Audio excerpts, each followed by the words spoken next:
Good morning, well actually good afternoon to all of you who've just gone past midday. Welcome to the delayed start to the large-scale Touring Car Euros finals day. We have had a storm, well a rain shower of semi-biblical proportions, and it's been a lot. Basically, if you look out the track now, you probably think, oh, there's not much going on. As you can see, we even have a lovely umbrella for our tripod stand because it has been chucking it down.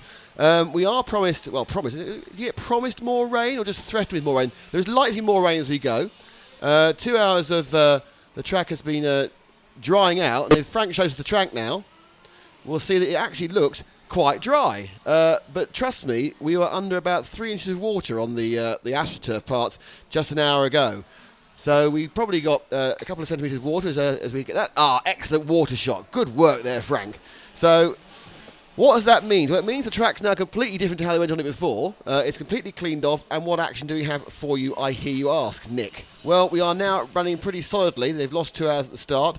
We're going to have 2 30-second finals of 15 minutes each, then straight into 2 16th finals, 2 8th finals, quarters and halves, and basically we're running pretty solidly now till 4:30. There's a very short break before the final, which starts at 5:30 local time, which is 5:30 in the UK, but of course it is 6:30 in Europe. So you have plenty of chance to enjoy the action now. We think it's pretty frenetic. This is of course the 132nd final, which is the bottom final. It's our first chance to get a look at the grid start. As we can see, it all hanging around nicely at the moment. We're hoping during the course today to have a few special co-commentators, aren't we? My sitting next to me person. Yeah, we're going to have a couple of people, some people before they go on for the day. Have we asked them yet? Sorry? Have we asked them yet? In all the panicking? No. No. Well, yet to be confirmed. Some people who might come and co-commentate, talk us through some finals and provide a bit of colour. Some people before they go on for their final, and some people after they finish with their final. So who is in this first final, I hear you ask? Who's in this final? I heard you ask. And the answer is that it is, he says, in answering himself, and he just realised he's left something on he needs to press pause on, because otherwise he's going to completely confuse himself for a very long time.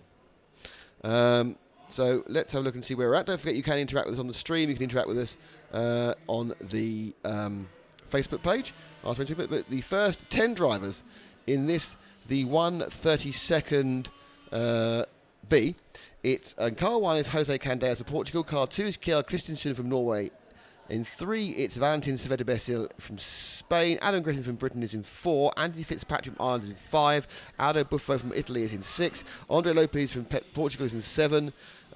Ollie Henrik Gulliksen from Norway is 9. Jason Newell from Ireland is in 10. And Jose Salgado, Jose Nunes is 9. And Jose Salgado from Portugal is in 10. Although, interestingly, we just panned across all of the drivers in the pit lane, and yet to check in and not present in the pit lane are Adam Griffith, that's car number 4, and car number 6 of Aldo Buffano.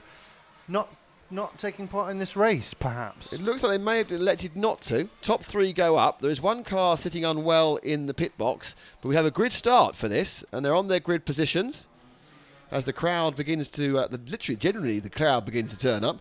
The cloud or the crowd? The crowd. The cloudy crowd. As the clouds go away, the crowds turns come up. to play. That's very good. Yeah. Very, what's the word for it? Strange. And we're off. And they sprint away from those... there is a lack of grip as car 1, car 2 come together dramatically there around the first corner, and it is a bit demo derby. There's, from what was, and you can see there's just no grip out there. There's 2 pirouettes coming now through the switchback, and this is just a desperate to get it round. It's a 15-minute final. It's not timed, and it looks like our leader is going now through the pit straight. And you can hear the cars. All they're doing is lightly revving as they pirouette on this unbelievably wet is bad. Dry is good, very wet is good. This damp is not good at all for these cars on their effectively dry tyres. But coming up now to complete, well, they've completed a lap. They complete the first lap. The leader is car number 3, which is Valentin Saavedra. Second is car 5, and the third is car 2, and it is the top 3 to bump up. Car 0 is literally hasn't even got around half a lap yet, as he spins round and round and round, and they kind of get used to this lack of grip. A couple of cars are starting from the pit lane, the cars come in there. Looks like some of these cars have just thought this is just too tricky. So 15-minute final, we have it's so slow. Yesterday, these guys were doing laps around 25, 24, 25, 26 seconds, and it looks today like they're going to be drifting out towards the 35 as we wait to get rolling. Bit of a bravery in the speed there. Into the lead now has gone car 5 of Anthony Fitzpatrick from Ireland. The Irish, of course, be used to this weather more than the other Europeans who are used to the sunny weather. He loses it there as he goes through the RC timing turns round the Superbot corner, and now coming up the newly named left-hander, the Samba turn, thanks to our new sponsor Samba Exhaust from Model Cargo. As you can see on the top left there, we have to thank Laszlo Gal for coming in here and giving us some very good news early win. Nick, we'd love to back you. So we have Samba with us for this, the finals day of the Large Scale Touring Car Championship. A lot of these people running Samba Exhausts, and if you have a chance to check back on the stream yesterday, and certainly we'll be putting those out separately, you'll see we showed up in close and personal on the fantastic engineering that puts together a Samba exhaust. I'm watching the cars go beneath me. 5 and 1, who are the second, third and fourth place cars, are just about holding on. So it's Christensen in 2 leading, Saavedra Basil in 2 in third, and Anthony Fitzpatrick in second, and Anthony Fitzpatrick in third, and we are 2.5 minutes down, 12.5 to go. But it is really a matter of ice stance at the moment. And you can see their car pirouetting around. That is the, I'm not sure it's the leader, or is it just any old car? Car number 1. Car number 1, who was the 4th place car of Jose Candeas. Lap times 36, so they're 11 seconds slow at the moment. They will get quicker, and the sun is out. This is going to dry really quickly as Fitzpatrick beneath me, as we see beneath me, just gives me a little bit of a power slide. So it's tippy-toe round. Anyone who can keep it pointing the right way in 15 minutes, I think in this one's probably going to qualify. In fairness, I think that's all you need to do is have it vaguely pointing in the correct direction. And Jos Borges says, finally, thanks, you're waiting a long time for this. Well, we could have come on there 2 hours ago and shown you a track drying slowly, but I don't think that's very exciting for anyone. And we will do a bit of work, in fairness. So down they come. We'll be with you with constant action now for the next 6 or so hours. As these people are these lower finalists, 132nd finalists, desperately trying to get to grips with the lack of grips, and it's now car 3 in the lead from car 5. So we've lost a bad lap for Kjell Christensen, who drops back, and he's only a bad problem in front of me is Jose Candeas. So we are with the number 3 car of our leader, and we'll stay with him for a couple of laps, whatever happens, so I can talk you through the track. And he now will be coming down the main straight. So here we are, going about a third of the speed he was going yesterday. He now turns into camera corner. Well, you move out now, you come into the RC timing turns, the left and the right. And he now is going to go into the switchback. Here it comes. It takes a bit longer. I'm saying these at the speed of yesterday. And now it's the Superbot bend. Superbot being the best beer in Portugal before the Samba turn. And onto the pit straight. And then he will sweep down now into the EFRA S's as he goes right and then left. And the final corner to talk to you about is coming up now. It's United Nations, which is because all the flags of the countries are behind the corner. Can it be the Samba Pipes Point? That's a lot more syllables. A lot more syllables? Yeah, syllabubs. I don't like any syllabubs. Oh, and we have that's car 0, who basically is having a 0. Jos asked a very good question now. What's the rain forecast the rest of the day? The answer is yes. There is rain forecast at some point for the rest of the day. Right now, it is lovely and sunny as car 0 desperately tries to get rescued. He's already about 2 laps back. So, Alan Griffith's not starting. But, yeah, so we have a chance of more showers. And, oh, the number 3 car taken out there by the recovering 0, or not really recovering 0, the kind of stranded 0. And he carries on going in the lead. So Anthony Fitzpatrick now in second. He's about... and they're still doing this as a... they haven't changed the timing to be a final, have they? They're still doing it as like a timed race. They're not giving you gaps. So I have to work the gaps out myself. And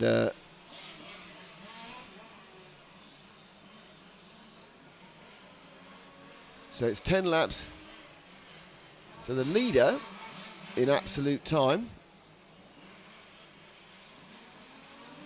is Saavedra, and he has a lead, of about 10 seconds over Anthony Fitzpatrick, and that's where we're. So let's see if you drop back 10 seconds to Fitzpatrick. He's just going around the Samba point now.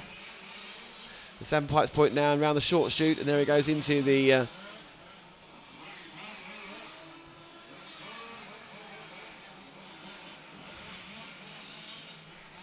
they desperately fight against a complete lack of grip, and the sun goes in, and that'll slow down the drying. Lap times, best laps home so far is a 35, which is about 10 seconds slower than yesterday. In the dry, as the cars tippy-toe round.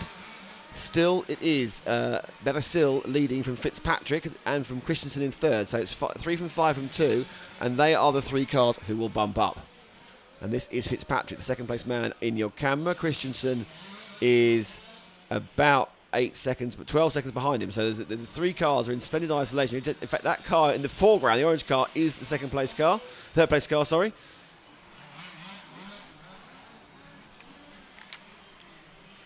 And a slightly revised timetable, but it hasn't changed much. So welcome to you all here to Villarreal. We are here thanks to EFRA, and of course thanks to Samba Pipes and Model Cargo. My name is Nick Damon. On the roof filming is Frank McKinney, and by my side doing the technical stuff it is Matt McCallum, as the number 9 in front of me goes for a big pirouette spin, but he is currently in 5th. Jason Noonan, the other Irish driver. So one Irish driver doing well, one Irish driver not so good.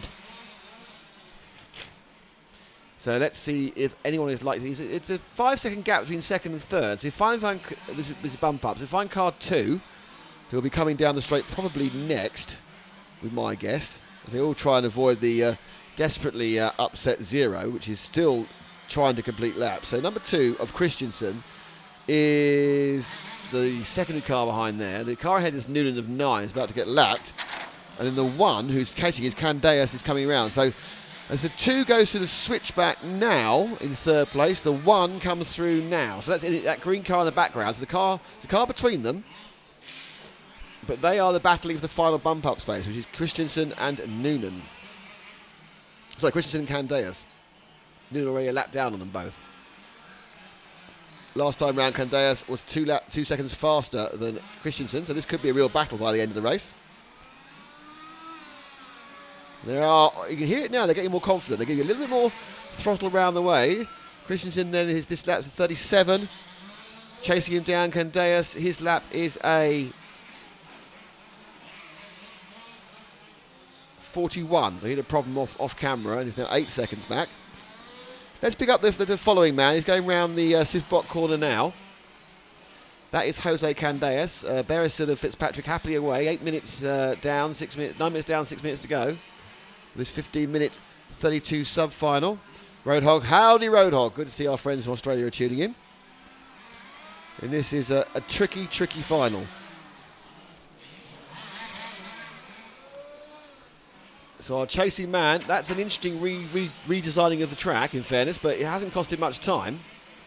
He does the 37, Kieran only did the 39.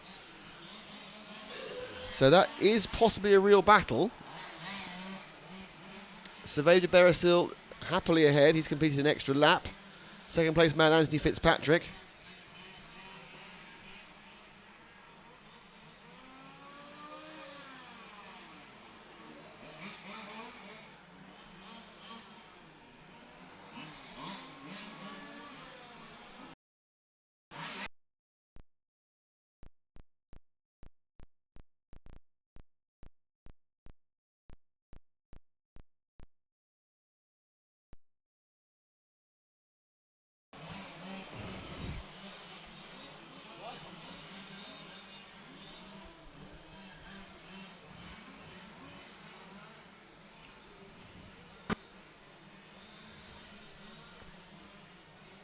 So now, as the leader Saavedra was lapping Candeas.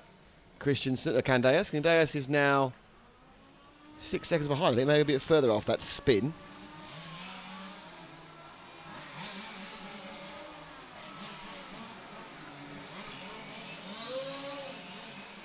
And that's another spin for Candeas as he tries to push it down. So Saavedra and Fitzpatrick are doing particularly well. They've got a long lead, and they're going to get through.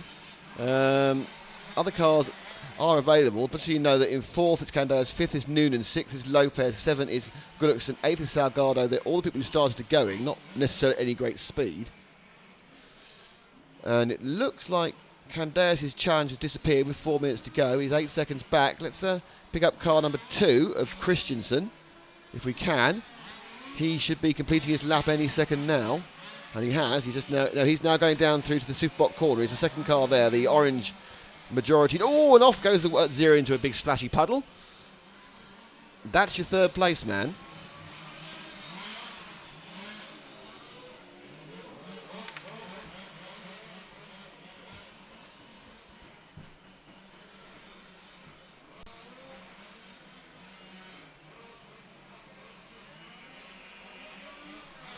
As he comes down towards me, he's taking it very, very easy now, car 2.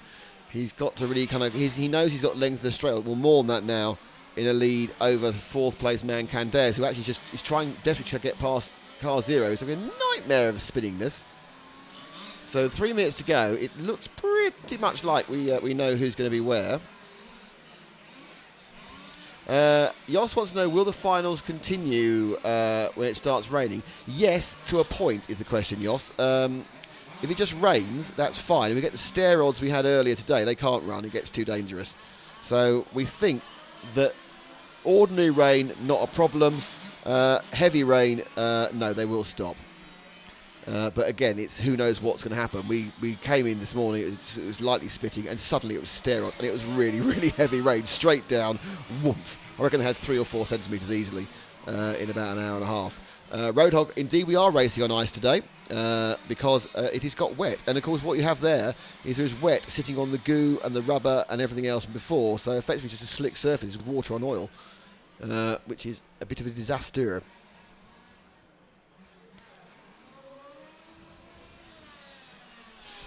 So we're getting the end of this one. 2 minutes to go. It is still Saavedra who's leading by... Oh, that's number 7. It wasn't him. Leading by about 7 seconds. Fitzpatrick is second. Christensen is third. Candeas is fourth. And the Candeas-Christensen gap, which is the key one. Top 3 bump up to the 1/16th will be in about an hour's time. Well, less than about 45 minutes time from here. They really are packing them in. There's only 25. There's 15 minutes of racing. There's only 25 minutes between each final. There's warm up and cool down between that. So you can see we're going to be batting the finals away at great speed. And our second place man got stuck on a barrier there. I'm not sure how that affects Fitzpatrick. I think he's still a very long way ahead of car 2, but more importantly, a massive way ahead of car 4. At the moment, it will still be drying. Relatively quickly, I would hope.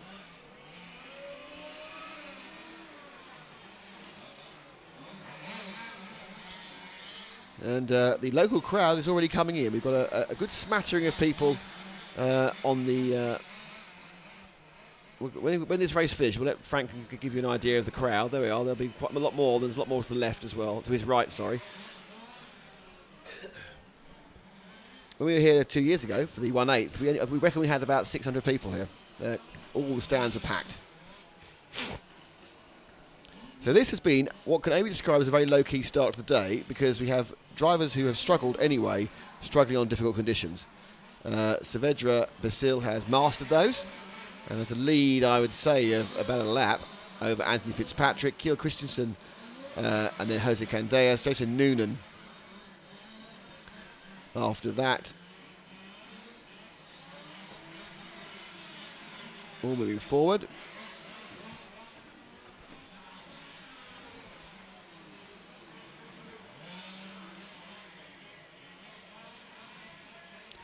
And we are now finishing the race. So Kiel Christensen has finished in third, so he has bumped up.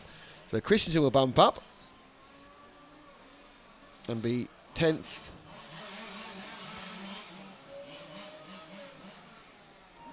Anthony Fitzpatrick will bump up. Well done to him. And the final bump up will be our winner, which is Valentin Bedesil.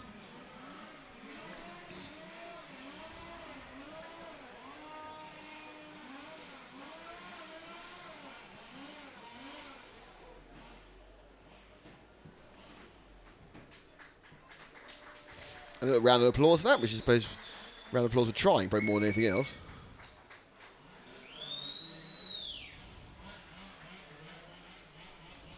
So well done, everybody. You've all done very well. So we now have a little bit of a gap, a few minutes gap only, that is until the next one, which is the 1:32 A final. And if they watch the 1:32 B, the 1:32 A finals are probably quite worried. So they're not going to be greeted by anything resembling an easy ride.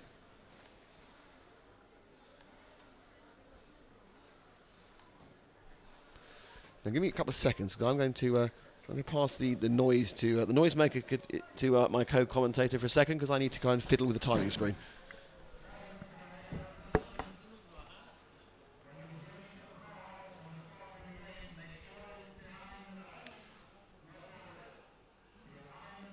So we're going B to A in this particular event. Sometimes they run the A's first and then the B's, but that was the B.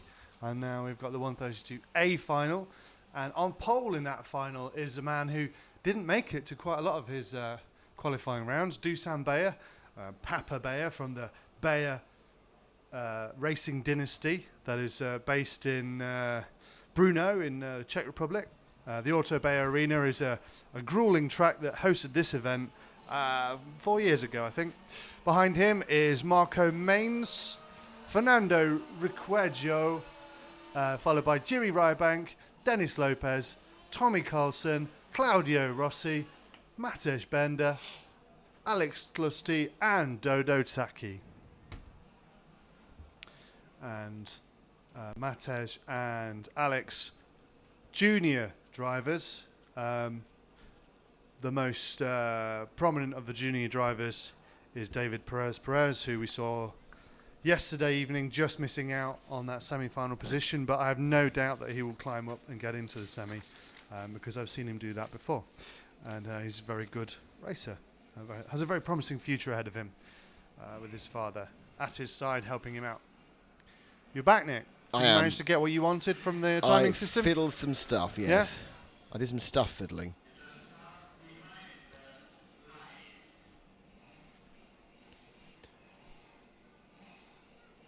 Roadhog says finishing is better than drifting. Oh, no, not drifting, DNFing, sorry.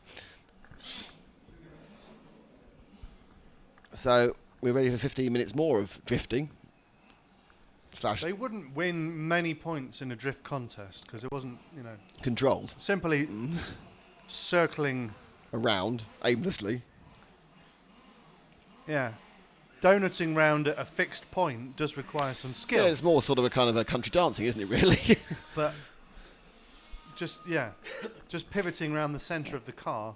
He's not so good. Rather helpless Frank is fashion, giving like an upside-down beetle. I didn't commentate on Frank showing us the weather, and what he's saying is... He does get upset when we don't notice what he does. The weather's coming in. It's coming in. Good weather's coming in? I don't think so. I think no? The forecast was, actually, for the weather not to be as bad as it was this morning. Bridge watch. And then Bridge watch, all you civil engineer fans here. But we are going to get some more rain, but it could be nothing, or it could be another torrential downpour. Well, luckily we're prepared, aren't we? Yes. More or less. We have some of the flags at half-mast. We've taken some precautions. Those of you who are watching will notice that there's only a 480p stream today, and the reason for that is that obviously we broadcast by satellite broadband, and the one thing that satellite broadband gets a little bit upset about is very heavy bad weather. So we are guaranteeing the service rather than everything else, but there will be a high-definition version of the final anyway up probably tomorrow. So you won't miss anything. But we're pretty sure you'd much rather see consistent action at 480 than things stuttering and fluttering at a high resolution. Nope, that's a problem. That's our door about to shut, and that's the problem. That's also our tied on for our thing as well, isn't it? As the wind gets up.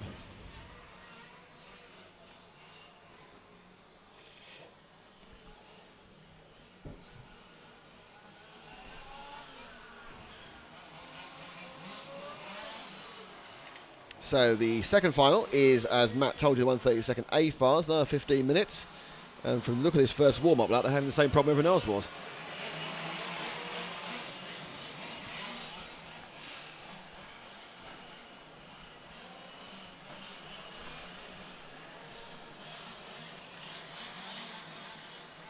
Actually, for some reason I can see a lot more smoke today. I don't know whether that's a reflection of just the weather, the ambience. They've all richened the cars up a bit. Or they're just warming up. I don't know. We're down about 4 minutes. So there's a 5-minute warm-up period. Rather, there's a 3-minute warm-up period for the races. There's a 5-minute warm-up period for the fun of the fair here.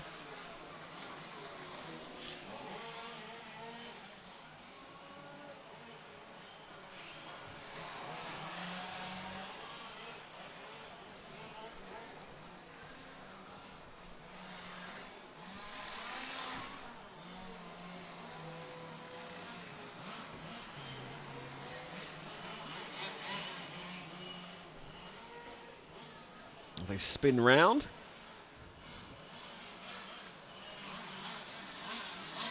Probably said that Dusan Bayer is the favourite. He's off on 1. He's probably the favourite for this as well. Would be my guess.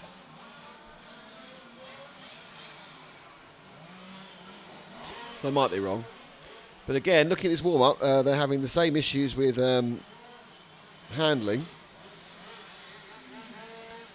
as everyone else was.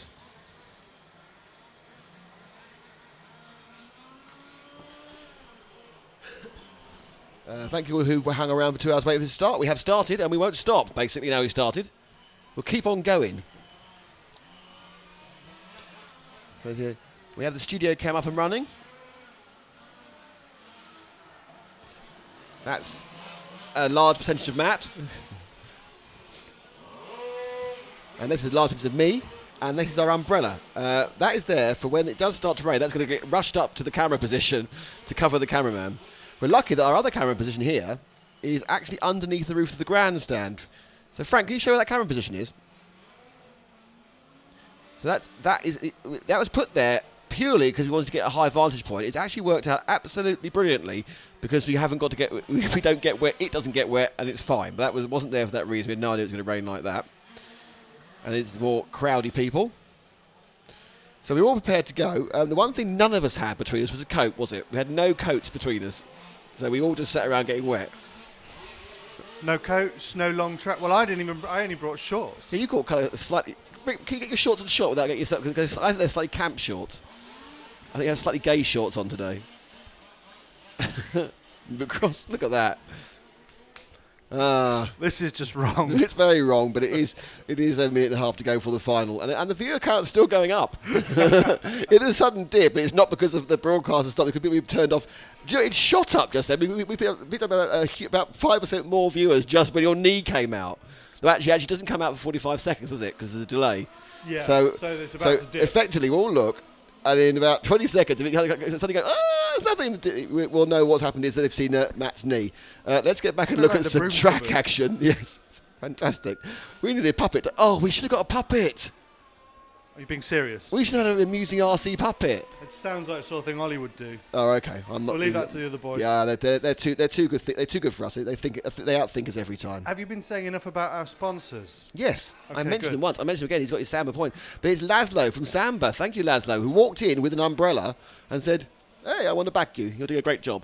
Laszlo from Samba is an absolute legend.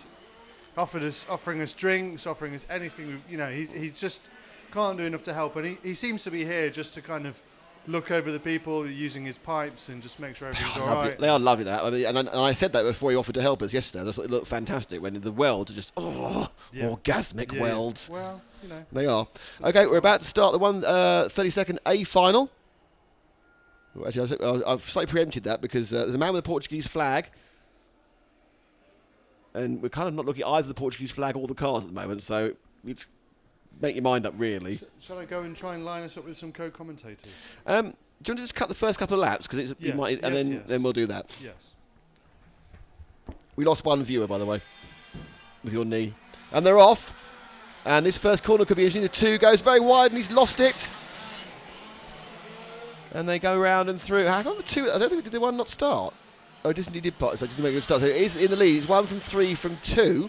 So it's Bayer from Rajedo from Mans, and they're making a slightly better fist of it than the other half was, which I think is more to the fact they were watching them, and of course it is 20 minutes drier, and that is quite a bit drier. So already these cars are looking significantly more happy with life than everyone else. And yes, look, we got the right. That's the right thing I wanted.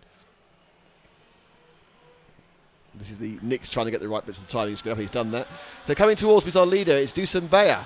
And there's a battle for second and third there between the 3 and the 5. And I think the 3 slipped through. No, Dennis says the 5 didn't slip through in the 3. Don't forget, top 3 go through. We're going to battle of 4 cars here. So it's Bayer, Lopez, Requedo and Tommy Coulson.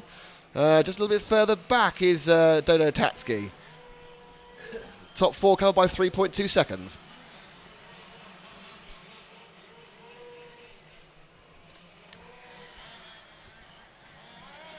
Can I just say how good RC timing is as a timing system? Because now I know how to work it. I've got everything I want in front of me. It's brilliant. So Dusan from so I've now got the distance between the absolute distance between the leader and the distance between each of the cars.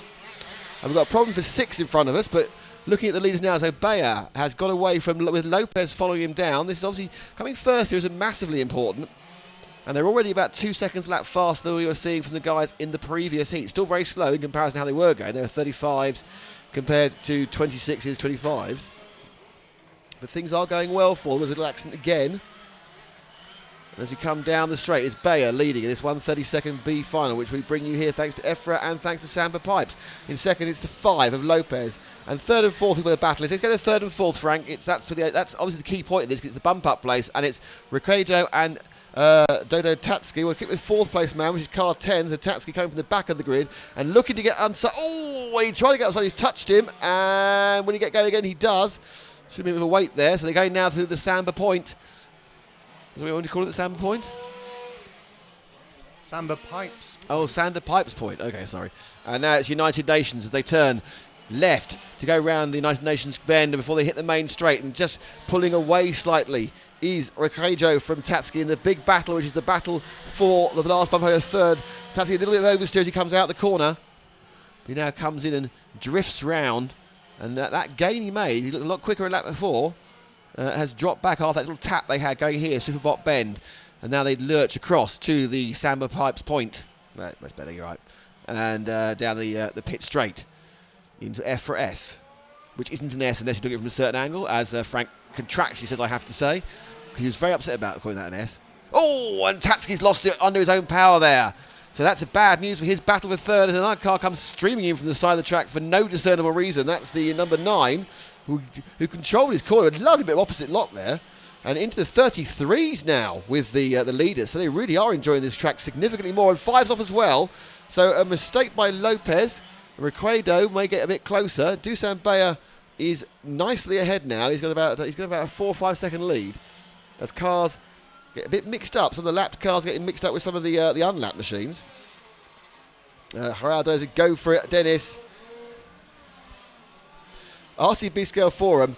Use the umbrella for the camera, not the cameraman. He can drive it. Trust me, it's for both of them, and the camera is significantly more important. RCB Scale Forum is waiting for the 1/16th B final. See John Pliss. Well, that is the next final up the 1/16th B. So it's Bayer from Lopez, from Ricardo, from Tatsuki. Bayer's got a 7-second lead now. Lopez just a couple of seconds. The second and third are closest at the moment. No, I can't see that on the track. I think second and third, may have swapped. There's a 6 pirouettes in front of me of Tommy Carlson. So here's the second place man 5 going beneath me now. We're with the leader, as you can see, going. He's about to switch back and go through the Superbot bend. Took 2 bites of that corner as he comes now out the roundabout and goes forward. Lopez is second, Ricardo is third, Tatsuki is fourth with a very good time last time. So we need to get back onto Tatsuki car 10. That's a car in the foreground there. That's it. That's brilliant. He's going around the Samba Pipes Point now, because when he's got the car pointing, actually I think he is just about the fastest man on the track here, Tatsuki, at the moment. He's lap by lap, and the times are coming down. But Tatsuki now, who lost it there, is now the car he's after. Is the car that's 2 ahead, that one with the Martini-esque stripe on its nose. He is the third place man. Car 6 is a lap down already, Tommy Carlson. But 3 of Ricardo and Tatsuki is where with Ricardo now trying to get up the inside of the number 4, who's a lap down. That's Yuri Rybag. But right in front of that train is the second place man, Dennis Lopez. He's just going through the second part of... so now as the battle for third really is hotting up. It's certain that Ricardo's lost a bit of time. He's been held up slightly by the back marker of 4 of Reback. So third and fourth, and they're right together now. 3 and 10. This is battle. It's Tatsuki, who's got 5.5 minutes down, 9 minutes to go. He's got plenty of time to keep it on the island. Lap time's around the 34, 35 again. It's slightly slowed down for some reason the last couple of laps. A real burst of power from Tatsuki as he comes into the Samba Pipes Point before he goes back down the pit straight. And they're this close now. Nice getting out of the way from the 9 of Alex Slusty. This is second, this is third and fourth. This is the bump up to the 16th. That yellow car ahead though is second. So the orangey white car is not involved in this, and the 3 cars around him are second, third and fourth. A long way ahead, Dusan Bayer in the 1. And looking for a different way round. It's Tusky. So it's interesting that the pink car has managed, I think it's the 4 machine, I believe, has managed to keep himself, he might be a lap down, Ryback. He's now up to pace. Obviously had a bad start. Oh, 2 wheels up there on the curve. That's going to lose some momentum for Riccaggio. But a bad corner, actually. A bad entry for Tatsuki means that he's not really gained anything. Last time round, he was 0.6 of a second faster. The gap between them was half a second. And now the gap between them is 1.4. So he lost quite a bit on that last one. He did indeed lose quite a bit. It's 1.4 between them. Tatsuki made a minor mistake, went wide coming out the second part of EFRA. And that seemed to just lose him a lot of momentum. The mistake that Riccaggio coming into it didn't give him a problem. Here they are, both in frame. Car on your left now is the 3rd place, Fernando Riccaggio, and the car behind him, Riccaggio's Spaniard, is the Czech, Dodo Tatsuki. And they come round now, and has the gap gone? It's got to 1.5. Both of them did 33.5 for Tatsuki in that last one. And what's happened is Lopez has dropped out, so suddenly this is 2nd and 3rd. Tatsuki and Riccaggio, we've had a problem for Lopez with a long lap, and he's now dropped behind both of them. So what has happened to Lopez? He should be behind all of them. So Lopez, the car 5, is now in 4th place. That'll be the yellow machine. Had a bad lap. Nasty tanks lap of others. So they go round 3 and 9, and there's 5. So Tatsuki now has picked himself into 2nd place after a bad lap for Riccaggio, and Lopez is now in 4th. And the battle now has been Riccaggio and Lopez more. So that's the battle between 3 and 5. So 5 is the yellow car going through the, about to go into EFRA now. So there is, again, he dropped out of it, dropped back in again. So it's now, oh, and a mistake by Tatsuki. Now 2nd, 3rd and 4th are right together again. So 2nd, 3rd and 4th has Tatsuki completely lost it. This is our 2nd place man now, which is Riccaggio. Tatsuki's behind him. They've dropped one back, Frank, the next car, which is Tatsuki. Because behind him, no, he's not. A huge mistake somewhere has been made by Lopez. So Tatsuki in the middle of the sandwich in 3rd. Lopez was much closer before, but had a 38-second lap as well. So Tatsuki and Lopez is 38. 34 for Riccaggio suddenly straight in. But Dusan Bayer is 12, virtually 13 seconds ahead, with 2/3 of the race down. 9 to go. 9 done, 6 gone. 2/3? 3/5, isn't it? So 6% of the race gone. And suddenly Tatsuki now is chasing back to get 2nd. But Lopez has held 2nd for a long, long time. And Tatsuki, oh, desperately wide there as he came to the camera corner. Just managed to put it back in again. And they're kind of dicing with doom every time they go around these corners. So obviously the grip is genuinely changing each corner. And they're having to take a view about what to do and how fast to go. There's a mystery, but do we trundle round or do we just go for it? And it looks like Tatsuki to say he wants 2nd place. He needs to protect himself because he's made a couple of mistakes at this, going around this corner now. He's made a couple of mistakes twice under power going through United Nations Bend.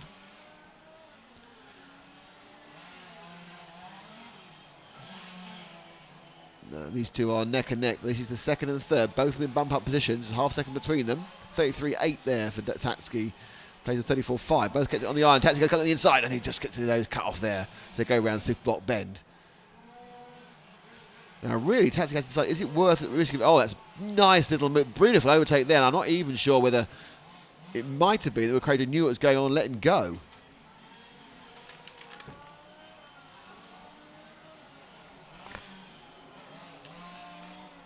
And we have Matt comes back with some news of guest commentators.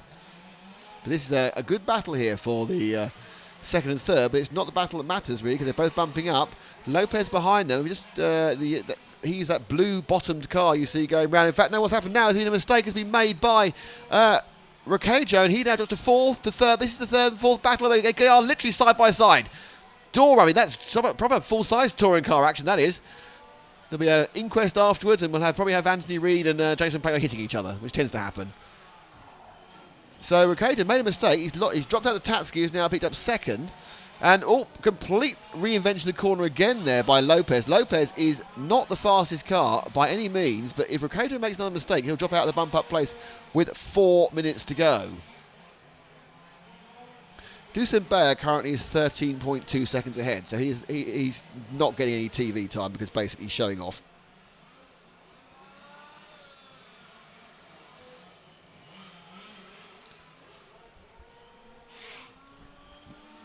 And down they come, second and third.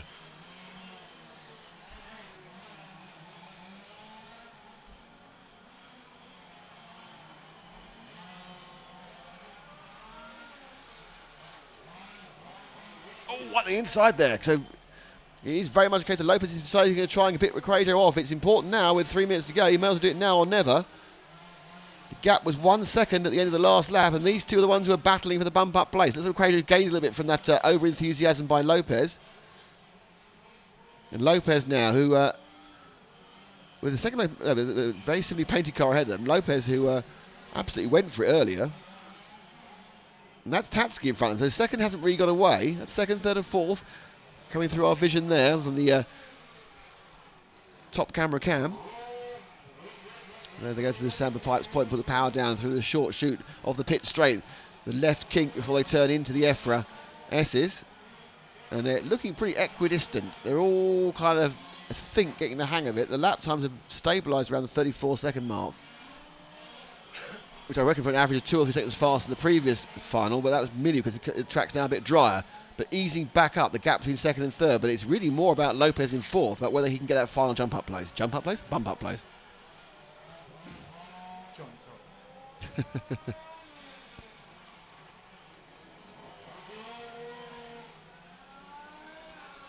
So Lopez now, and they're all together, second, third and fourth, they're so close together you can get them not in the same frame, you can get them on the same piece of paper. So Tatsuki comes up there, he turns now on the straight, oh, and the crash, oh, and Tatsuki just lost it again, it's like the third time, he just put power down, and the car's just completely broken from him, and in doing that, he's dropped to fourth. With 1 minute and 40 seconds to go, that one mistake has taken him from a comfortable second to an unfortunate fourth, and he needs a 41-second lap just because it suddenly went. And it's Tatsuki we need to be with, who's now about to go through the Samba Pipes point now, the A10 car, because it's really down to whether he can catch up or not.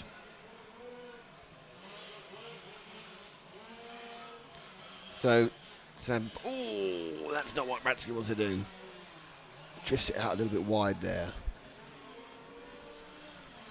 Bayer still massively ahead. So Haldorali's hoping that Dennis Lopez is going to get through, and Dennis currently is trolling down the back straight, coming now around the Samba Pipes point. Oh, and there's an accident in front of us, but it doesn't involve any of the leaders. And the sun is brightly shining again and drying the track. There goes underneath the 3, there goes the 5. And it's all gone very badly wrong for Dennis because he is miles behind with just 37 seconds to go, which is a lap and a half. So I think we're probably solidly, let's see if we'll pick up our leader. He's coming down the main straight now. It's Dusan Bayer. He's had an absolutely fantastic final. He has led from about halfway around the first lap. He is currently leading by about 12 seconds. He is showing the rest how to do it with just a very consistent race. I think he actually got the best lap time as well, but he hasn't been doing best lap times the whole time. He just got where he needs to go, took the lead, and he's on his final lap.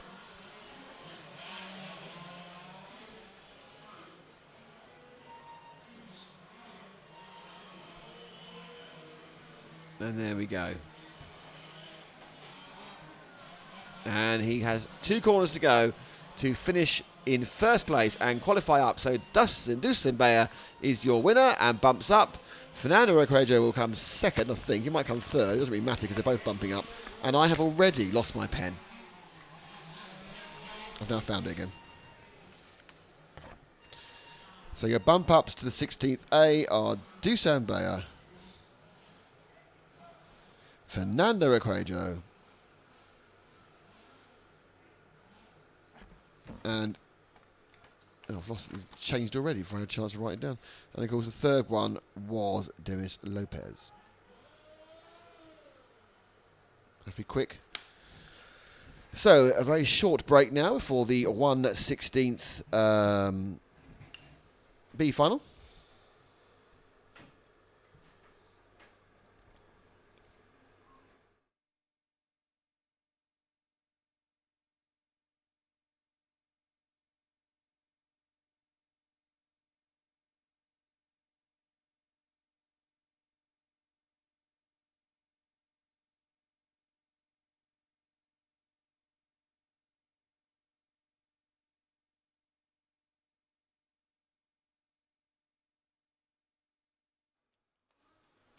I'm going to swap with Frank and sort the focus out and stuff. Okie dokie. So we are now. All right. Hello, and I have been joined by. Oh no, man with an umbrella behind his head. Nice. Hester, welcome again. How are you doing? Welcome. So we are. We've decided to invite some experts in to do some co-commentary on these lower finals. You've obviously watched the first couple of races. There's our starting grid is there, and it is. It's looking very tricky out there. It actually is. It looks dry, but people are searching for tires that will work in these conditions. I think there's only one, but not a lot of guys have it. All right, so it's actually a special compound or a special tread pattern, is it, or? Yeah, PMT has a slick tire, or it's the same tire as the normal dry tire, except the rubber is the Eagle rain tire rubber. Right. So it's very soft. Ah. And that I think that works quite good. But now it's drying quite hard. So But unfortunately, the forecast is we might get some more rain at some point. yes, It's never a good thing. No, it's not good. Yeah. No, but it doesn't look good if you look over the mountains there. So too bad. So we've got a good luck to John Priss in this one. I'll just tell you who's where and when. Hello, Frank. It is in pole, it's Michael Viva Ivo. Second, it's Yi Tlusty. In third, it's Eric De Guelda. Fourth, Thiago Sykes. Fifth, it's Alexander Schuler. Nuno Casal Ribeiro is in sixth. John Priss, who has some fans on the stream, is in fourth. And Seventh.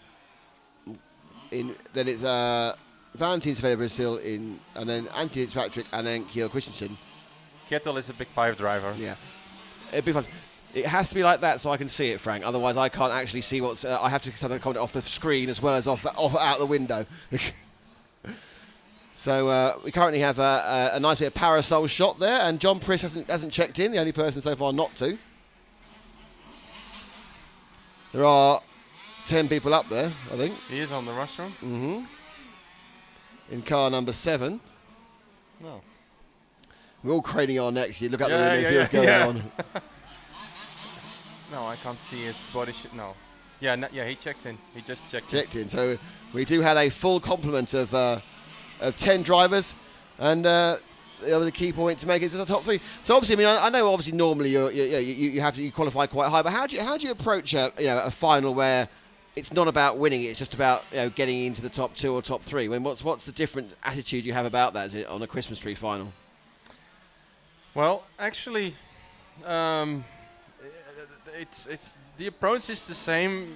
Like the first 15 minutes, you just go full, and then after the 15 minutes, you sort of look where you're at, and but for the car setup wise and tire wise, yeah, it's actually quite the same. Yeah.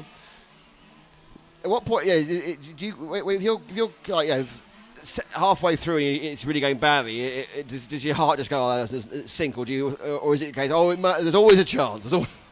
Well, there's always a chance because a lot of guys, some guys can run out of fuel or stuff like that. But if it's really bad, then you feel there's no chance.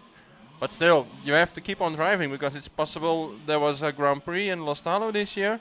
I think 4 or 5 people went out of fuel 3 or 4 minutes before the end. So you never know till you know. You never know. As Matt gives us a marvellous Portuguese flag ISO shot there. You see, look, there we are. Nice. That'll show that the wind's up, which is quite nice. Yes. Maybe the track will dry a little bit harder. The guys picked up about 3 seconds a lap, and they should have been the same sort of standard, being in the same sort of quarter. They're about 3 seconds a lap faster between the first 30 second and the second 30 second.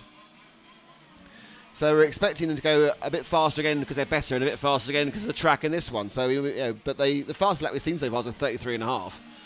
Yeah, but now you can see already the guys can really accelerate out of the corners more. I think some guys are on the dry tires already. So in an ideal world, if it doesn't rain again, by the time it gets around to your race, it'll be bone dry and fine. But we are worried about showers. Yeah, but there's also worry that in the 2 heats we had in the rain, or 3, that they took off some rubber off the track, and that's the main worry there is now. Of course, the worry of showers. It's that's even worse. But still, if the rubber is gone, then we are like 2 or 3 days back. Ah. So do you have to go? How did it work then? It's supposed to be different again, really, because again we've got sort of medium temperatures. The temperatures go up and down with the rain and the sun. So the procedure now going on where they bring the cars in after practice. The assistant mechanic marshals, the combination thing, they all sit down. They put the car down. Ian Oddy. Yep. For the semi-final and for the final, you have time now to refuel. That's why they do this procedure. So everybody's in at the same time. Nobody's in a hurry. No fuel is being spilled. So that's why they do this procedure, to have a little bit more relaxed pit area during. Yeah, so everyone tops up. So even though it's a 15-minute final, will they have a full tank even though it's a 15-minute final? Will they have? Always. Yeah. Yeah, always. Even in the 20-minute, maybe not in the 15, but in the 20-minute, you always tank it, just fill it completely. So they'll now come round next to line up on the grid. Interesting, the grid. They've got the grid set round a corner, which is a bit strange. I must admit, I think it's safer because if let's say the number 1 would be here in this corner, in front corner, and the number 10 will be in the back, then it's possible that he will kill 2 or 3 cars in this corner. Yeah. So. I think they've got a slight problem with. He's not listening. No. He wants to film the start. I'll let him. He moves after the start. I'll let him go. Yeah. And the flagman wanders away, and the cars are about to start on the straight, coming out of shadow, and they're off. Power goes down. The key point is how they get round this first corner, and it looks like so far slight problem at the back for pirouetting car 7. So Jean Pris has not started well. So RC Big Scale 4 will not be happy about that. Still, the grip looks quite okay already. Yeah, it looks like I'm just going to come down. So the leader at the moment, at the start, it did go in order. 1 from 2 from 4 from 3. I know that's not quite order.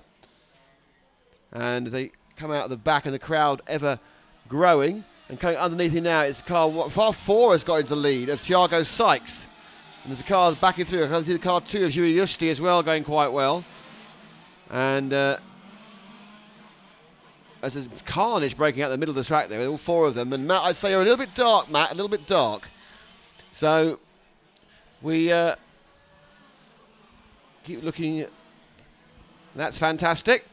And as the cars now come down the straight, so we'll pick up with our leader, and that is car 4 of Thiago Sykes. Michael Viva Evu second, Yuri Justi third, Eric Delagarde fourth, and a 29.4 from Sykes. So Sykes has found absolute lethal speed compared to everyone else. He's gone 4 seconds faster than we've seen so far. So something that the track must have changed these last few minutes. Yeah, because the sun is out now and there's a lot of wind, and it's possible the track will dry out completely in this run. So it's amazing. As you say, there's obviously been a crossover point where you don't need those wet tyres anymore. Suddenly your dry tyres are working not completely perfectly, but much, much better. Yes, and it's possible some guys are on a little bit softer dry tires than they normally run. So Sykes leading by 6 seconds from Delguero. So the battle really at the moment is probably second and third, which is 2 and 1, who are, I think, just, well, no, it's not because he's gone way back. The car 2 has disappeared way down Justi. So it's actually 1 and 3 who are close, which is Delguero and Vivo. Well, I think of the 3 and 1, I think, yeah, coming on the straight now, who are second and third. And up they come together. It's 3 from 1. Oh, and he just lost his drive there, going through the camera corner, coming now into the RC timing turns. And he nips round. I'm guessing car number 3 is on wet tires. Not on dry, because you can see the rear of the car sliding all the time. And on dry tires, you don't have that. So we look at the 3 there. He nipped round nicely around that corner, which is Eric Delguero. We're just 2.5 minutes down, 12.5 to go, and his car's having a terrible time. No, he has the intermediate. So he's got the up. Yeah, he's intermediate. So, and he's picked up a huge drive in that last half lap. Suddenly he decided he knew what he was doing. Picked up a second and a half. We've got 28s now coming out of these guys. Remember, 23 was the fastest yesterday, a low 23, but that was with faster guys in perfect conditions. But most people were doing 24 and a half, and certainly the guys in this final could do that. So they're about 4 seconds off the absolute pace at the moment. Yes. But I think they will gain half a second every lap almost. That's So you can hear as they go round. Yesterday they were going around in fourth, they're easing back as they come around this corner. yeah. On the three. Yeah. So Sykes from Evo, Delgrade, and remember the key point about that is the gap between third and fourth. Sykes has a 7-second lead. It's a half second between Evo and Delgrade. Yep. Schuler, then Christensen, Ribeiro, Beresil, Fitzpatrick, Trusty, and I'm afraid John Priss, who was our backed man by Hal Durais, by RCB Scale Forums, having a nightmare. Did you see Kjetil? He had a good start from P10. Yeah, so that's a good point. Sometimes it's an advantage to run in the wet, and if it hadn't been it's dried out, you kind of think, oh, hang on, I've gained. But the conditions have changed again for Kjetil Christensen, who's one of the bump-up guys, the best of the bump-up guys. He's in fifth, but he's still in contention. Certainly the top 6 can still, I think, get through into 3. Axon's all around. Let me see if we can find... There's car 5 going beneath us now, which is the 4th place man of...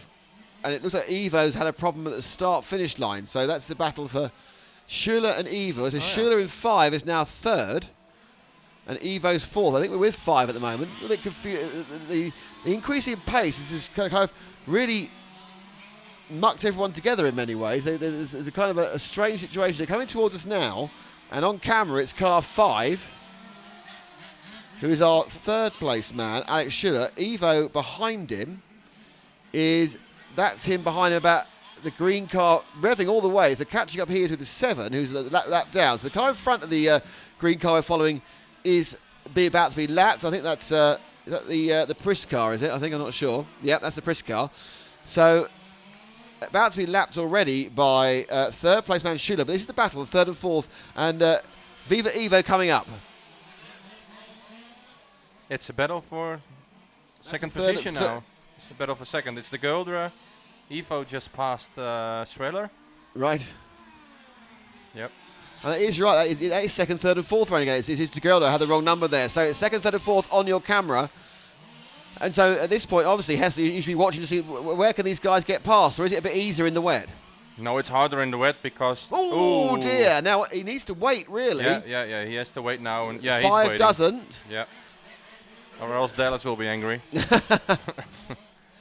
No, but on the line it's drying, and outside of the line it's still a little bit wet and slippery, so it's hard to overtake there. And there's a lot of rubber and stones, so it's very hard to overtake. We're 40% down, 6 minutes gone, 9 minutes to go, and this is the battle for the last bump-up place. This is the 3rd and 4th place battle, because far 5 has Schuler got through the 2nd. It's Delgrade and Viva Evo as they go around the bottom of the track through the United Nations area and up on the main straight. They come in tight, take it now through Canberra Corner. A bit of curb there.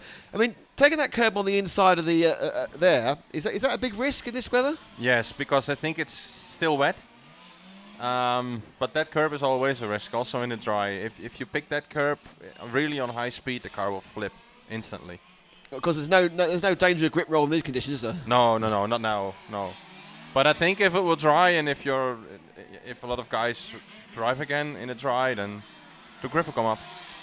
So we saw the car 3 there have a big moment on the curves, but got away with it, and that was Delgrade, because Viva Evo's not had a good lap either. Both of them a little bit off the pace in that particular lap with minor mistakes, but Viva Evo now is at 1.6 seconds behind, and that is the final bump-up place. That is the route to the 8th finals.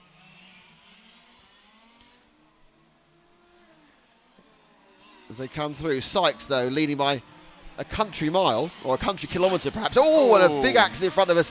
And that actually did involve car 5 of the 2nd place man.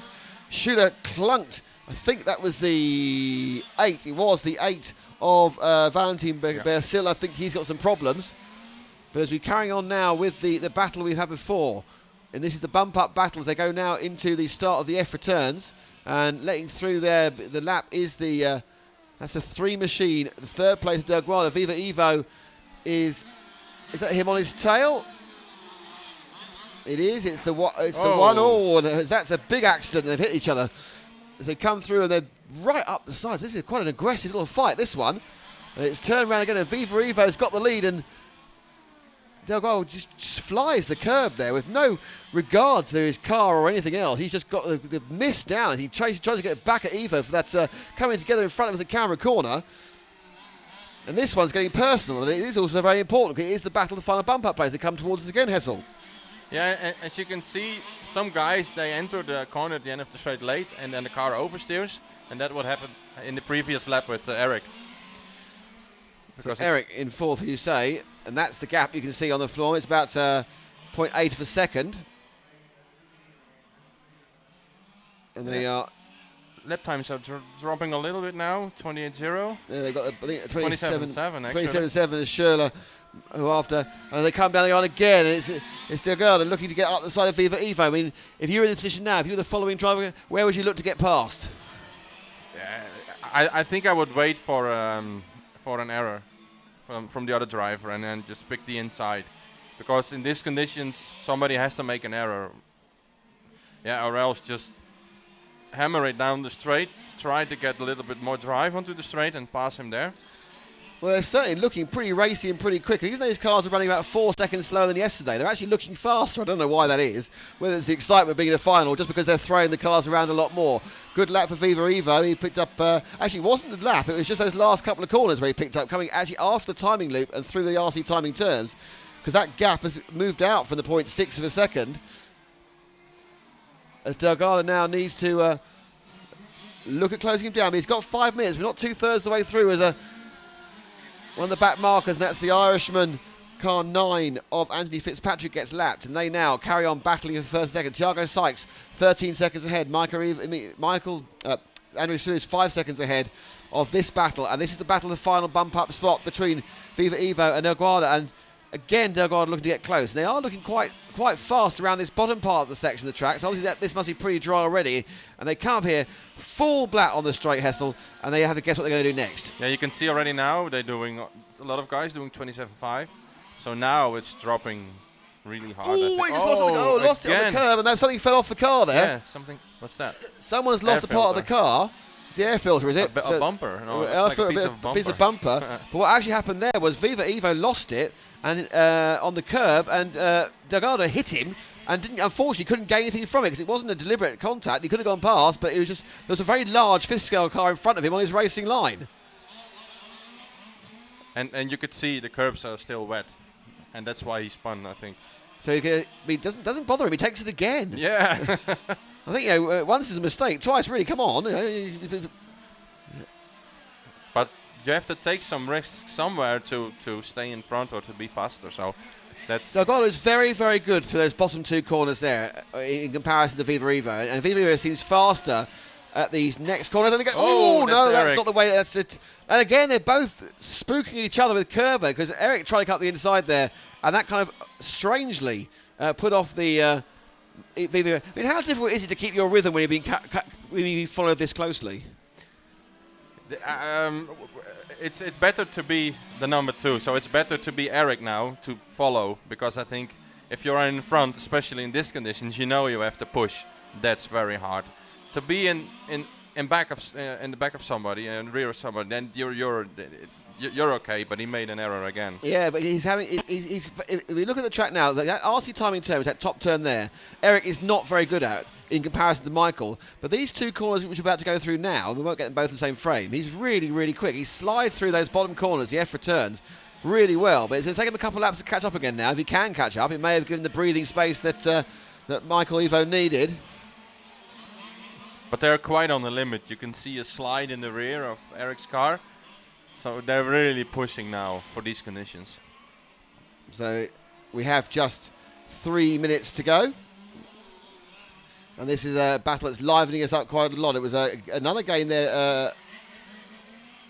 0.2 of a second gain by Michael in that last lap. I think Eric's made another mistake. This one is a car spears off in front of him again. That's one of the back markers. I think actually the back of the track is maybe seems a little bit drier than this side.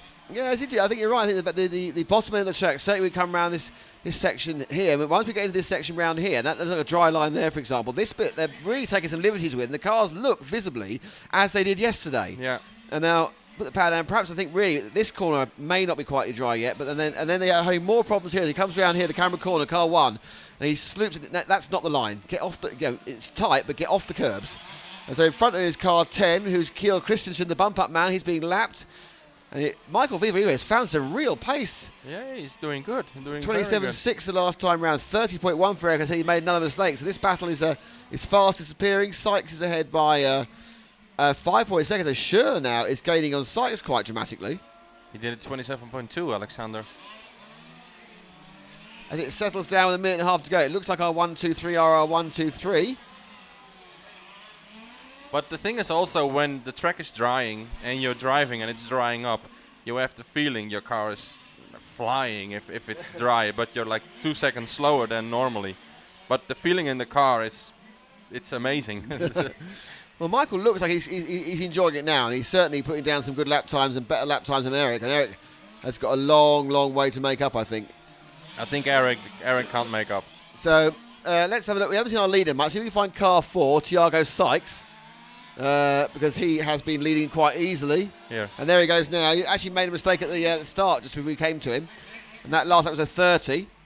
Oddly, he is not doing as well in the second half of the race. His 14-second lead has gone down to 4. So could he be on wet tyres or intermediates that are going off? I can see when he passes here, but it's also his home track. Ah. So he knows this track. So, but I think so I here can comes see Sykes his tires. now. But he's been a bit slow. We've got out for a bad couple of laps. I don't know. Even the expert can't tell. I can't say. So Mr. Chuparov says grander rank Thiago. He's probably come along. Thiago is coming along. The 4 car.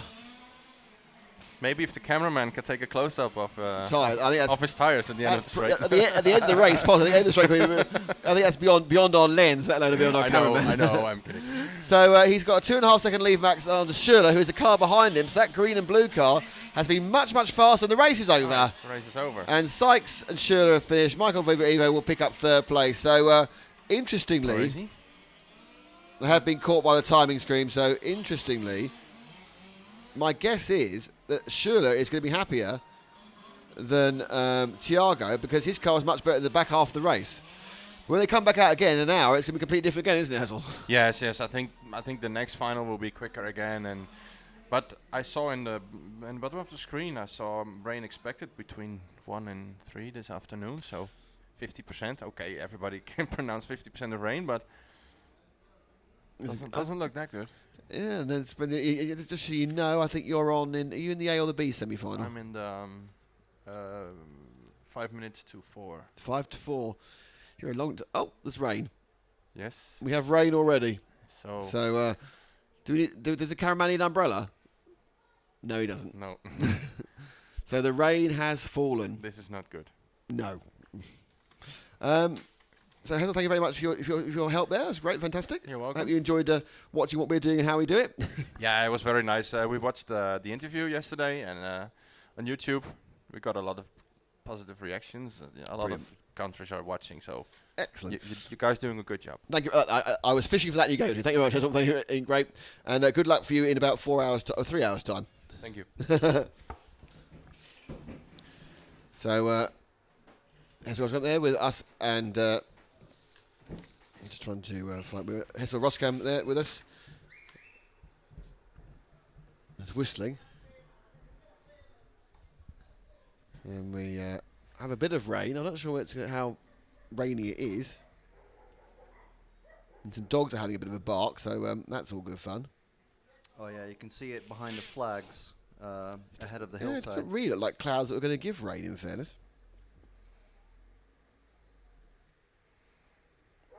But the rain has come. Woo. In time for the next final, which means the next final is going to be another skating rink final. Yeah. On pole is our friend Cormac Wyatt. Jose Felix is second. Joel Mendonca is third. Craig Ormer is fourth, who we were chatting to in the bar yesterday. And our new special guest, Mr. Martin Lissau, joins us. He's come all the way from the pits. So he's wet. Hello, guys. Hello, Martin, how are you? Very to see good. you. Martin, yeah, that's good because it was just drying out and now it's raining again. Yeah, it's a tricky conditions, I think, for all drivers right now. So what have you been told about I'll start again. What have you been told about when the day is going to run and where it's going to stop for rain? Are they going to carry on going now, or is there a point where it gets too wet? What's been said? No, I think now it's just keep on with the finals. I think the delay was pretty good, but the weather forecast now again says rain now 2 hours. So yeah, it's a shame. It certainly is a shame. Hopefully it won't be too hard rain, because if it's too hard rain, the satellite loses its signal. But never mind. Nice. So you might find a bit, but we'll carry on going regardless, because you never know what might happen. But just to do people watching. So we've got a short break before we start with the 1/16th A final. A final, yeah. Have you ever been in the 1/16th final? Yeah. No, I don't think so.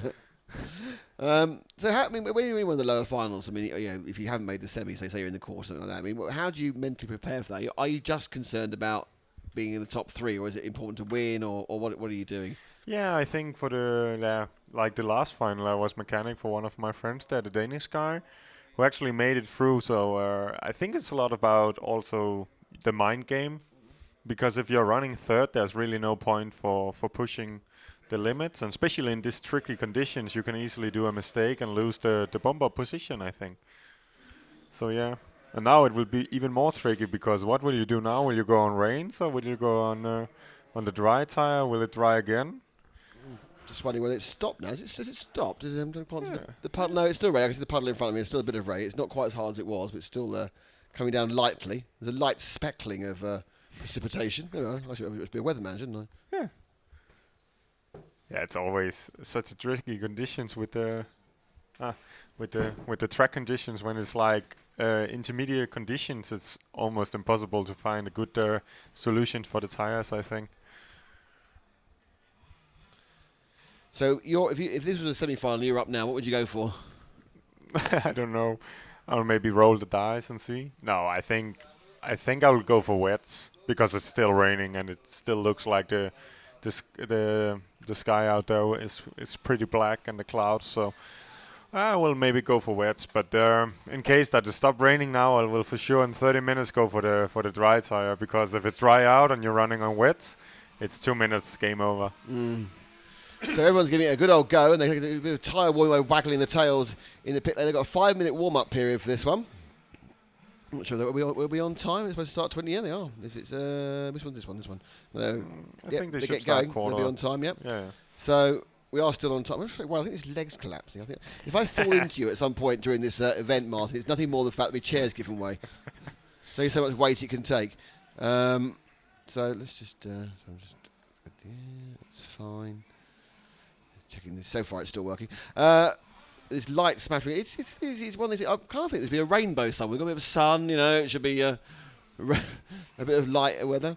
So we're about to start. So what are you trying to do? You come out. You've not run. What are you trying to achieve in this warm up period? What's the idea? Yeah, I think for sure if you go on the dry tires, you need to keep the heat into the tires, because it goes directly from the heaters. So they are like 80 degrees hot when you put them on the track, and it's really, really important just to try to push all you can to keep heat in the tires. But as you can see already now, it's impossible to go fast. So for sure, the wet tires will be the best solution in this final. It looks like. So more generally, in a normal fine without the weather restrictions, what do you use this warm up period for? What is it? Is it just is it just to get your eye in again, or are you actually trying things? Yeah, really, when it's wet, and especially when it's intermediate like now, you have to find a driving line around the track, because if you go in the black line where all the rubber is, it's just like soap. So yeah, you're actually using the warm up period to try to find a good racing line with some traction in it, I think. And obviously that's going to change during the course of the race, as it gets wetter and dry. I think at the moment it is just about stopping. It's spitting a little bit in the puddle. I've got a convenient puddle I can just about see there, which has got a little bit of spitting on it. Yeah. But this has taken the track back probably to how it was an hour ago. I don't think it's much worse than that. I mean, the other thing is, of course, it's quite an open circuit, isn't it? So the water goes through. This is what I saw this morning, is even that it almost looked totally dry, it's still wet because it's so open. So the like the top of the surface is starting to get light gray, like a dry asphalt, and then but inside the big holes of the tarmac is just like water. So it's really tricky condition. And what I also see this morning was out of the track, there's huge water pipes when it's a heavy rain. So in the final, if it's heavy rain and you make a mistake, it's maybe you kill the car because you went to the water pipe. There is a massive. I was just after it rained. I had to go out and we were going out and looking where we were going to put the cameras for the finals. And I made a misstep and I put my foot in a puddle. Yeah, I got mostly a wet sock. But anyone who knows RC Racing TV will know we are basically normally challenged by accidents. Frank normally is the one who goes to the hospital though, but we normally fall over at least 4 times. So, I mean, the racing I do is a bit shorter, 8 minutes, and you can relax into it. Do you, when you're getting up for these qualifying, do you suffer much from nerves, or are you quite relaxed? You've got quite a long time to go. For me, it's always like the first lap is a bit of nerve, but then the rest is just like another day in the office, I think, because I know it sounds a little like, but I mean, it's just racing. What can you do if the car breaks or if you have an engine fall or something? You cannot do anything. So it's all up to guards and stuff like that to achieve. Down to luck, yeah. So about 2 minutes from the start of this one. I think really it's kind of an all bets are off situation because of the weather. So it doesn't really matter where you qualified. So would you think that perhaps the guys who bumped up, Bayer, Recreo and Lopez may have an advantage? Yeah, they have for sure advantage. Excuse me. Especially Dusan, because I saw Dusan in the last heat was the same condition and he was pretty good.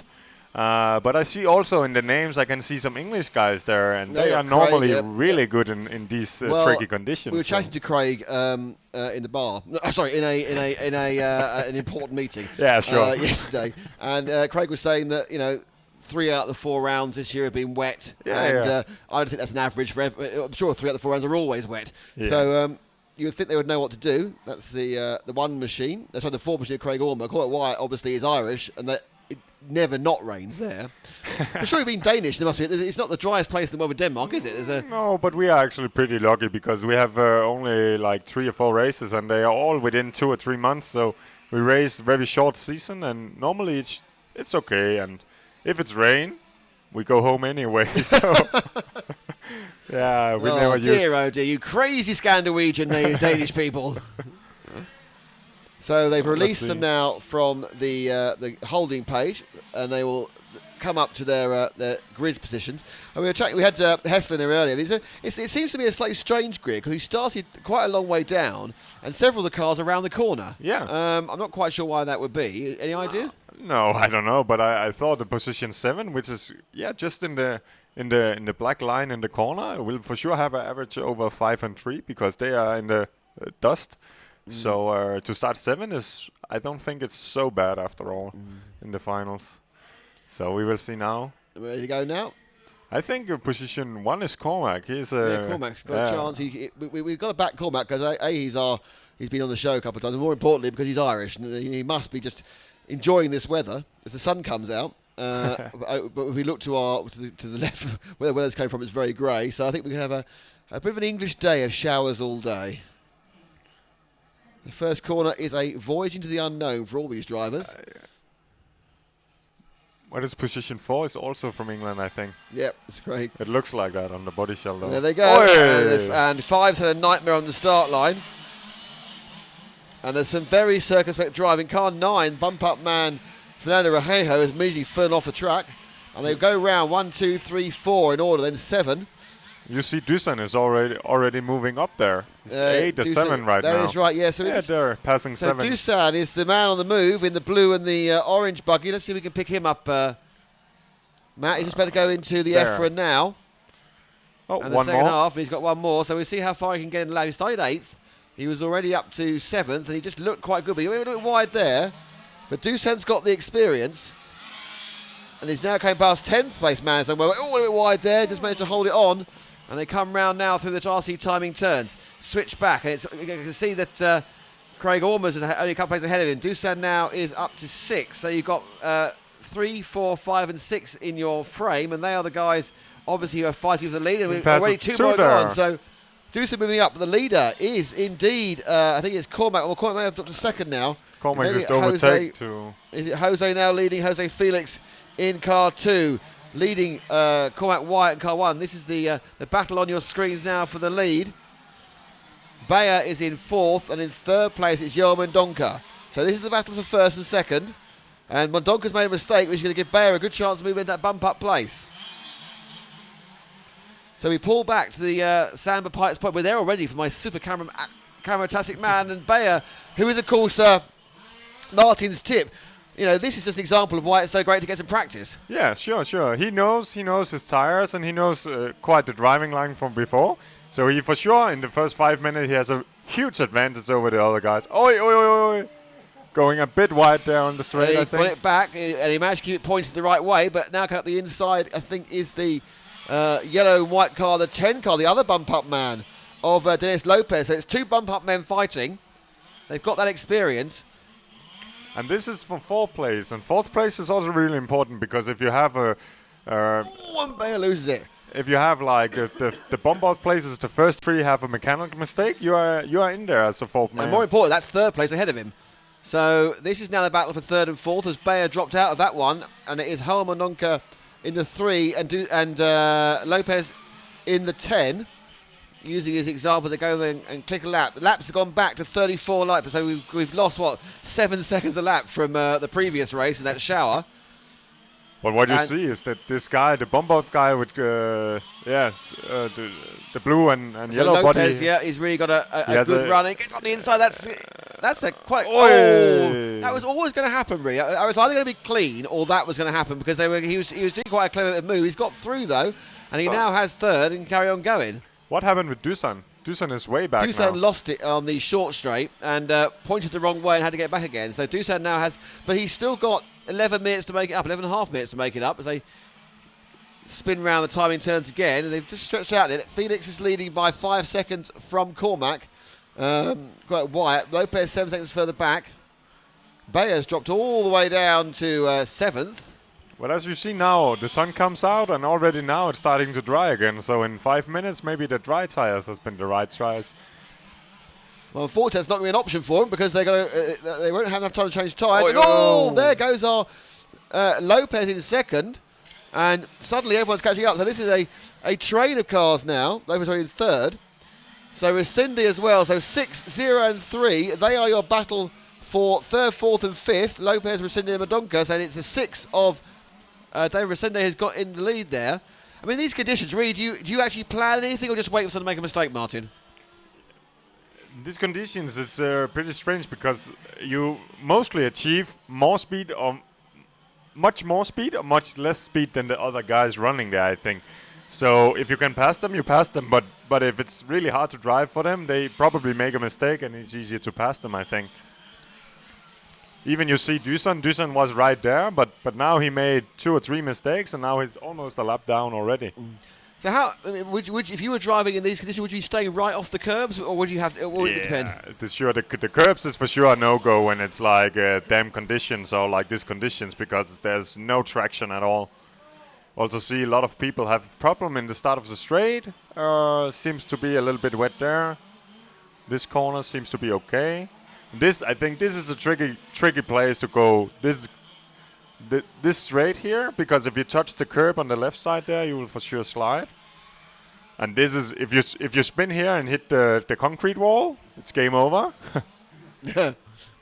But I think the track condition seems to be okay now, and I think maybe if it stays dry, you will have it like the last final for the next final as well. So Jose Felix is leading by a long way. He's 7 seconds ahead of Cormac Wyatt. Wyatt himself is 6 seconds ahead of Resende, who is the 3rd. And then 4th is Dennis Lopez, 3 seconds further back. Then Mendonca and Dusan Bayer. Everyone's quite spaced out at the moment, so it's... Yeah, but it seems like 3rd place runner, he has a lot more speed than 2nd place Cormac, because I see the lap times and it's almost a second faster each lap.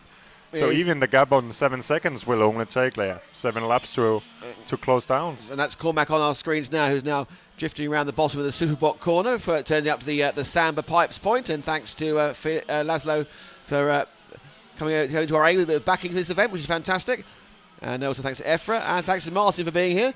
So if you so do you learn an awful lot by watching other guys driving? In these finals with the 2 or 3 finals below you. Sure.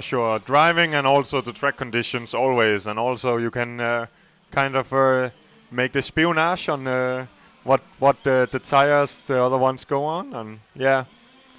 But it's very tricky conditions out there, I think, because you can achieve more speed every lap now because it's drying so fast. Yeah, with the lap times now down to 31, so they've already pulled 3 or 4. A clean lap is a 31.2, a 31.5 from the 35. So it's amazing how fast it is drying. That shower really wasn't as serious as it looked, and that makes it really, really hard. I mean, I haven't driven an awful lot in the wet, only with touring cars a long time ago. It must be very, very difficult when you just don't know what's happening each lap. It's so difficult. It's to do a final like this, 15 minutes without doing a single mistake. It's almost impossible for every driver. So it's it's quite good. And you can also see the Englishman like Cormac now. He did many laps without doing anything wrong. So for sure he's used to this tricky condition. He's saying that Cormac the Irishman would just pass an Englishman who was spinning, and there's been more people losing. I think the point, I suppose, if you're trying to actually get up some, then there is Craig Ormer in the English guy in the I said Italian-esque painted car, and that to me is an Italian-esque painted car. Apparently there was a Union Jack on the roof I didn't see, but I'm sorry, green, white, and red is Italian for me, but I knew it was English. Yeah, okay. I actually think he's from Ireland. But it's the same as England. No, Cormac's from Ireland, and Craig is from the UK. Yeah. So they come through. But so it's Jose Felix from Cormac Wyatt, and Cormac's getting really close now. So we need to find where Cormac's gone. There he goes now through the Superbox bend, about to now. And is that the leader right in front of him? Right there. 5. No, it's Chris Car. I think Car 2's 2 cars ahead of him. As Cormac now, as you say, this particular phase of the race, from dropping back, is now moving forward after a difficult lap because of traffic. Though we see the 29-second lap from Resende, the last one, and they're coming towards us now. And this is the battle for the lead. Doesn't mean an awful lot because they're both going to bump up, but it is Jose Felix and Cormac Wyatt. Resende going very quickly. Imagine how hard it must be to running first there. If you don't know the grip. Cormac sneaks through the corner there. Great move there. But in a way, you wonder whether Felix, I don't want to lead this race. You have a go. Yeah, exactly. This is just the mind gain of the. It's a perfect mind from Felix. Just let Cormac go. He's faster. No need for fighting. He just needs second place to bump up. So yeah, I think it's really good. Really good. Especially that they know that the conditions will be completely different next time they're out. And just because you're fast at this particular time doesn't mean you're fast elsewhere. Yeah. But Felix is slow. He's 3 seconds slower than Resende in third, and that's going to be an issue for him. But that's maybe because Felix, he chooses the wet tires for the start, and it was perfect the first 5 minutes, and now they are gone. So now the others have a huge advantage over him. Yeah, let's see if we can pick up Felix. Is the next car along, Matt? Because he may well be struggling as he goes around. The car not looking quite as good, but none of the cars looking brilliant at the moment. Cormac happily winning this one. So car 2 of Jose Felix, again a 32-second lap. It's a 30-second lap from Wyatt, and Resende, I think, is going to do another 29, and he did. So I think, Martin, he must be on a different type of tyre because he's losing 3 seconds a lap. Yeah, you see there's no corner speed at all, no traction, and this guy is just passing him right on traction. And that is second gone.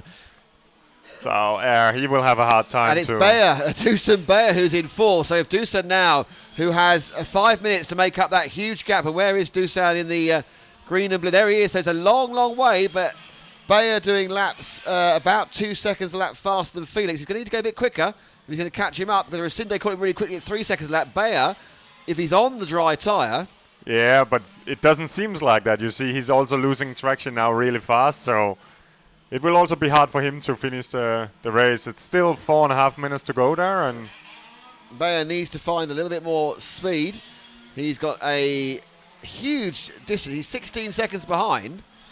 Resende is the fastest man on the track with a 29 best. He's in about 4 of those. Felix is a little bit quicker now. He was a couple of bad laps. He's pushed it down a bit at 32. I think he's kind of, once he let Cormac go, he realised he's going to put the hammer down. Maybe. Sometimes also in this tricky condition, it's good to just like pull back a little bit and look how the others are going, and find the right racing line or the same racing line as the fast guys there. But everyone's so we've got a 29.8 from Cormac, a 29.9 from Resinde, a 32.1 from Felix. But Bayer's not going fast enough, so I think he is also on the wet tyre, unfortunately for him. And it looks like no one else is actually going much quicker. It is the first two guys who've guessed right. Yeah, it seems to be a big gap to the other guys. Like Dusan maybe have a chance on Felix if he finds some speed, but otherwise the top three seems to be the sure bump out without any mechanical mistakes. And there. now we are in bright sunlight. And it dries out and the lap time's coming down, and that bright sunlight is not good news for our leaders. And first and second are right together again now. Let's see if we can find first and second as they go round. And Resinde just took the lead actually down the bottom of the EFRA turn. So looks like Cormac has also realised that Resinde has got the absolute pace in these conditions. Resinde, who I know he's taped up one of his side windows. Why would you do that? Oh, it's because if they think it's too much rain there, so they just tape up the side windows to not get any, like water pipes, the splash from the water pipes into the car. I mean, how sensitive are these cars to wet? I mean, I know obviously the radios are all in boxes, but how about the actual electronics? Yeah, electronics for sure. It's always very sensitive to the wet. But also engines, like if you get water in the engines, they can be very rich and flame out. So not so sensitive like a nitro car, but still not. Rain is not great. I mean, what out of interest, because we've seen a lot of cars, you know, right? What's the most common reason to have to retire? What's the most common problem with these cars?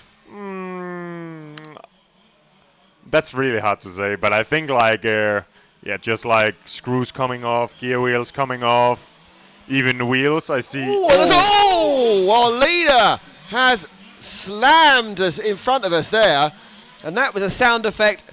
He was, if there wasn't a fence there, he would have joined Martin and I in the commentary area, and he's hit that. But I think he's got away with it. I think the car still works. It sounded like it was a flat-on hit. Over, It was a flat-on hit. He's going to be saying thank you to his bumper.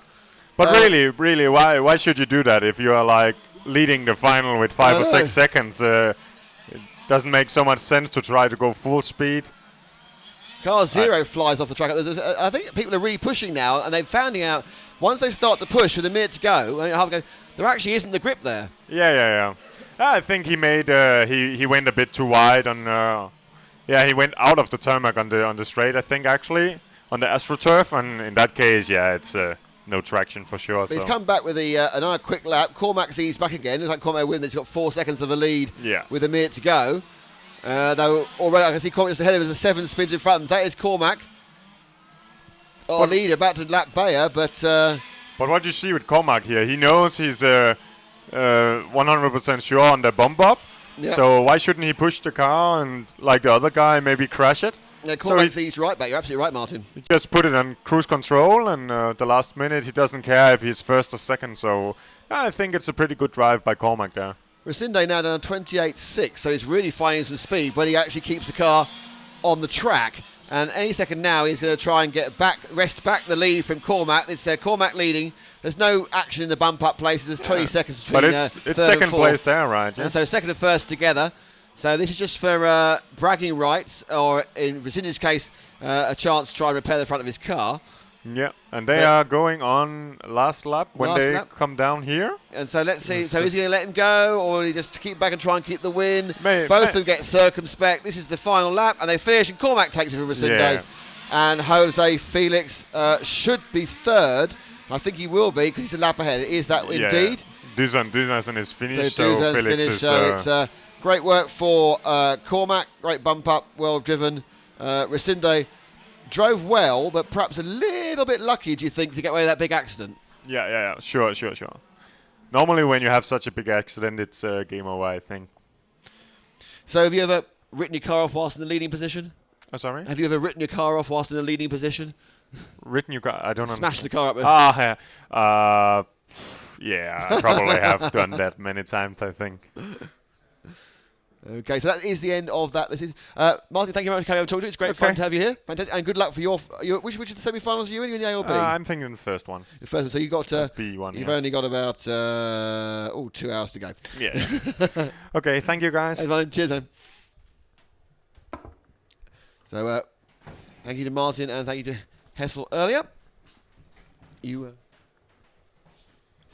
Now, our next guest was going to be Cormac, but obviously Cormac has upscaled himself and qualified, so he won't be there. We have to wait for Cormac's appearance. As young Matt returns, will take me out of picture to save all your faces. Your ears, eyes. Ice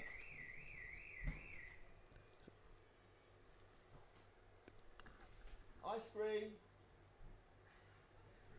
Our BCL4 will say good luck to Patrick Koopman in this race. He's car 7. Mr. Chuparov is chatting in to me in Portuguese. I can only say he was looking at Carlos Lopez in the 1/8B, which should be here.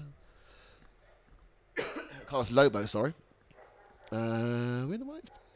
This is our next race. This is the 1/8B, and I can't see Carlos Lobo, so I'm misreading this, obviously. So our next one... Oh, Carlos Lobo, he's talking about Thiago. So Carlos Lobo, one of the people commenting, sorry. Me trying to read foreign language is never a good idea. So thank you all for joining us. Hope you're enjoying the show. We're enjoying it. Nice to get some expert opinion there from Hessel and Martin. We'll have some more later in the day. That little bit of rain certainly caused a flurry of excitement stroke disaster. As the 1/8 final picks up very quickly.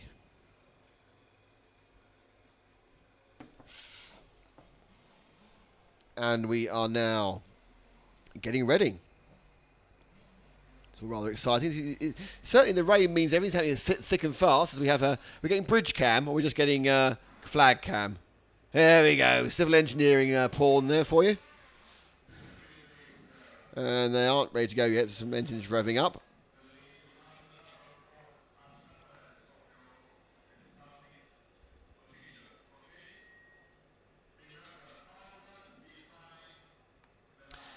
Stuart Alfrey is asking us where... Say hi to Hessel. I didn't ask that question again. I'm really sorry. Stuart, I'm not able to follow things the whole time. Where can I watch the interview with Craig Orban yesterday? It is on the archive in the...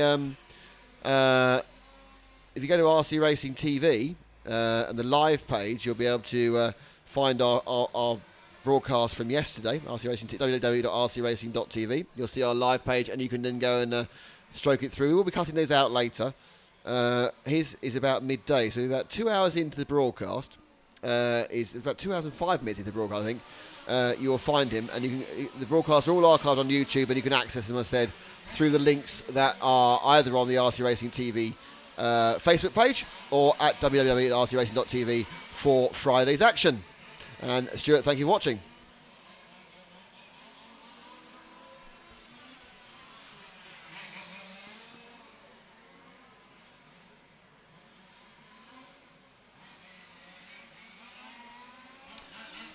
So, in this, we're in Portugal, but I feel at home, and I feel at home, A, because they've made me feel at home with some fantastic hospitality, but more importantly, because we've got English weather. Sometimes it's raining, sometimes it's not.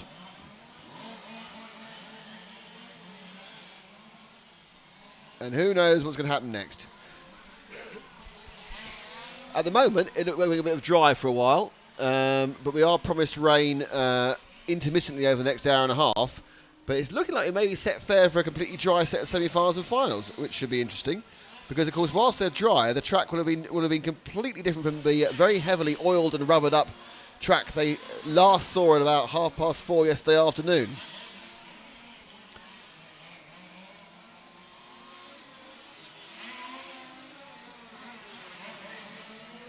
So who is in this, the 1/8B final? Car 1 is... Eduardo Ripetti of Italy. Car 2 is Robert Prego from France. Our single lady driver, Emmanuel Van Heisendonk is from Belgium, is in car 3. Ambrigo Vender from Italy, car 4. Patrick Muller from Switzerland, car 5. Lionel Jolly from France in car 6. Car 7, Patrick Koopman. I know RC Big Scale Forum is backing him from Holland, is in car 7. Car 8, Thiago Sykes has also got some support in the forum. Alexander Schiller is car 9 from France, and Michael Viva Evo from Denmark, car 10. And 8, 9 and 10 are your bump-up drivers. They've already had 15 minutes of race experience of this so far.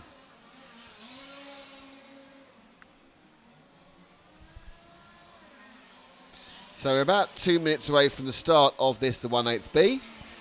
We fly straight into the 1/8A and then the 2 quarterfinals, semi-finals without a break. The first break we get beyond 5 minutes here and there is when we hit the semi-finals. So we are RC Racing TV. We are here thanks to EFRA and also thanks to Samba Pipes, the exhaust pipe of choice in large scale, who have come to back us today. It's fantastic. Thank you to Laszlo Gal. And of course, part of Model Cargo as well. So it's great to have you aboard and joining our list of friends and supporters. Thank you very much. If you want to chat to us, there's a couple of ways. The easiest way appears to be actually on the chat feed of the YouTube stream, or you can text us. Well, we can't text. You can obviously tweet me at rcracing.t. Tweet me at rcracing, or you can have a comment on the RC Racing TV Facebook group. And if you're not a member of the RC Racing TV Facebook group, why not? We now have 3,750 members, just like you, who all want to talk to you about things, and.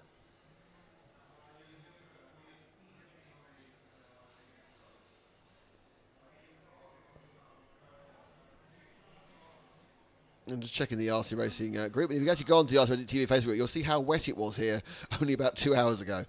And they are now getting ready to get underway for this one.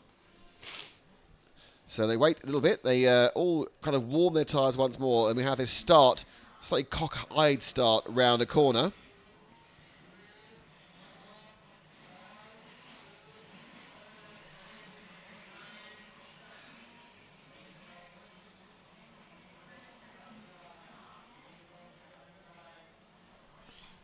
And they roll to their starting points. And it looks, if you think on the camera it looks like it's bright sunshine, it is! But unfortunately, bits of the track are still quite damp. But we were seeing some quite fast times towards the end of that last one. Fastest lap of the whole event is a 23.1. Fastest lap I think we saw in the last one that we've seen so far today is a 27. And there's been a rain shower since then. We should see something quicker now as the cars get ready to go for the 1/8B. Top 3 bump up. And it's cleaning away 1 from 2 from 4 from 3 from 5 from 6. So good start from 4, not so good from 3. And I think that Martin was saying that the position of 3 is not as good. So they come through. It's Repetti from Perigo, from Vender, and then Emmanuel van Huizendonk. Manuel. Oh, a bit of curb there taken by our leaders. 1, 2 and 3 come towards us. And trying to inside there was the number 2 car of Perigo. But it is, again, a lot of they've been very liberal with the curves, not frightened at all by them. It must be a lot drier. And 1, 2, 3 tear into the Swiftbot corner before they turn now left into the Samba Pipes point.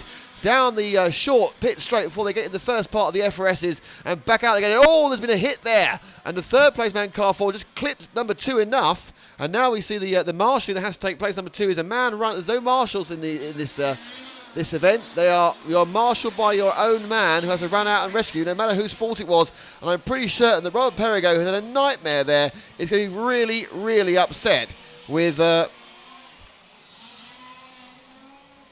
what's happening in that particular event. He would not be happy about that because he has been taken out, Perigo, by car 4 of Ambrigo Vender. Now, interestingly, Thiago Sykes in car 8 is in third. 1, 2 and 3 comes streaming towards us. And it is the 4 from the 1. So Ambrigo Vender has really gave this. He's now in the lead. The 1 of Petty in second and Sykes up for a bump-up place in third. And I think also a bump-up place, Schürrle is in fourth. So again, that track knowledge is just vital when conditions are changing like they are. But an accident there. Oh, lucky for our number 1 car. He gets an accident hit again. Unfortunately, we just lost the second half of that problem. And our leader now comes through to complete the lap at this point. So it's 4 from 1. And we are with third and fourth, because that's where the battle is. That's the bump-up place. And it is Schürrle and Van Huizendonk. The lady driver, Emmanuel. That's the best way to say it. Emmanuel is Manuel Pirro. He's a man. Emmanuel is in fourth in the purple machine. And she's trying to chase down Schürrle, the 9, who's got the advantage of bumping up. They come around the camera corner, come tight now into the RC timing turns.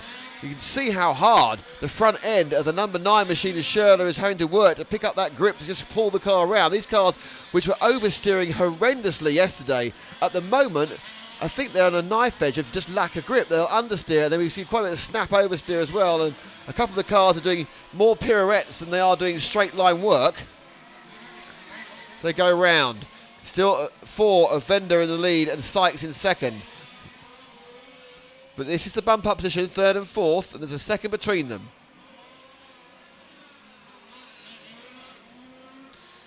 And a car in between them and they go now. So Van Huizendonk needs to work her way first past the orange back marker who lets her go. I think he was probably told to there by the referee. Didn't look too keen to begin with. Schürrle has the back marking number 7 in front of him. That's the bright yellow car is part of the battle. He pulled out nicely. So it's that battle. The yellow and the purple is the battle for 3rd. We are 3 minutes and 30 down, 11 minutes and 30 to go. And these guys are about 3 seconds behind second place as our leader, our erstwhile early leader, car 1, has had to have a pit stop and start again. Go girl girl from Dimitri. Well, let's see what she can do because she's coming down competing equally as you can in RC racing. It's an open opportunity sport. We don't care whether you're male, female. We don't care where you come from, where you've been, who you are. As long as you can hold a transmitter, we can adjust them for people who have disabilities. You're welcome to race with all of us. And at the moment, I think that Sykes had a problem and dropped back into the... he does indeed. So Schürrle and Sykes. It's Sykes now is that car in the middle. So Schürrle there. Thiago Sykes had a problem and dropped from 2nd to 3rd. And now... oh, that's too wide. That's way too wide. And the rain is falling, and that's why suddenly the grip's gone. And we saw Van Huizendonk go, and Sykes has suffered the most of it, and they're all spinning everywhere. The rain has come down from nowhere, and the grip has fallen away. The 26-second laps are now 32-second laps, and it's been carnage for a while. This is a battle for 2nd and 3rd between Sykes and Schürrle, and Sykes has got 2nd again. Schürrle is in 3rd. But with the rain, the light shower, suddenly no one can grip, and they've reined the speed right back, all of them. Suddenly they're taking it so quietly. Lap times go out to the 36 from 20. So they're going 10 seconds left slower than they can as they just try to survive with 10 minutes to go. And no, can't even survive because they'll put on tyres for pure dry. And that's the 9 of Schürrle, who was in 2nd. May well still be in 2nd as we wait for them to win this one out.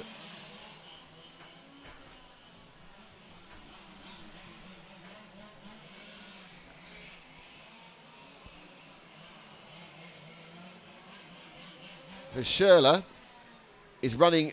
Sykes now is our leader. Vender has dropped down to 3rd. Schürrle is 2nd. Laps way, way slow.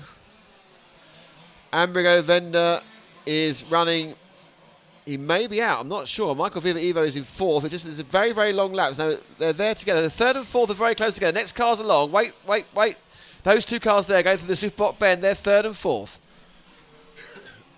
That is, I think, Vender and Michael Viva Evo, who both had bad laps and dropped a huge amount down. That little shower, which is virtually stopped now, just caused, well, I say momentary chaos, but chaos for 2 or 3 minutes. The cars worked out what they were doing. So it's Sykes from Schürrle. This is Vender in your camera on 4, and that's 3rd and 4th, 4 and 10. Michael Viva Evo. Oh, and Viva Evo throws it off the ground there. Recovers. Luckily, he doesn't turn over, so he doesn't need to be marshalled. And now continues on his pursuit in this ice skating rig. And then there goes Vender. And they're back together enough. They've both had a pirouette each. What you have to realise is these cars are on dry tyres. It's damp. And this is there's a lot of rubber and oil. So not only is it damp and there's limited grip, they are skating on an emulsion of goo and slick lipness. It is so unpleasant out there that you probably couldn't stand up. This is worse than far, far worse than being wet. If it's very wet, not an issue. If it's very dry, not an issue. This, with the rain picking up again, is the ultimate nightmare, and it's changing every lap. It's the fact that it's deceptive, isn't it? It's completely deceptive. When you know it's wet, it's fine. When you know it's dry, but when you don't know what you don't know, it's a complete nightmare. And exactly, and it happened there. Initially, we saw it was Emmanuel had their problem, and we thought, oh, what's she done? But actually, she had caught the start of the shower. And her lap times are now, they've all got fast lap times of 26 seconds, and they're all now doing 34, 35. And the rain is slowing right down, and the cars are possibly building back up to speed again. And somebody has unplugged my computer.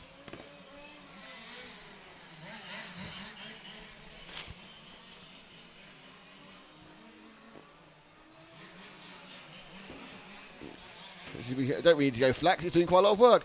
So we're only just over halfway gone. It's Thiago Sykes who is leading. In our picture, it's car 4 who's third, Amerigo Venda. Between them is Alexander Schürrle.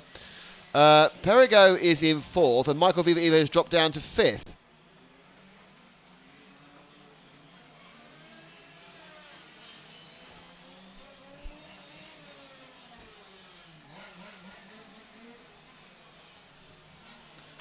And then it's Emmanuel, and the rain's really chucking. Oh, it's coming down very heavily now. Now, I have to warn you, we may get some satellite blackout issues, but stay with us. When it rains very heavily, we can lose satellite connection, but we will come back, so don't worry about that. So keep with us. And it is now coming down really quite. It's quite fine rain, much finer than earlier, but this is now very, very wet, and there are guys on dry tyres. Now, whether they're going to continue going or retire, I don't know. You can probably see the rain falling and making this even trickier. There's about 5 cars going. Sykes now is still leading. Let's see if we can find our leader. As they come round, 1 and 4, and our leader is car number 8, and he is coming down the straight now, I think. Indeed he is. That's our leader, car 8. And he's just done a lap of this raining wet, and he's done a 35-second lap.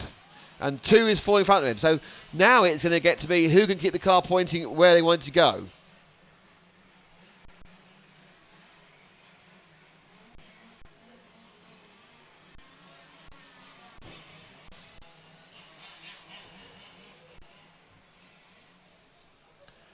The rain sort of easing slightly, I think. But it's still a situation where you have Thiago Sykes from Amerigo Venda, from Alexander Schürrle, Perrigo. They're all going slower and slower each lap, and it's just taking a little time for the timers to catch up. We're with our leader. We're with a kind of a gaggle of cars. Second place is car 4. Third place is car 9. And that's car 9 we can see. I think it's been lapped now. The rain, I think, might be easing off. Not certain.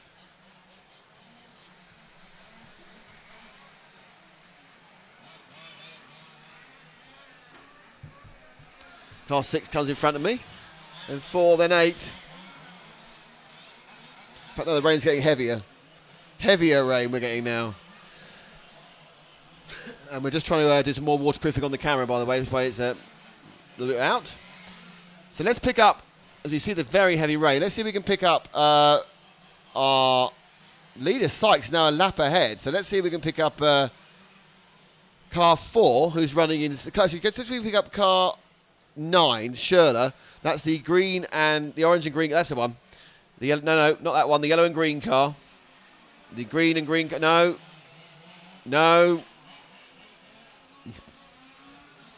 That's the one. The bright green. No, it's not. Oh, doesn't matter. The bright green car is the one you want. As the one crashes. There he is. So he's currently in the bump up place. That's why we'll stick with him, because he's the person who's liable to drop out of the top 4. Viva Evo. And that last lap for him was a 43-second lap as the rain comes down. In fact, it's just, I think, slightly eased. So Viva Evo is trying to catch him down for a double bump up. A double bump up for Schürrle as well. As the rain continues to fall. Sykes from Venda, from Schürrle. Car 1 is many laps behind.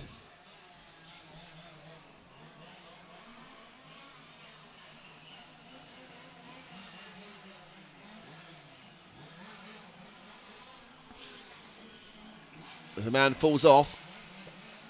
So we're sticking with Schürrle at the moment because Viva Evo is 4 seconds behind, and he went about a second faster, and there's 2.5 minutes to go. So Schürrle needs to keep it effectively pointing in the right direction. That car behind him is not the man fighting, that car is. you saw coming through, and it looks like Schürrle can probably do it. Sykes somehow has managed to get himself a lap and a half ahead. He's absolutely loving these conditions. But Sykes must have had a different tyre on board. He's 5 seconds lap faster than anybody.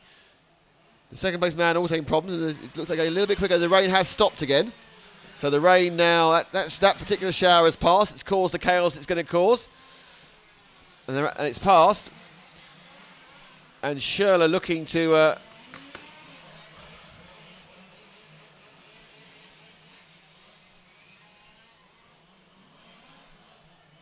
so... It's incredibly tough up there. No, it's very, very difficult. This is why it's having a lot of lovely stuff here. But it's... Schürrle really is having absolutely... You can see he's just trying to walk round.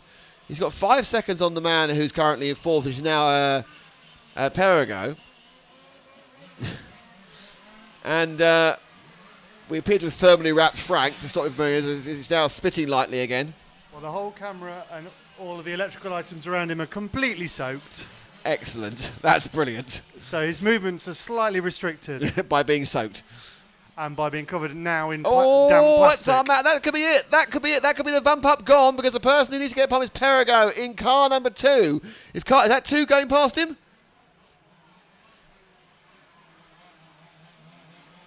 No, that's 10. That's Michael V. That's 2 places. Don't worry about him. He's out of it. Don't worry about him now, Frank. He's toast. Car 2's who we need. Who should have popped into the business. It's 9 now. It's 9 who's got it. No, it's 2. 0. It may even be 0. No, 0 and 2 have swapped round again. So Evo is ahead. So car 10 is the car slowly going down towards the Superbock bend now. And he is your final bump up man. The man behind him, car 2 of Perrigo, with 35 seconds to go, is the one who's... Oh, and now it's going to go because that yellow car is going to take him. That's the final bump up. The car 2, this is just dancing on ice rather than racing with large scale cars. It's all about these two. They're going so slow they might not get another lap, but this is the final bump up place. Oh! Stay with him. Stay with the second car. They got 11. I think this is the last lap. So if the yellow car can get round this corner, 5, 4, 3, 2. No, they both made another lap. So we've got one more lap of this dancing. This is the final bump up place. It'll be between these two. The leader, car 2 of Perrigo. Behind him is car 10 of Michael Viva Evo, who's got to catch up this distance in the rest of this lap. Safely through Sykes and Vender. In what has been an amazingly tricky and difficult event for the drivers and the camera team, but I've been fine for me, really. I got confused, but he's gone again, and that's it. That's the end of it. So let's take Perrigo over the line, because those 2 spin outs, discretion, the better part of valour, and the Frenchman will take it into the final, into the quarterfinals, from bumping up in what can only be described as a different race, with 2 showers in the quarter of an hour period. Remarkable stuff there, and as if by magic, as we just come to the end of this one, I'm joined by another guest, and I'm joined by our reigning large-scale world champion. One in the side. It's mighty Marcus Feld. We have to give you the mighty. Hello. How are you doing? Very good. Good. So, are you very glad that you weren't out in that last race? Yes, because at the moment it's an absolutely gamble. You don't know how to start and what to start with. It's more of a lottery than of a racing. So we had a very heavy shower halfway through the race, a light shower, then a heavy shower, and everyone just kind of went, what do you do? I mean, if that happens to you, what goes through your mind? What do you do when it starts to rain like that suddenly?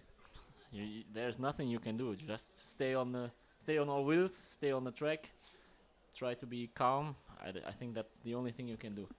It's so depending at the moment what kind of tires you choose before the race. So it's critical for everybody. So I suppose really the biggest problem is, of course, that the track constantly changes. You're hoping it does one thing or the other, aren't you? Either being very wet or dry for your semi. Yes, that's more or less the best thing that could happen. If it's raining, you can prepare the car and the tires for the rain. If it's wet, if it's dry or wet. But like this, you don't know. So when it is like this, is it someone like you with incredible experience who has the advantage, or does your advantage get negated by the conditions? I think the problem is we never really like to go in the wet. So that's one point we always try to go to come around, and it's difficult. It's difficult for everybody, and I think it has nothing to do with big experience or something. Every track is different, every tire is different. So if you're lucky and you have a good tire on the car, you're fast. So I noticed that most of the people who qualified high ran the PMT tyre. I think the first 15. Do they have a rain tyre? Yes, that's the only good thing. They have a very good rain tire, but more or less for the heavy rain. So on the conditions like now, it's difficult. Yeah, I mean it's an interesting. At the moment, I think everyone's going out there. They'll do their 5-minute warm up. I mean, how long if they want to change? They want to warm up and come in and change tyres. How long will it take to change a set of tyres between the warm up in that period? I think if you need to change the tires, all 4, you can just change one time, because otherwise you will lose too much time. They all start to rev up and get going. RC Big Scale Forum now says good luck under these conditions to Kevin Tollenaars. RC Big Scale Forum is a fan of the Dutch team.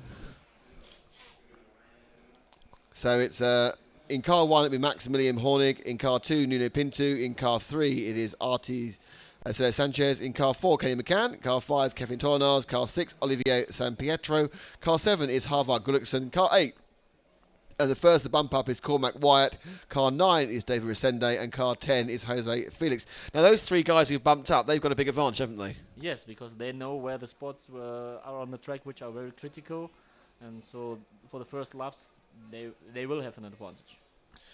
But I mean, so when you're out there and it's rained a bit, or it rains a lot, or it rains a huge amount, I mean, is it just like there's a dry line and there's a damp line, or is there a dry line, a bit damp, a very damp line? Does it change that much, or is it just like 2 lines?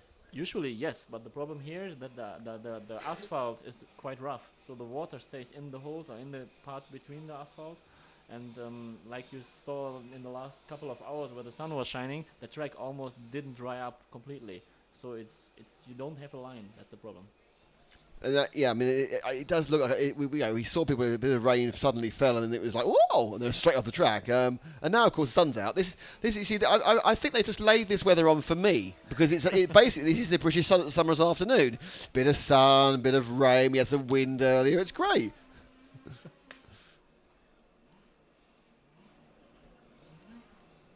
So as we wait for the start to go down, so I asked this to Martin. In a normal race, what do you guys use this warm up period for? Just to check if the car is right, if the setup is right, the tires are working. Sometimes you can have bad luck and get just a bad tire. So these are the things you just check. Check the brake balance, everything, how the track changed from yesterday to today. Yeah, this is a little difficult to try now. So it's more or less find the lines, find the brake spots, and don't break the car. Easier said than done. I mean, obviously we've got very different conditions here. I mean, is there a case where you might think about changing body shells, going for from the BMW to the Alfa? You might want more front end, or vice versa. Is that a tuning option you guys do? Do you change body shells? Yes, but in the EFRA rules, it's not allowed in the race. Okay. So we have to stay with the same body we started the first qualifying round with. That had to make with one European Championship. I changed the body shell in the last qualifying round, and it was much faster. After that, they changed the rule. So do you have to use exactly the same shell? Yes. So what happens if it breaks? That's the problem. They tried to make things more easy, less complicated, but they made it even more complicated, because now you have to bring 2 BMW body shells, 2 Alfa body shells. It costs more than before. The best laid plans, as we say, the best laid plans can often go wrong. Carlos Lobo is backing, is saying well done to Thiago Sykes for getting through the last event. We've now got 10 cars running round, looking to see what's going on. They actually look already. I mean, I know we've gone up a level. We're in the quarterfinals now, so we've got a better selection of drivers, or qualifiers. But they do seem to be slightly happier with the conditions, even though it's slow. We're not seeing the pirouettes, we'd say, the spins. Yeah. I think now this is the most critical part of the race, of the wet condition, because it rained heavily before, and it's drying up now. It's just depending on how fast and how quick the track will get a little more grip. And then if you start with wet tires, with rain tires now, it could be good in the beginning. It could be very bad after 5 minutes. And it's the other way around with the intermediate tires. And is there anything you do to the engines for this sort of conditions? Do you rich them up or whatever, or do anything, or will they be exactly the same as they were yesterday? If you have more rain and you need some kind of rain air filter, you have to lean them up because it gets less air in. But usually you just change the clutch condition, engage it more early, so it's not spinning so much. Okay, explain that. So in the dry, you want to have the engine revving faster before the clutch engages, which is obviously going to give it more kick. Is that it? Yes. Usually we let the clutch engage in dry conditions around 9,000, 9,500, and in the rain you go down to 7,500, 8,000 RPMs. So that's sort of way of reducing the torque as such. Yes. So it pulls away a bit slower. Yeah, it's more easy because if you engage the clutch quite late, you don't have the feeling in the wet condition, and suddenly the clutch engages and the wheels are spinning and you spin around. I mean, it's very noticeable. Everyone's, yesterday it was all full throttle. Here it's all on a throttle feel. I mean, these are big engines and they've got a lot of momentum. How much throttle feel do you have? Is there a good feel throttle, or is it quite rough, quite coarse? No, the nowadays engines are quite easy and good to handle. So you really have a good feeling and you can go also very smooth. That's not a problem. So they come round now. The man is waving the Portuguese flag, which is getting everyone back into the... naughty. Someone's on the extra lap they should have done then. And he's realised that. He's been called back. So they're doing an extra lap. And now you get called in. So at this point, you just top off on fuel. No, Nope. not for 15 minutes. No.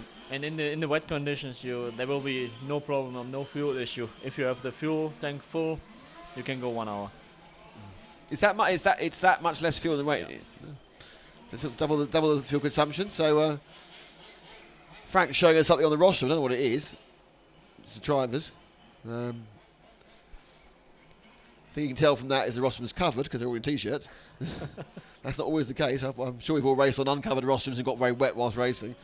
So there the cars all lined up. Bit of revving and trying to warm the rear tyres. Two-wheel drive, of course, these cars. So this is the 1 quarter... Is it 1 quarter? Yeah, 1 quarter B final. It should be 8A. Oh, it's the 8th A. I've jumped ahead one. It's the 8th. See, I've jumped ahead. It's the 8th A. I'm wishing the day forward. It's the 8th A final. A side, and top 3 is what counts. So the rest of it is go fast or go home. And they'll now drive to the grid, and the grid is placed. I've said this to our other guest. It seems to be a bit of a strange grid, in that you've got a lot of the cars round a corner. What is your opinion of this? I think I really, for the dry condition, I really like the grid because it's more relaxed, and especially with the fast corner at the end of the first straight, it would be less collisions. But in the wet, it's difficult to start anyway. So, 10 seconds before they go. Let's take them around the first corner. Traditionally, it looks like position 3's had a problem getting away, and 4 has got past it. There's more grip, I think, on the inside. And there we go again. But car 3's made it easy for everyone by spearing off, so he won't get past at all. Our leader got over. Oh, car 1 didn't have a very good start either, and it goes because it's 2 from 1, from 3, from 7. So it's Pinto from Hornig, from Sanchez, from Gulix as they go down. And the main point of interest there is second and third going round the Superbot bend, because a nice start there made by car 2, who may have lost that nice start. No, he's away. He's away and round, as you see, he'll slim through there. He's slightly ahead. So 1, 2. So 3 and 4 is where the action is, as 2 goes off. So 2, 3 and 4 is the action. And after practicing so well, Marcus, they've all made a bit of a pig's ear, as we say, a bit of a mistake at this first lap, falling off. Yeah, that's surprisingly good. So it's 1 from 6. So Cormac has come up from to third. This wet weather has really played into the hands of the people at 8 from 10. So 2 of the guys who had to run the previous round and have bumped up are showing well. That's no major surprise. No, that's what I said before. It's they have the rhythm. They know the places which are critical. So this is a big advantage, a big plus now. And a fantastic start for car 2. Nuno Pinto has got his car kind of all patched up and taped up to make it look like a banger car. He's taken all the air out of it. He's absolutely flying. His last lap was 5 seconds faster than anyone else. And then San Pietro from Felix, from Wyatt, and that second, third, fourth, fifth battle is what we should be looking at. So second is car 6, third is car 10, and fourth is car 8.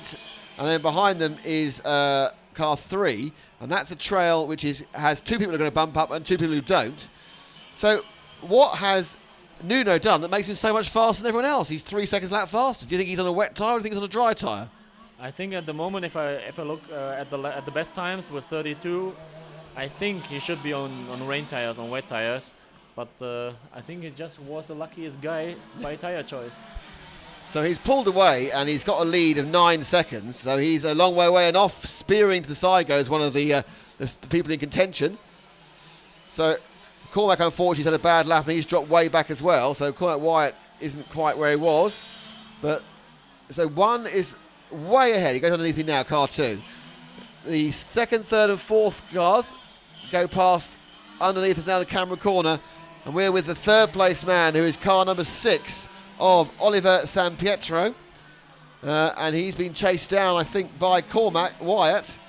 And they are all quite close together. They're fighting. So you know, what is your mindset when you're trying to bump up? You know, you're not trying to win the race, trying to bump up, Marcus. What's the difference in your thoughts?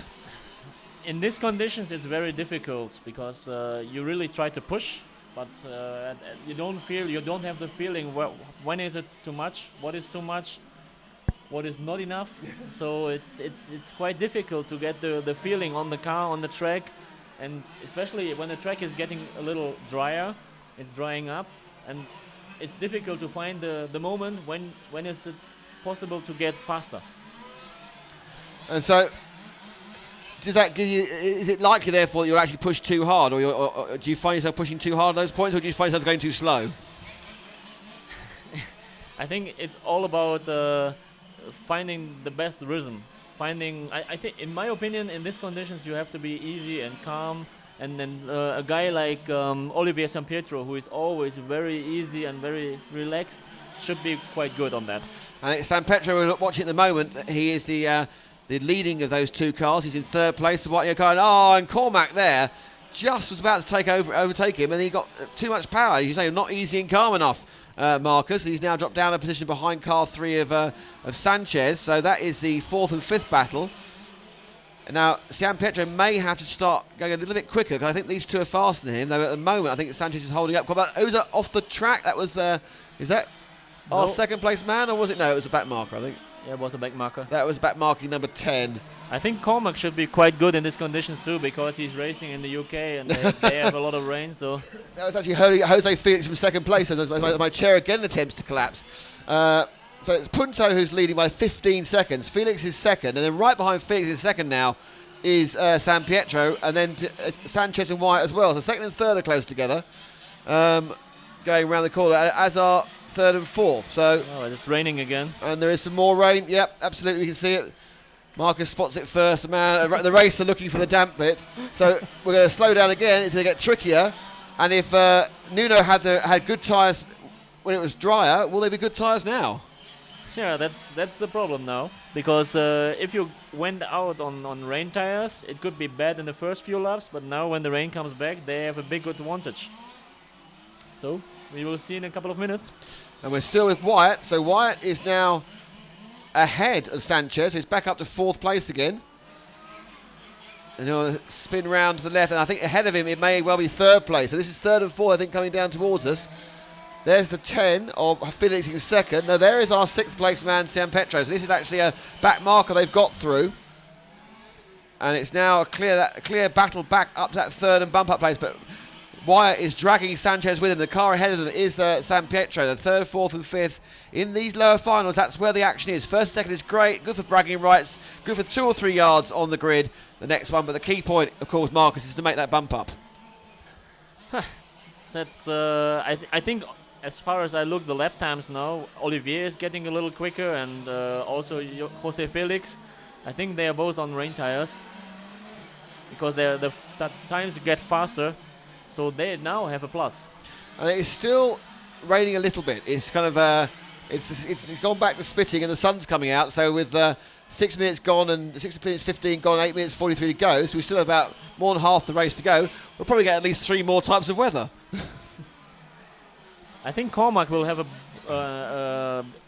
If the track is drying a little bit, he's using the GRP tires on this final, and I think he will have an advantage. And I think Olivier spun now. Olivier has spun out. Yes, so Olivier has dropped back, and they come round us now. That's Cormac had to take avoiding action from car 4, who's Kenny McCann a long way back. So I think Cormac now has picked up that bump up place, but behind him it is Sanchez, and then Sanchez looks like the inside of the Superbot corner. Now looking for a space to come back through the Samba Pipes point and down the start-finish straight. Sorry, the pit straight. And Sanchez now looking really close to go through the EFRA. The S is there before they come back now at the bottom of the track, which of course is the United Nations bend. But Wyatt gets a better drive there, and Cormac comes down the straight, and now they have a bit of a void unknown. The rain has stopped again.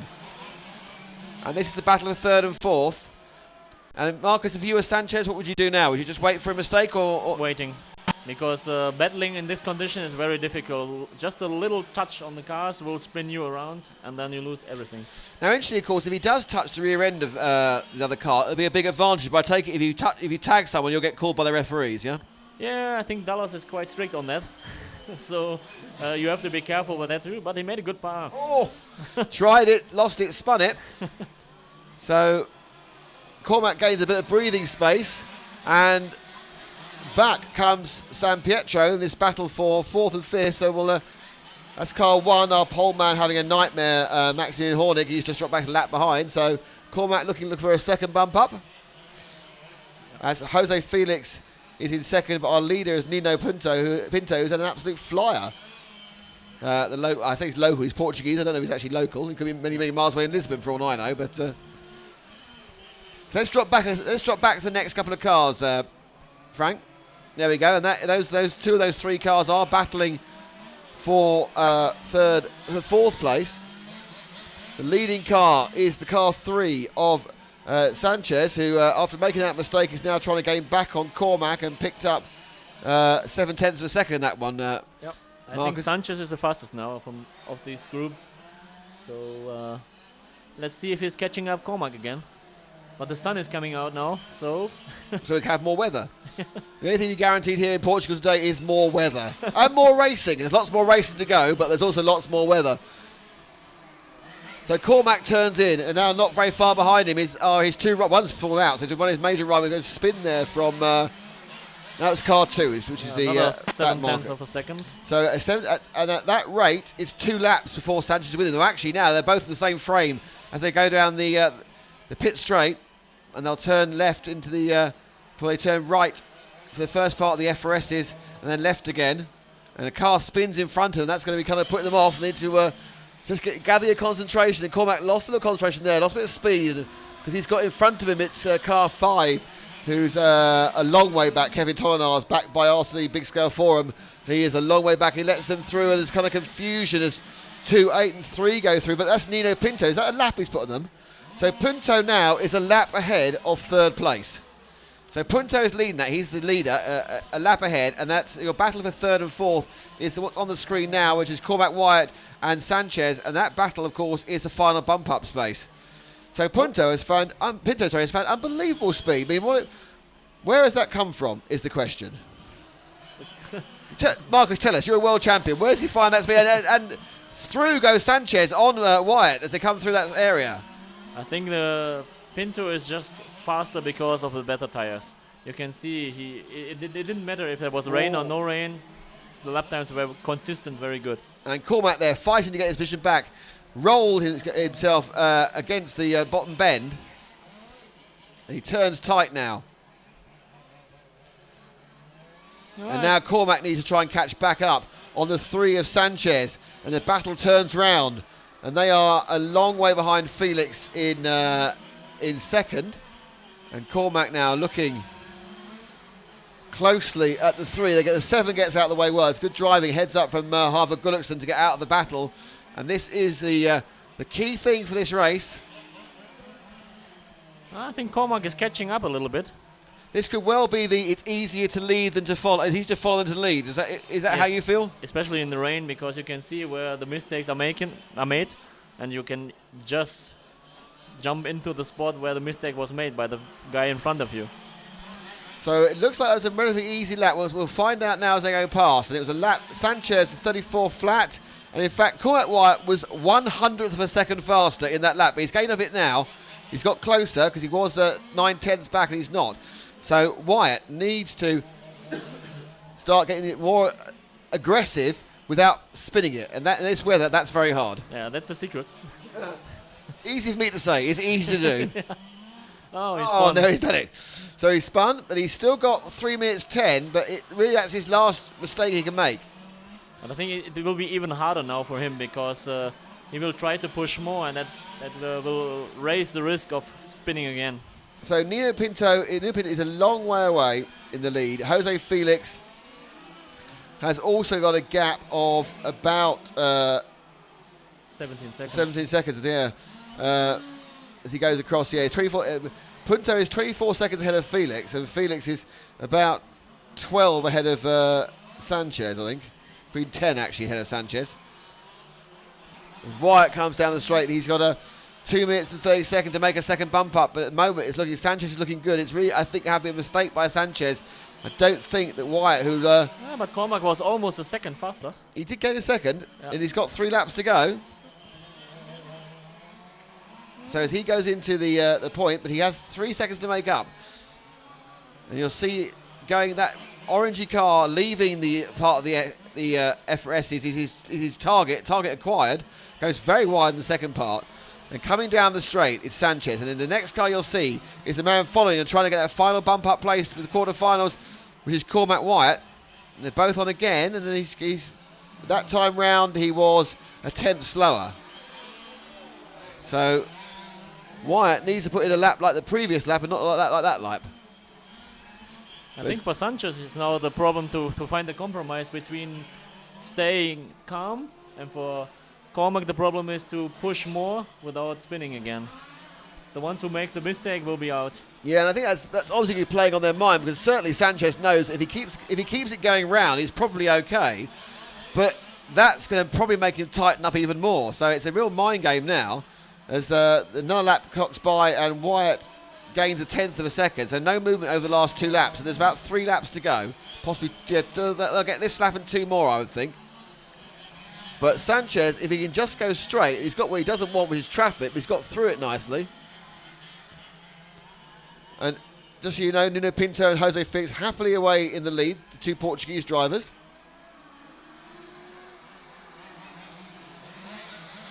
So Wyatt is behind, and he's got traffic, Slower. and he's lost time. So Sanchez, who has this lap and 1 more, just needs it to keep going in the approximate right direction. Now it's all about the last final mistake. And there'll probably be one. Okay. Wyatt gets up nicely up the inside there in the start of the EFRA, and then the second part now. So he's quite a bit closer, I'd say, this time round, but Sanchez can ease off a second and he'll be fine. So Cormac comes in, that orange car is his target, but Sanchez actually in that lap was only 1/10 slower, so he's managed to put in a good solid performance. And Wyatt now is just too far away to catch up on this, the final lap, without a mistake from Sanchez. We already have our winner, Nuno Pinto. We already have our second, Jose Felix. I And think it's unless done. Sanchez makes a mistake, and he hasn't, he's in your camera now, and he's got 2 corners to go, as long as it stays pointing the right way, and he makes the RC timing terms, he takes the 3rd bump up. So that is the end of a very entertaining 1/8 race. Another shower halfway through. Towards the end, it got a bit quicker. So, Marcus, you've seen the race from our positioning, and we'll be watching you in a bit. How much are you looking forward to your race, or how much are you just worried about the weather? Almost nothing. I really don't like these conditions, because now it's the European Championship shouldn't be decided by the luckiest tire choice, and that's what it's going to. It's raining again, you see, and it will be all about the luckiest tire choice. Yeah, they are these little. It's amazing. You look out in front of us. We've got white fluffy clouds. We've got blue sky, but it's raining. Yeah. So we have these little showers. I mean, it is, you say, it is very, very difficult conditions. We wish you the best of luck, Marcus. Thank you very much for coming to see us. Thank you you. for your help and advice during that last race. And we hope you get the luckiest tyre choice, or at least the equal luckiest as everyone else. So we have a full Me too. on race. Thanks, Marcus. Brilliant. Thank you. So that was the last of our the 8th finals, which I tried to make a quarter-final. And now we have the quarterfinals, and I'm going to leave you in the capable hands of Mr. M. McCallum for some commentary, because I need to go to somewhere else. You need to find a name for that place you keep going to, because it's creating so much mystery. We're getting more and more interested every time you go. Really? There's much mystery.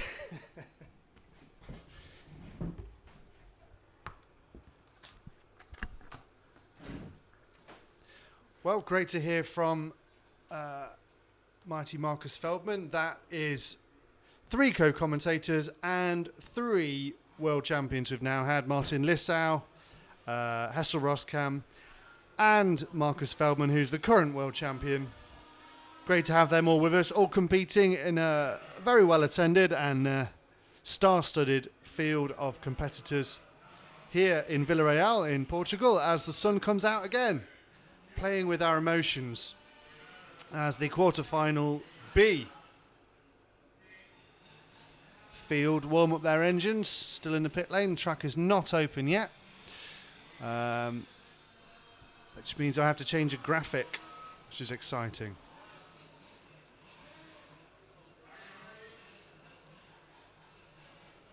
Okay.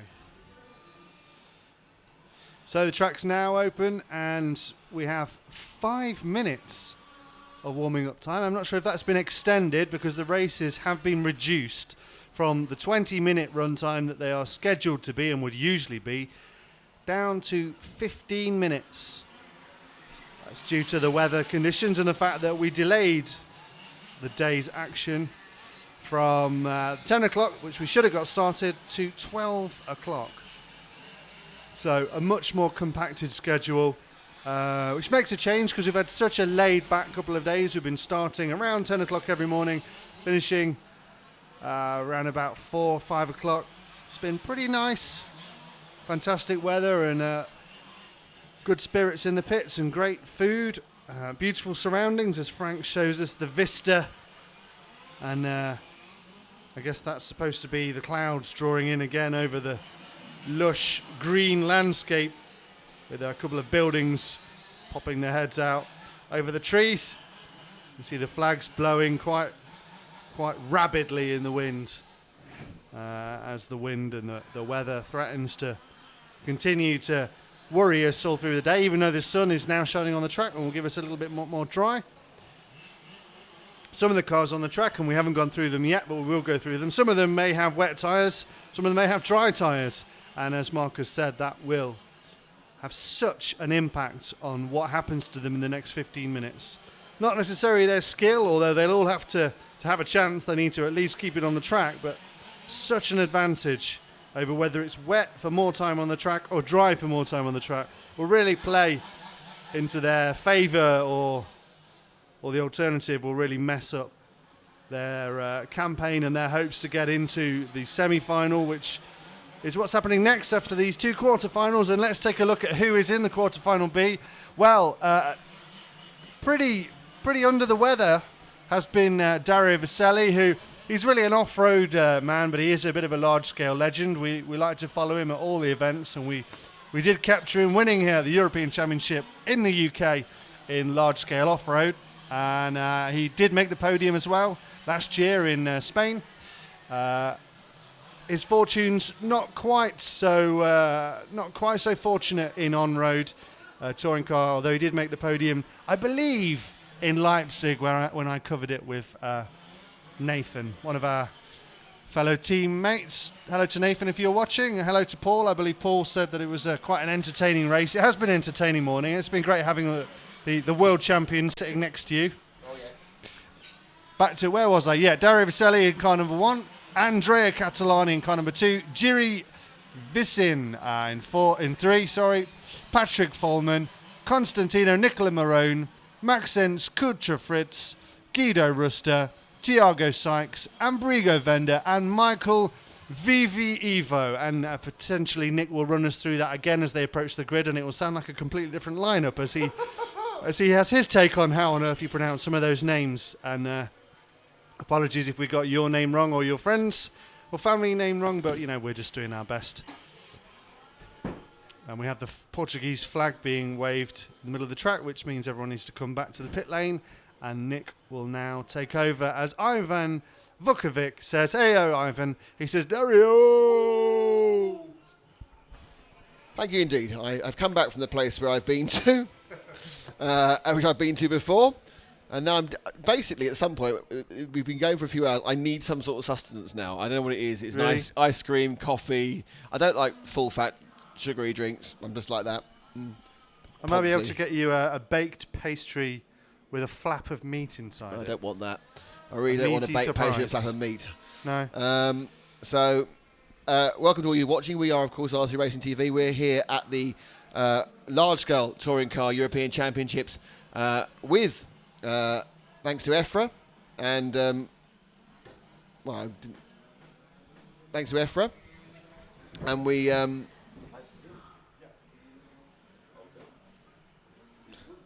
And so basically sorry, there's a man taking a picture of us. I'm very vain, as you know.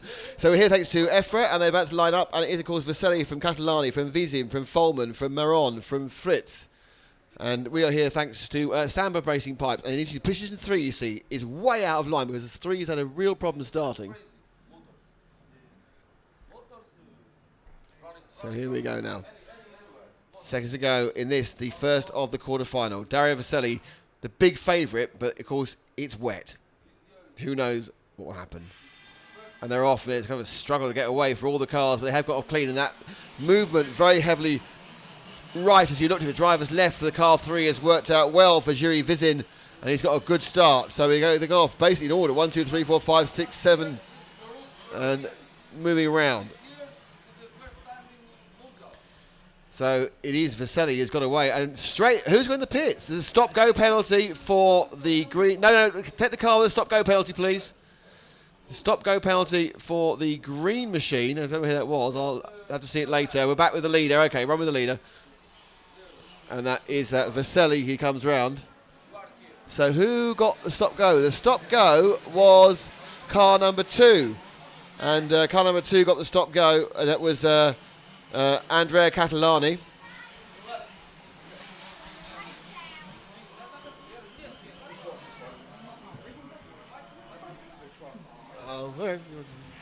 And so it's Vasily from Vizin, from Sykes, from Rusta, from Constantina Ramon. And we are joined by another guest, a man who's just been on the track, or off the track, and then on the track again. And it's Cormac. Cormac White. Cormac, I'll come to you in a second, but we'll pick up these next couple of laps first, Matt, just to see where we're going as it settles down, because we were slightly perplexed by a Portuguese man wanting to talk to you about photography, it appeared. So it's Vasily leading. Vasili's leading by 11 seconds. He's just gone away and showing the class that he has. But behind him, and all those cars which we currently have in frame now, are your battle for second, third, fourth and fifth, which is Vizin, Rusta, Sykes, Maron and Catalani from second. Catalani had a stop go. There's been an accident now between 3 of them as they go through the EFRA corner. So let's wait for this to settle out. Basically, Vasily's been handed this one already, as he's already completed the next lap. And up towards me comes, in second place, it's car 3, then car 8, which I think is Sykes, and then 2 and 7. Sykes has just gone off. So Sykes has done two bump ups already, which is showing off. And they go through, and this is the battle up for a second. Don't forget, it's the top 3. So a man who unfortunately didn't make the top 3 in the last race by about that. 3.5 seconds. And you were in the top 3 for a lot of it.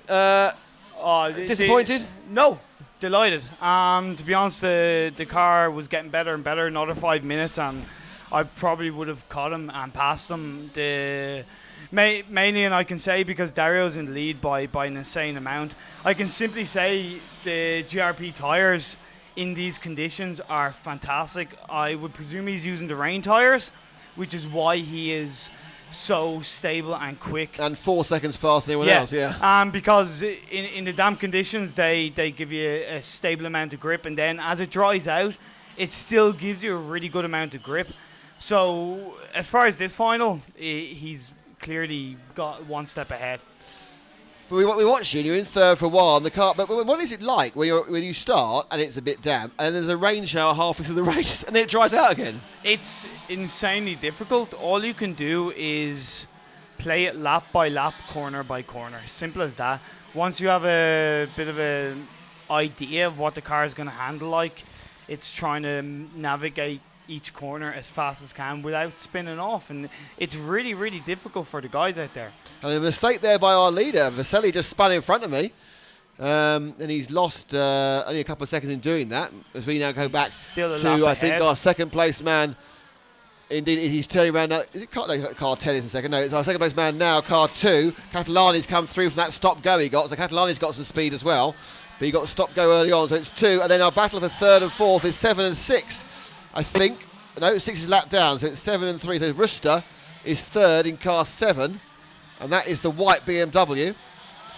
And the 3 is about 2 cars back. So some cars are doing so badly, they're already lapped. And I would know for a fact that second, third, fourth, fifth, probably fifth, and nearly all of them are using kind of the PMT's wets, which, as much as they're really good in super wet conditions, in these damp conditions, they will burn out and you'll lose grip. Well, this is a bad news for them, because whilst there is still a little bit of spray you can see from the back of the cars, tiny amounts going on the tyres, the fact is the sun is out again and it's not raining, so it's only going to get dry over the next 10 minutes. We're just nearly 5 minutes down, 10 minutes down. Vaselli leading by a country mile or a country kilometre or a long way. He's got a nice Sunday drive ahead of him. Catalani has come back from that stop-go, and he's now very close with Ruster, I think, on the track. In fact, 2 and 7 are going round together. If we look at them here, coming now onto the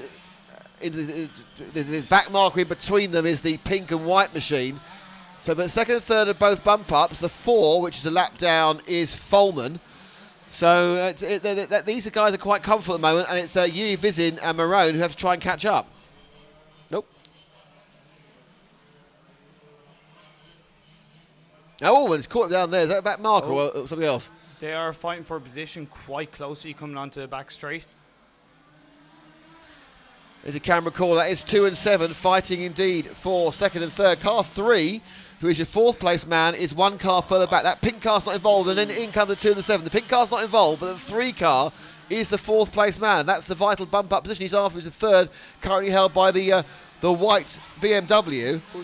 Just a comment, car 3, Jerry, the green car, who's just gone past Foreman in the pink car, is catching up on both Ruster and Yeah, he Catalani. did about 1.1 seconds faster in that last lap on Ruster. I mean, when you are in these conditions and trying to catch up, how hard is it to know how hard to press?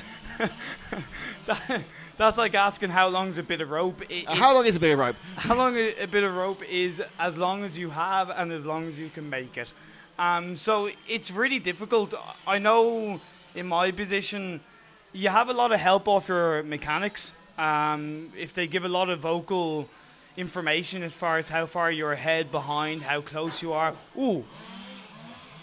that can help. That was a coming together outside the door by Thiago Sykes and Michael Viva Evo. Sykes, who I think when he can keep it pointed the right way is quite quick, but is having a bit of an issue keeping it pointed the right way. Vaselli, his lead is now 27 seconds. Catalani is second. Ruster is third. And we've got those on, that's the second and third battle we've got showing. The fourth place man is back a further 2.5 seconds. So, and he's just spun again. So he needs to put his head down. It's a 3-way battle for the last 2 places. Exactly. We've seen that quite a lot. I mean, we haven't had most of the races have looked quite difficult. Your race obviously was decided about 4 laps in the end. You were crossing and you spun out a couple of times. Yeah, like I personally was getting quicker. I know first place was way ahead, but yeah, I was in the position I was and I tried my best. You know yourself. That's all you can do. Well, our fourth place man is about to get lapped. Going round that's it. That's him. That's Vaselli lapping our fourth place man. Vaselli's car, but we'll stick with Vaselli for a while because his car just looks fantastic. I mean, it's not going that fast against the ultimate time of yesterday, but compared to everyone, this car is 9 seconds slower than they were doing yesterday, but it looks way faster. I don't know why it looks so fast when it's so slow. Because you automatically drive smoother in the wet, so you take the lines a little bit smoother, and I suppose it does look faster. Well, Vaselli is getting close up to lapping third place, which is car 7. And it seems like Catalani has pulled a bit of a lead ahead of Rooster, who's made a couple of mistakes. So Catalani seems like he's in a bit of a safer position than he was a couple of minutes ago. He's well less than 1 error away, though. You need to get an error. It seems normally, if you don't roll it over, an error on this track's about 2.5 seconds. If you obviously roll it over an error, it's about 50 seconds. You see how fast or slow your mechanic at Marshall is. But there's that's lapping third place for Vaselli. And the car and Vaselli, who have looked completely out of sorts the entire time we've been here, suddenly look in perfect harmony. And I would go as far as to predict that if we have these conditions like this in the semi-final, he will breeze through that as well. To be honest, yeah, it seems like he has a huge chance of doing that. Vaselli, as we know, is a really smooth driver from off-road, which, as far as you know, from what I've been told, you need to be very smooth. So he knows what to do in these kind of conditions. And once the car performs, and that's he just lapped second. Yeah, by the way. sorry. And that's an excellent point you've made there, because when you race two-wheel drive, large scale, they have buckets of power, buckets of weight, and no grip, and it is all about that finesse on the throttle to keep the car pointing. And I assume there's no grip here, and there's buckets of power. Yeah. One couple of things you can do is obviously disconnect the rear roll bar, which allows your rear to lean down more. And and then obviously you can put in a clutch that comes in a little sooner, so it's not as vicious. And other than that, yes, it comes down to your thumbs and your fingers. That's all it comes down to. Well, Vaselli at the moment, with a decent set of tyres, decent set of thumbs, and probably just thinking this is just like off-road without the ramps, has now lapped and a bit the entire field after 9 minutes 50. There's 5 to go. Catalini is second by 5 seconds. And I'm afraid car 3 of Yuri Vizin, every time I look at him off camera, he's falling off the track. So he isn't competing very much at the moment. Ruster is trolling around. So 1, 2 and 3 is very solid at the moment. And there is no one who's very close. So we'll perhaps drop. But, that's car 5 trying to take it. And he's good enough, you see, to be able to actually take into account someone has fallen off in front of him and not get hit. Well, and that's one thing that is quite difficult to navigate also in the wet, is going through back markers, because one, you're obviously nervous of your own driving, you're nervous of the back driver's driving, and if the worst comes to the worst, both of you are on the grass and you're shouting down and giving all sorts of language on the rostrum, and so that is quite hard to pass back markers. And also, if they're only slightly slower than you, that can make it quite nervous for you, because you're thinking, am I going slower? Is he going faster? What's my position here? Even though you're even though you're lapping them. Just so you know, James Cahill has said, good drive, Cormac. Thanks very much, James. And Roadhog says, I guess this is where the gyros would come in handy if they weren't banned. Yeah, exactly. And that's something that I have heard people use in the past, but they would be handy. But James Cahill wants to know what do you do for a diff setup in the wet? What we did was we changed from the SES diff in a setting called Ramp 2, and we changed to the RS5's LS diff, but in an open setting. So it basically barely locks and is very good for this type of condition. One thing that a slight disadvantage that I had to others in these conditions, because of the inconsistent weather, was I had actually a full race clutch in it rather than a wet clutch. So that didn't help, but things like that help. So there's things you can do, always, and Vaselli now leading by 3.5 postcodes. Catalani second, still Ruster third, and Vizin is nearly a lap behind in fourth now. So this is the first of the races has failed to bring us much action, apart obviously from your action being here, Cormac. So it's it's already cut down. So Vizin now, his only chance really is if one of the top 3 has a major mechanical Pretty issue. much, which in these conditions is, I suppose, what you're always looking for.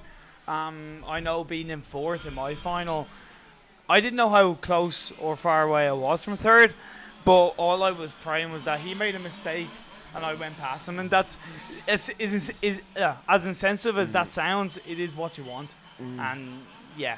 And if it doesn't happen, Looks like we're getting a then- little problem on the camera with the whoa, Wind. brakes there.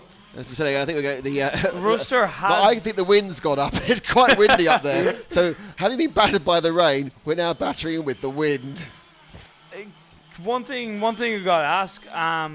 What was it like on my final to kind of commentate and was it exciting as it was for me up on the roster? It's always exciting when there's a battle for the bump up places. So this is why I'm just chatting now, because there's no battle for the bump up Yeah. place. We know it's 1, 2, and 3. Yeah. When it's close for the things that count, it's always exciting. And it was pretty good to about 2 laps from the end when he spun. Yeah. We were counting. Come on, Cormac, come on! And we had Get Marcus Feldman in this seat, and he was saying that you should do well because you're Irish, therefore you're good in the wet. It's No, that's never the case.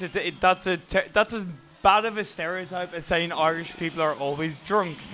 well, you couldn't drive then, obviously. I know, I probably would drive better. Personally, I was actually really surprised with my driving in these conditions. I know for a fact that in the dry, I'm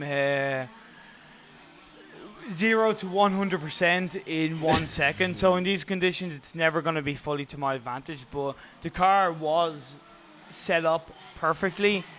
The tires were chosen perfectly. And just on a side note, both my mechanics, my dad and my teammate Jason, did really, really perfect jobs in making sure that the car was ready. And that helped a lot. Really.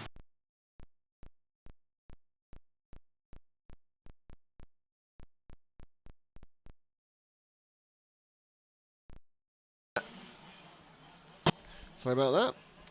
Just had a little glitch on the stream there. Apologies. So we are. Also, another thing that is an advantage to, I suppose, the people who drove this morning or that get through finals in these conditions is the fact that they do automatically know. Well, of course, you pumped up one. Yeah, So that, it's, and it was definitely easier for me to know what the track was going to be like, which, yeah, really helps. I saw it in the final. the number of cars who haven't quite finished, including car 7, who decided to face a completely different way. Catalani appears to be late as well. Late to his own funeral. And So that it is Vaselli who has won the heat by 1 lap and by 1 minute and 7, well, a long way. A very, very long way indeed. Catalani is second, Ruster is third. There you bump up. In the end, Vizin made so many mistakes he didn't even get close to bumping up. That's Moron, Vizin, Folman, Sykes, Fritz was second, Michael Evo was in the 9th place. So it's Vaselli, Catalani and Ruster who will be taking part in the semi-finals. Because he's getting in the sharp end now. This is going to definitely be more and more exciting as time goes on. One thing that was definitely really exciting and surprising was Thiago Sykes in the last final. He had bumped up 2, and in the full-blown wet, he was unstoppable. Yep. But it seems like in these conditions, He was as it's going. getting drier. When the laps were working, he was fine, but I kept seeing him spinning in front of me, which is always, Maybe you want to stop to say I hi. think, yeah, it could be. I'd like to think it was me. It's my dynamic person. I must spin in front of you immediately. I need your attention. I'm an attention-seeking Portuguese driver. You want us some airtime. Yeah, but don't they all really? Yeah. So we have now. So next up is the quarterfinal A, and then we move to the semi-finals. I think the quarterfinal A is that must be the wrong time schedule. Oh no. No, it is a Quarterfinal A. quarterfinal A. Yep, it's on in about 5 minutes, and then we run with the semi-final A. And there's a slight, it's a half hour. So after the 15-minute race, you go to a half hour for semi-final A, and the qualification for the final is the fastest 2, the top 2, and then the fastest 8. Yeah, it's first place winner from each final, and then simply the fastest 8 from the two finals combined, which in my opinion is definitely more exciting because it means that instead of kind of the That top, means I've got to write a lot more down. it's okay, Nick. It's okay, you'll get there. Well, we hope. It just means it's more exciting, it's more unpredictable, and it means that people try harder.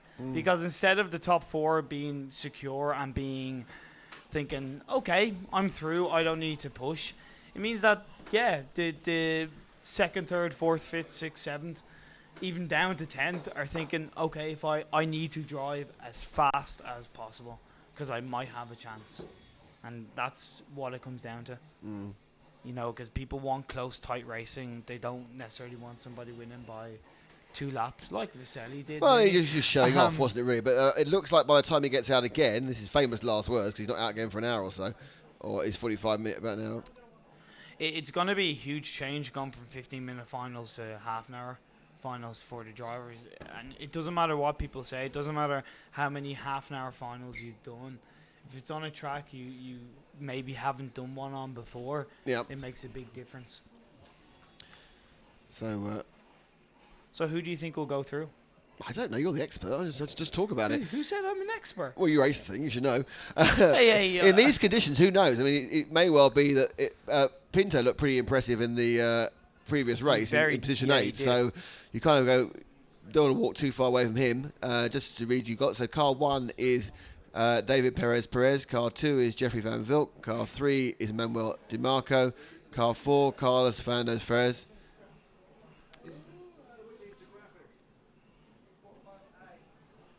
So let's see where we are on layer 2.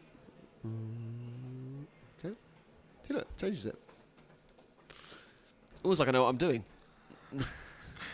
That's what most of it comes down to. Yeah, it's just guessing really on the whole. I would put my money at the moment down on Salon, personally, simply because I know for a fact he's using. Well, he is the JR world Pinto. champion. 3 years ago. Sure. What does that mean? You're only as good as your last race. Yeah, but when you go, then you can say I'm the world champion. Yeah, I suppose, but that's only a label. It's quite a nice label, isn't it? Yeah, it is. It's a very nice label. Comment. If I said to you, you could be world champion, but for the next 10 races after that, you have to be in the 16th final and fail. You go, yeah, I'll take it. No. I take the world championship any day once a year. Yeah. Well, that's it. Maybe I'm just a little bit jealous. I know. So it's Perez in 1, Jeffrey Van Vilk in 2, Emmanuel DiMarco in 3, Carlos Fernandez Fer in 4, Fernando Silva-Berkel in 5, Willem Solon in 6, Gianmarco Martelli in 7, Nuno Pinto is 8, Jose Felix is 9, Antes Celis Sanchez is 10, and those 3 are the guys who bumped up. From my final, I might add. Well, yes. One of them, nasty Mr. Sanchez who took your space. So instead of racing it, I'm commentating on it. Great. RC Biscale Forum doesn't miss the chance to big up a Dutchman, so here goes good luck, Jeffrey Van Vilk. He's a great driver. He's a very good driver. And the local crowd keeps on coming in.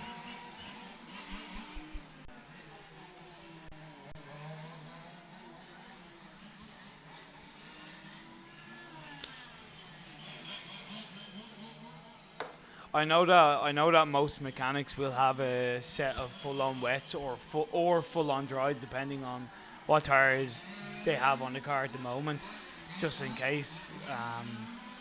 I kind of hope the heavens open, just for the laugh. Is that bad? No, it's fine, but we are looking at blue sky at the moment, so I think the chance of a heaven opening situation is unlikely. So as we carry on, they are now about 3 minutes they want to go. And I suppose this warm-up is more vital than normal, is it, Cormac? Pardon? Is this warm-up more vital than normal? Yes, it is, definitely. Because it is coming into dry conditions, if the drivers did want to, they could come in and maybe say to the mechanic, can I have a little bit more towing on the rear, if their car can easily do that.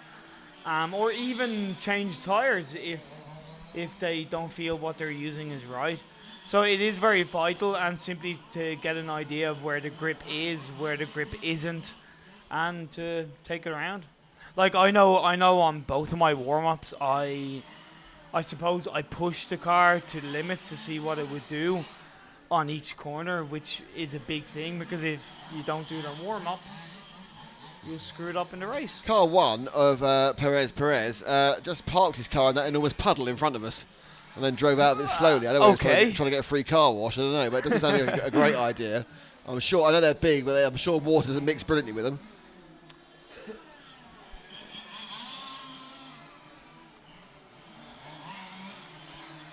So we have a lot of these drivers. I suppose a lot of these drivers, I would say, 6 or so out of 10 at least, in any, so to speak, given race situation, could win the main final. Never mind getting through to the semi. So this will be very exciting. And indeed, it's about to get underway. They're going to a bit of warming up. They'll be revving the engines on the floor, trying to get the heat in the tyres.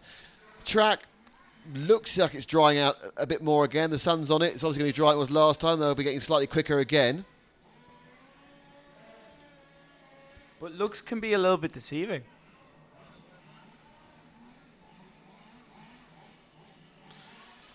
Expand. Simply in the terms of the track is definitely dry, but there's by no means a lot of grip out there. It's still very slippery. It's still advisable that you in some way stay, I suppose, off the main black line. And yeah, you still have to take it easy. The start is very important in general. First of all, I know Dallas, the main referee, he's been stressing at how important it is to stay behind the white line before the start, and I know a lot of drivers have.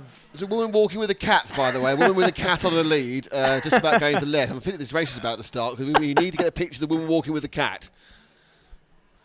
She's on the left. On the left, she's got a cat in a lead. There we go. There's a cat in a lead. I know the way he's kind of focusing on the wrong part of the.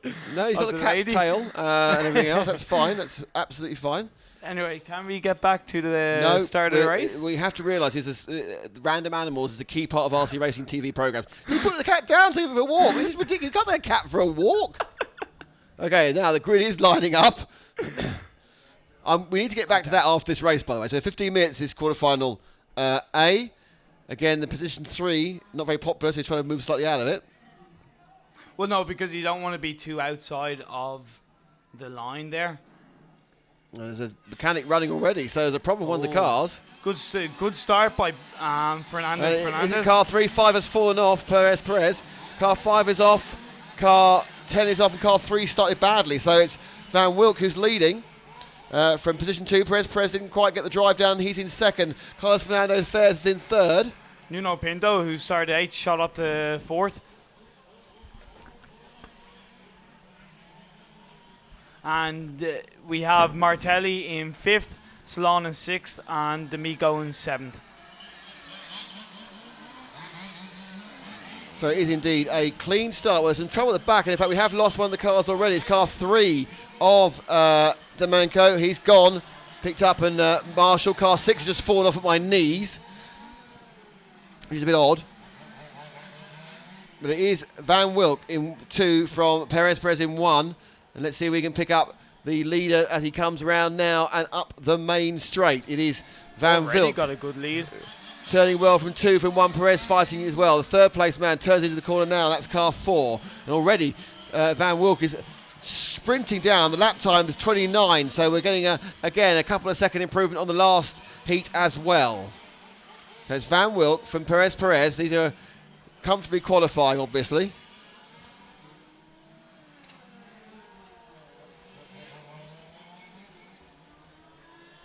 I know from talking to Jeffrey this morning that he was actually kind of happy with having wet weather because of the struggles he had in the dry.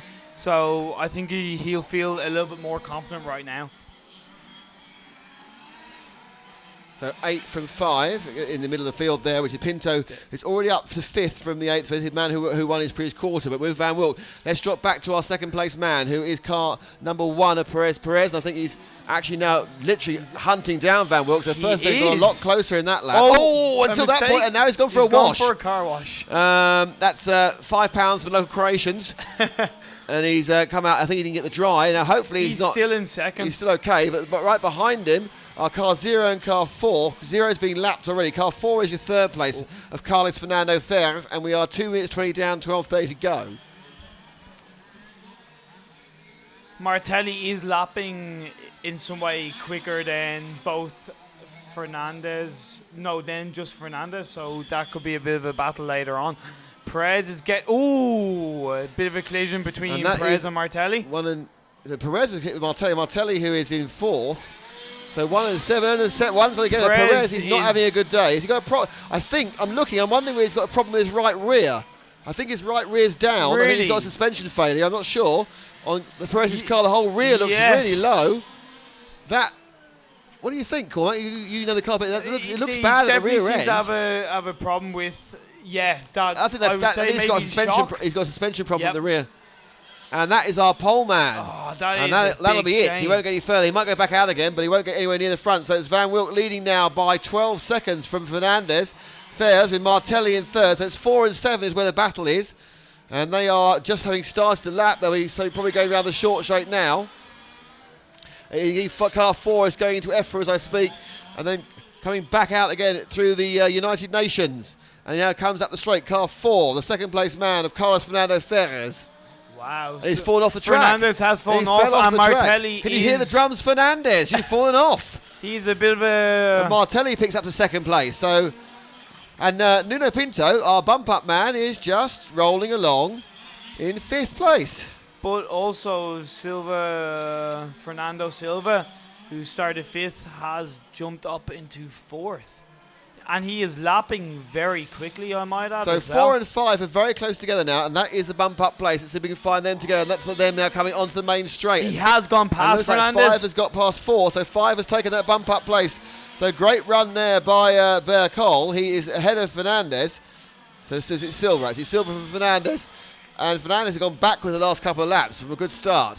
So our bump-ups are Van Wilk is miles ahead. Martelli is quite a way ahead. And Silva Bercol, who is doing okay. Fernandez and then Pinto, sorry. But we are not even a third of the way through.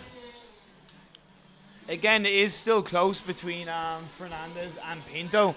Coming back down the straight. But the question really is, as they move on, and we look hard here at the yellow and black machine. It's going in through the in of EFRA and then go back around the second half again. Perez is back out on the track, I might add, although he's not going to get in the top 3, so race, there's not much point of that. I know I write him all up. Oh, and a spin for the 0 in front of us, and that was Sanchez. We have a very good battle between car 8 and car 4. 2, 4, 8 and 0, and that's 4 and 8 are 4th and 5th, so we'll try and pick them up for a second, and they are going into the Samba Pipes point now. Oh, and Nuno Pinto has gone past Perez for 4th place. Oh, and he was lucky there. I think he actually tried not to hit him. Yeah. And backed out. Yep. So now Pinto, who won his 8th final by a country mile, he is the. Let's try and move with the number 8 car going through the leading car there. Yep, going through now. No, one car forward, and it's him going through the point now. The Samba Pipes point, thanks to Laszlo and Samba. This is 8. He's currently in 4th, and he now has to make up about 6 seconds on Bercol. He had that sort of pace in the earlier final, and the car 2. Van Wilk a lap ahead. Jeffrey is a lap ahead. It's a long way ahead. 8 and 4 go round, so once again we see someone else just disappear in the distance. This still could be interesting. Well, the 3rd and 4th is where the action is, and that's where at the moment we're currently with Pinto in the 8 car. The 4 car, to give you an idea. Sorry, the 5 car he's chasing, not the 8 car. 4 car. So he's chasing the 5 car of Bercol. So as Pinto now goes down, he's about 2 corners back. So it's going around the EFRA is the other car. Someone's off the track. That's car 6 of Guillaume Salon, our world champion. Is not going to be bumping up from here. No. Looks like my prediction was very much wrong, unless Car it is did a Murray broken. walker The car, on it. you've got the cursor come there. Well done. Yeah. Oh well. It's all gone wrong there.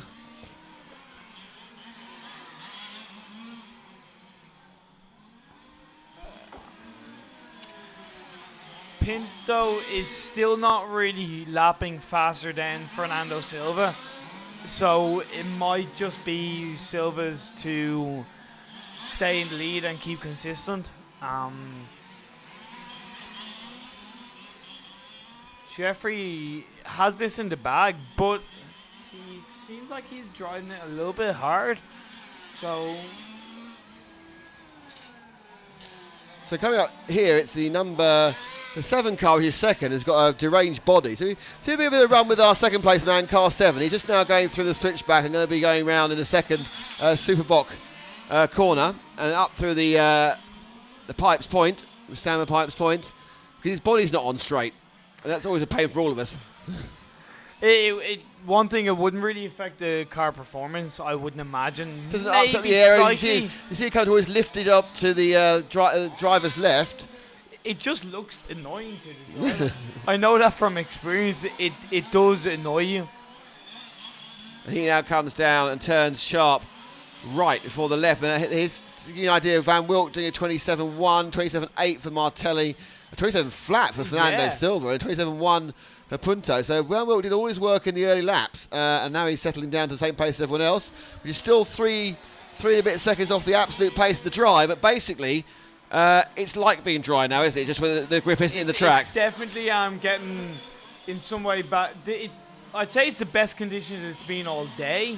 So it will be confident for the But even if it doesn't rain again now, we won't get the lap times we had before because the track's green again, isn't it? No, you won't get lap times, but you'll still get people pushing to try and achieve it. And I'd say drivers will be going back to the setups they had yesterday with maybe a couple of slight adjustments and drive around it. So it's 5 minutes to go, or 5 minutes 30 seconds to go, 9 minutes 30 gone. It's still Van Wilk from Martelli. Bericol is in third, Punto fourth, and that third-fourth gap is 7 seconds. So again, we're not having a lot of action in that area, but there's still a chance things could go horribly wrong for someone. There's always that hope as a commentator that something big happens and you've something exciting to talk about. I know, we've got plenty of exciting to talk about, just in case to get a bit closer at the moment. The lap time of 26.5, that's the best lap we've seen, was by Pinto last time round. So we'll drop down to car 5, which is Silvio Bericol. I think he's just coming up the straight now, I might be wrong. There he is, up the straight. That's our third place man. So he's not massively behind second. He's a long way behind first. His first is about to lap him, actually. And he kind of backs the car into the Superboc corner. As the crowd grows ever more and they walk past with their beers. Well, it's going to get far more exciting. And from a spectator point of view, once we get into the semis, you'll have pretty big crowds coming along. Oh, we had 600-700 here last 2 years ago. Yeah. For the 1/8. Wow. It was all full. They're very nice. Just on a side note, they're really nicely built spectator stands. They are. They're solid as a rock. Yeah. Well, solid as concrete, actually. I see they built this at the same time as they built the municipal football stadium. Yeah. And we're now down to 3.5 minutes. And again, it's not really picking up. It's still Bericol going. We need this man in green to have a problem. So we're still looking at. This is our second place man coming towards us at second. Let's let him go through and wait for the next car, which is the third. And then in the third place behind him, in the second car, there's our leader, Jeffrey. So he's about to get lapped. And that's our Jeff Van Wilk lapping third place. So in both of these, we've had a situation where the leader has managed to put a lap on virtually the entire field. Yeah, but just on a side note, both drivers are quite good. Driving RS5s as well, which I think is better in the rain than some people imagine. Well, at this point, of course, we're not in the rain because we're only 2 seconds.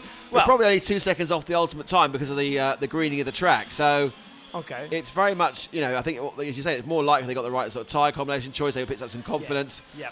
And certainly it's a very impressive performance by Van Wilk, as it was by Vaselli previously. Looks like Punto's got a bit close to Baracol. Let's see if he can pick up Nino Pinto. He's just going through United Nations now.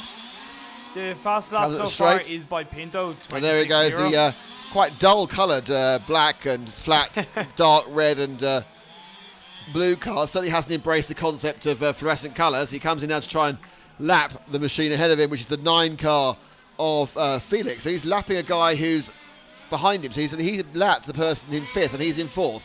He is catching up. Pinto Oh, is he's been catching hit. up. He was because he's then hit by the back marker. I was going to say. It's all going so well, but he is catching very rapidly. He's after car 5. And the gap now is 3 seconds. So Pinto making this run with 2 minutes to go to get himself in. He's throwing it out there. Nino Pinto is not going to leave anything on the table for the European Championships. He's going to say, right, I can still bump. I'm going to have to push like Billy O to do it. And does Burkhardt in the green car know that's happening? If his mechanics are in some way doing their job, he would know. So a 27.2 plays a 27.2. So no gain at all from Pinto in that lap. But as he's- a driver, I know for a fact that when you in any way think a driver behind you is catching up on you, it's hard not to suddenly turn defensive and actually get slower. Yeah, it's a natural to sort of tighten up slightly on those positions. 25.9, 26.8. So there's a significant catch up by Pinto, but he looks a little bit unsafe. He's got 2 laps to do it, and if he doesn't absolutely push, he isn't going to get there. So this is it's all about now. 2 laps to go. There will be 1.5. They will make 2 more laps after this. There's 2 laps to go after this one now. Last 2 laps. It's 5 versus 3. 5 versus 8. For the last bump up Veracol place. versus Pinto for this the last. Pinto's thrown it that's- there. He just lost it. He's been really taking liberties going into that bottom corner, and now he's spun, and it's probably that's it. Unless the car ahead of him of Veracol makes a mistake, it's going to be a well tried, Nuno, but no cigar whatsoever, because that spin when he was pushing so hard, and he's again taking Kerbal liberties as much as he can. But we're now down to the last lap for everyone, including this man, 3rd place man, Fernando Silva Veracol, who doesn't know how lucky he was that the man chasing him lobbed it off at the Superbot corner. As he goes round now, he's got the bottom corner, he's got a straight, he's got another corner, and he'll be in for 3rd place. Pinto's had more problems in this last lap, so it's all gone wrong, and we have our 3 bump-ups. It's Jeffrey Van Wilk, Gianmarco Martelli and Fernando Silva Beracol will move into the second semi-final, which starts in about an hour and 3/4 or so. Yeah. So we are only about 5 minutes away from our next semi-final. All bump up drivers. Which in means that. I will be passing the microphone to, well done Jeffrey, says Big Scale Forum, to Frank, because I'm going to eat. As a herd of elephants goes running across the roof. Right. So, where's the? Is this? This is the next semi-final. Right. Well, sorry, the first. So yeah, semi-final Bs are running first. Yeah. So or the Bs, I mean. So this one is Martin Lissau in the pole position. I'm not going to say top qualifier. Who was it? It was Arnaldi is the top Arnaldi. qualifier. Arnaldi, not Arinaldi, right? Oh, sorry. Apologize. Yeah, it was, well, I mean, that's what's on his Facebook page anyway. So it's Martin Lissau, Matthew Briere, Daniel Worster, Cedric Prevost, Adrian Vignacoto, Marco Grigic, Alice Bayer, Dario Vaselli, bumped up, Andrea Catalari, bumped up. Catalani, sorry, I don't have my glasses on. Okay. Guido Ruster is in the final bump-up position. This will certainly be exciting and should be interesting, yeah. I do know that as kind of mentioned before, Vaselli, Catalani, and Rooster, although the conditions has changed quite a lot from their last final, they will definitely have a bit of an idea about how the track will be. And Well, there hasn't been any rain since Dario's race, has there? So it's No. Yeah, he'll, I guess everyone else will find out soon enough on their practice run through 3-5 minutes. Yeah. That they'll have. So I don't know. I mean, it'll be interesting. It'll be interesting to see if anyone can do the dramatic bump ups from those bottom 3 positions. In my opinion, it's going to be very exciting. I know Martin Lissow. He was far from happy. I know he's pretty sad when it was raining heavily this morning. So he'll definitely be far happier now than he was then. Yeah, all the top guys that we talked to earlier in the day were basically saying it's just going to be extremely difficult if it does rain in the middle of a run. Yeah. As you saw, as I experienced. You go out there with a dry setup and then it's raining and then you change your tires maybe and then it dries up in the middle of the race and then it rains again and you never know. Jeez, it's been mental. But I mean, it seems to have been quite stable the past 2 or 3 finals, hasn't it? So there's certainly that air of more and better confidence between the drivers and what they think they can do. Yeah, and it's been quite windy as well, so the track's dried off. There's been hard shadows, so it tells you the sun's been out for quite a while, and so going to be quite an interesting couple of races. Thank you, Frank, and we need to say goodbye to Cormac. Thank you so much. Enjoy the rest of the meeting. Have a great time, and bad luck and well done. Well done for the bump up. Bad luck for you didn't bump up. That's it. Cormac, thank you very much indeed. I'd like to thank Cormac for staying extra 5 minutes so I can eat a burger. Well done. So as you say, we're about to get ready for the first of the semi-finals, and the key difference about this and everything else you've seen is it's a half hour. So hopefully Matt's had a chance to scarf down some food as well. A little bit of sustenance. I'm wondering, should we tempt fate and get an ice cream? Well, I was going to say, possibly even get an ice cream. Get Sorry. An ice cream. Okay, you want an ice cream? We can probably get one in between the 2 semis, but yeah, I do want an ice cream. Yes, I'm not even going to try and pretend I don't want an ice cream. I do want an ice cream. Well, I was going to say tempt fate and take down the umbrella, but that might be absolutely not. No, that is just ridiculous, Frank. Take down the umbrella, honestly. Okay, so we are now at the very much the sharp end of the day here. And because of that, the crowd is coming in as we speak. They've been coming in their 1s and 2s. They've been bringing their cats with them, which has upset the groundsman because he's very particular about cats. And it is Martin Lissow who will take pole in this, the first semi-final. Now the bump ups is massively complicated because it is the winner and then the next fastest 8, regardless of what semi-final you were in. So that's the problem. So I need to write down everyone's times and everything and work out who's where. Or possibly look for it on the internet. Let the RC timing figure it out. Let the computer do it. So so it's Lissow from Briere. Daniel Verster is in 3rd. 4th in the grid is Cedric Prevot. 5th is Adriano Vinacoto. 6th is Mirko Gric. 7th, Alice Bayer. 8th, Dario Vaselli, who was masterful in his previous race. He's bumped up from that one, the quarters. Andrew Catalani, 9, and Guido Rusta in 10. And that is a picture of a fence. I think Matt was trying to get the focus. The fence focus. Should we have a look at the crowd, which is building, Matt, rather than the crowd on the rostrum? Can we find the woman with the cat on a lead? That would be another thing, I'd say. I missed that one. See, that view is ruined by an air conditioning unit, but that's quite full. There's a lot of people there, and they're all enjoying looking at the air conditioning unit.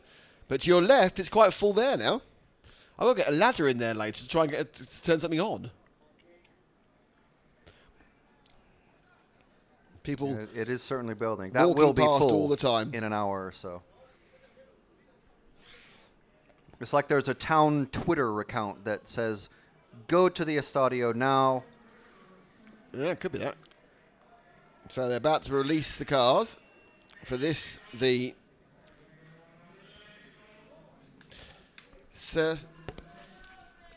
first semi-final. Semi-final B, with Lissau on pole because he was the second fastest person overall. And you can see from the camera the lovely billowy clouds, looking like they wouldn't harm anyone. But could they harm someone's chances of a European Championship?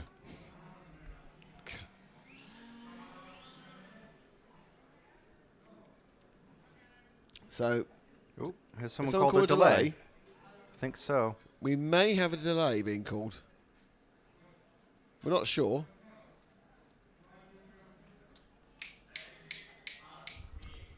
Pardon.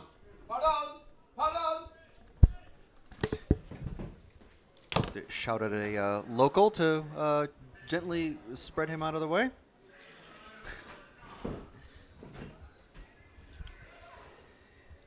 Might need to put some So pigeon fencing there. Yeah, I don't know what. He said, yeah, there was a rogue cameraman standing in my way. Hence the reason of shouting a pardon, slightly off camera, but not off camera enough. You go, "Well, they said I'm not pardon." even sure if that's Portuguese. I know it's. He can speak English, it's all right. He went, "Oh, I'm sorry," which is very nice. Fine. He was actually fine about it when he realised, but it was like, as you say, wasn't that really? Is that car 1? Oh yeah, no, he's off. Okay. Car 8's a bit late getting out. Yeah, everyone's out on track. So this is the grid form up. Here we go. Let's see if there's any that spin off the grid in this race. Whoa, what's Mr. Lissau doing? I don't know.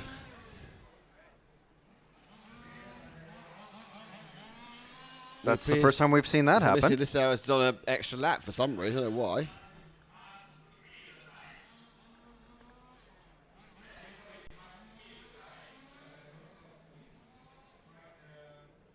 Did he change his tires? And I don't know. well, it does seem like he's certainly trying to heat him up.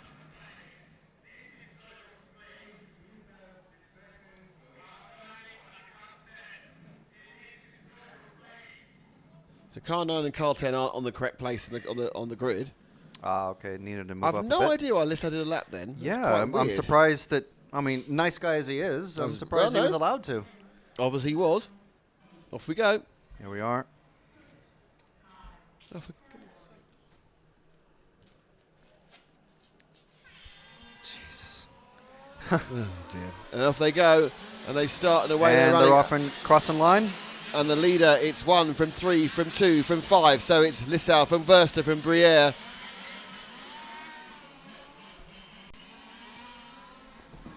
Lissau's got a gap already. Huge gap.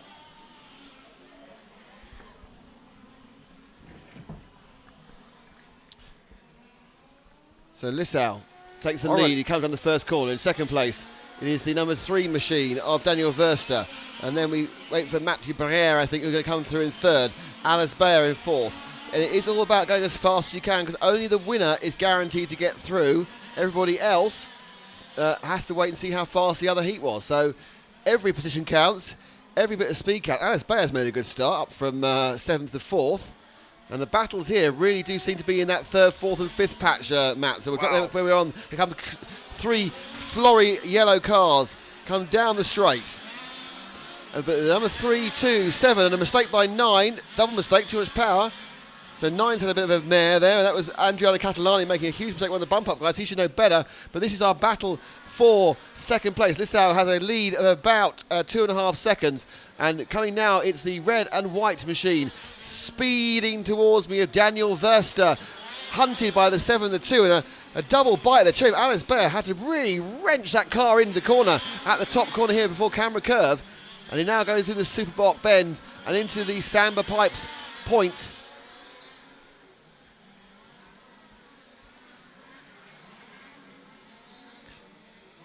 It all calms down a little bit, but Bayer now is absolutely hunting down the 3 machine of Verster, and Bayer is having an absolute cracking run now. are from 7, looking to get up the inside second. Gets up the inside. Nice move. Worcester says, no, you're not getting past. And they fight in the EFRA. The first part from the inside. Worcester door handling the two of the cars together there. Bayer now will line him up down the main straight to pick up second overall, but they're just looking for a good swing. Versa kind of eased in there slightly, and Versa's got a nasty body tuck there. We get tight on the back of that red and white car. There's a big bad body tuck for Versta on the right hand side. Now I don't know whether he can. I don't think it's affecting the hand of the car, but he won't be helping. And at some point, it may start rubbing the tyre and causing problems. And in fact, he's about to drop a position now. Will he take the chance at some point to pull in and get that tucked out? Remember, no marshal on the track here. You only have your own mechanic riding sort of marshal in the pit lane. And third, fourth, and fifth together to come down the straight. And there's touching and they're tapping and they're spinning, and it's a 4 and the 0, and coming up is Guido Ruster as well, and this is a massive battle now for second, for third, fourth, fifth and sixth, and I would say Worcester is suffering with that body tuck and going a bit slower. So breaking away now, third and fourth, the two very similarly coloured yellow into blue machines, or green into blue machines. They are the car leading of the car 2, Mathieu Birrer, and 4, which is Cedric Prevot. So it's a French, an inter-Nicene French battle there, a cross-country attempt. But it's Prevot who is chasing down now because the 4 has got past, and Prevot's got past Birrer there.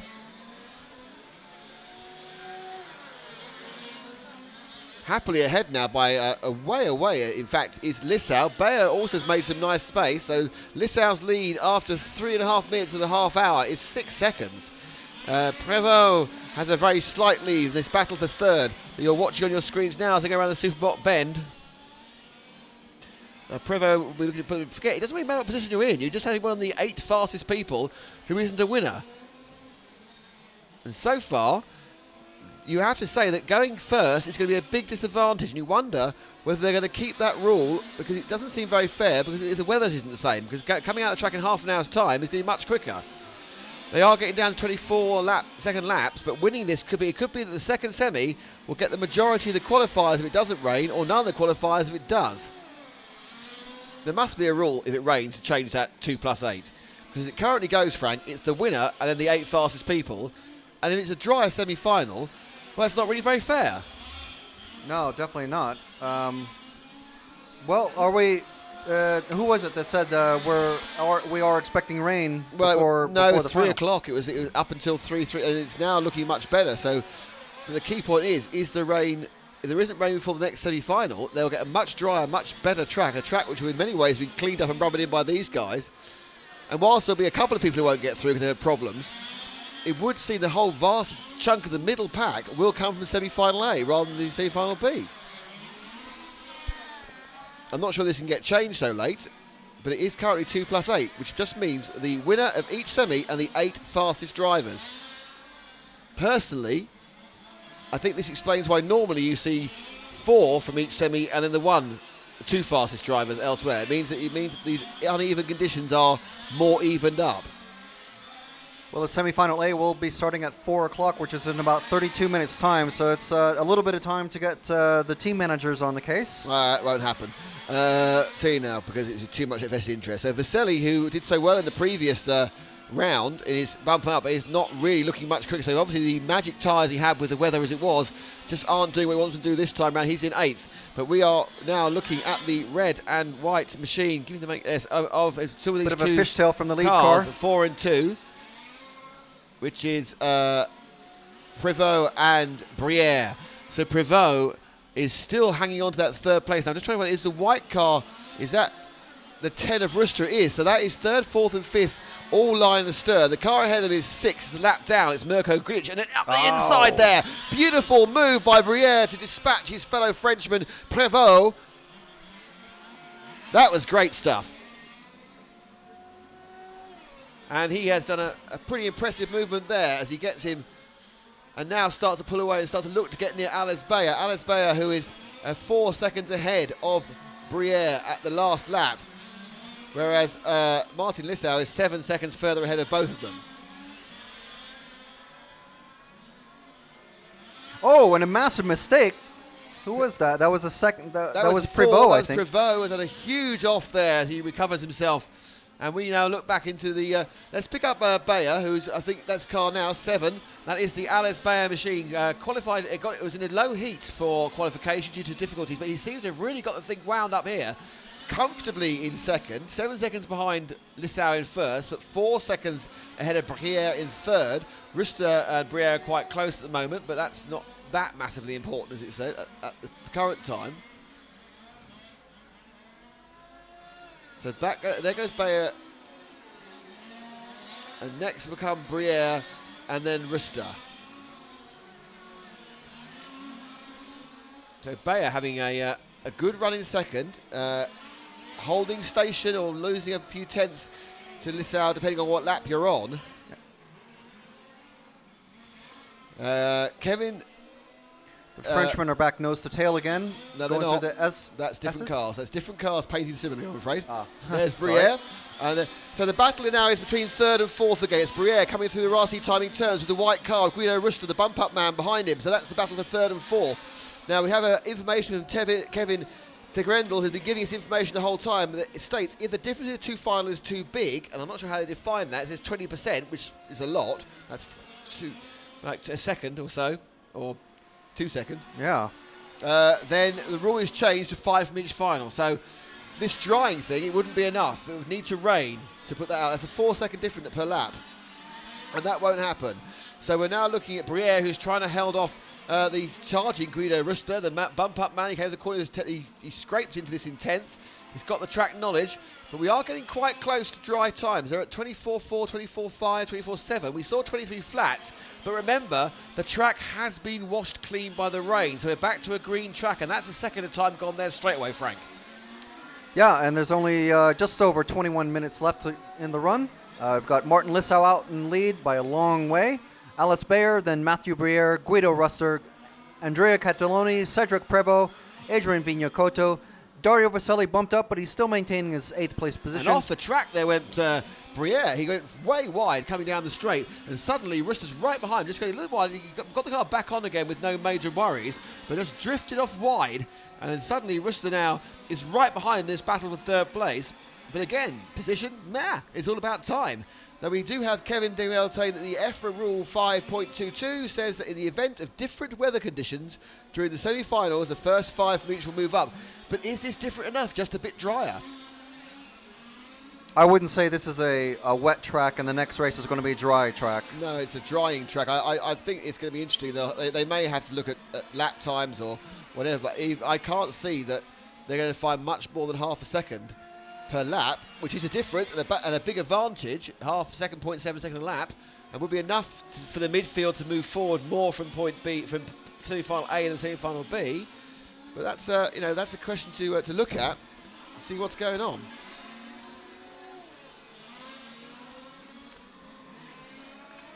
The 20% apparently is a Belgian rule. It's not a general rule. The general rule is one had second. So number 2, Briere, who's got himself back together again after falling off the track only a few laps ago. And there's Guido Ruster behind him. I imagine it does make this all a little more frenetic, I think, because they do kind of need, because they're probably aware that a limited number of them are going to get through. It's very unlikely 5th is going to be enough. They probably think they need to be first, second, or third to have a chance of bumping because of the advantage of the others. So perhaps they're having to push much harder. So Mathieu Briere, who we had in here yesterday for a chat, lovely man, is in third, and that could be a golden ticket given the likely inequality of conditions between the two finals. And we do have bright sunshine now. We haven't had rain for the last hour, Frank. Yeah, I would say at least an hour or so. And that means that it is mostly dry, but there's still quite a bit to find in this track because once it dries, then it'll start to rubber in. So basically, these guys are currently doing all the work for everyone else, which I'm sure they're pleased about. I mean, they're very close to the lap times that we saw yesterday. Yeah, pretty well, much. the fastest lap is a 23.1. Yeah, And yesterday, these guys the front guys were doing 23.4, 23.5, 23.6 every lap. Here they're doing 24.5, 24. They're a second slower. That is a combination of it being a bit damp, but more the track's green as well. And we come down the straight now with the white and green machine, the number 1 of Martin Lissau, who is leading us away. Martin, who came into combat early, and he pleased as punch. He's basically got a dry track. It would mean choosing tyres would be not much of an issue. You just have gone, yeah, I'll have those ones. Now, don't forget, they have 500cc of fuel. That's all they can use. They filled it at the beginning. They have to run the whole half hour. There is a spectre of people running out of fuel. I don't know if that's going to happen. And a man is leaning on my door. I think with these weather conditions, like they're going to run out of fuel. I think it's more likely that they will continue get to the end with no problems, because they aren't having to push the whole way. But we may see that if someone's got their engine settings wrong. They've run a bit rich to make up for the water. But moving forward, it's Lissau. Bayer is second by 9 seconds. Briere is 5 seconds further back. A second behind him is Ruster. Cedric Prevost in the car 4 is 2 seconds behind Ruster and 31 seconds behind Lissau, I think. Catalani is in 6th. Vinacotto is in 7th. Vaselli is in 8th. Gritic is 9th. And Verster is no longer running. So you've lost Daniel Verster, who started relatively well. So our leader is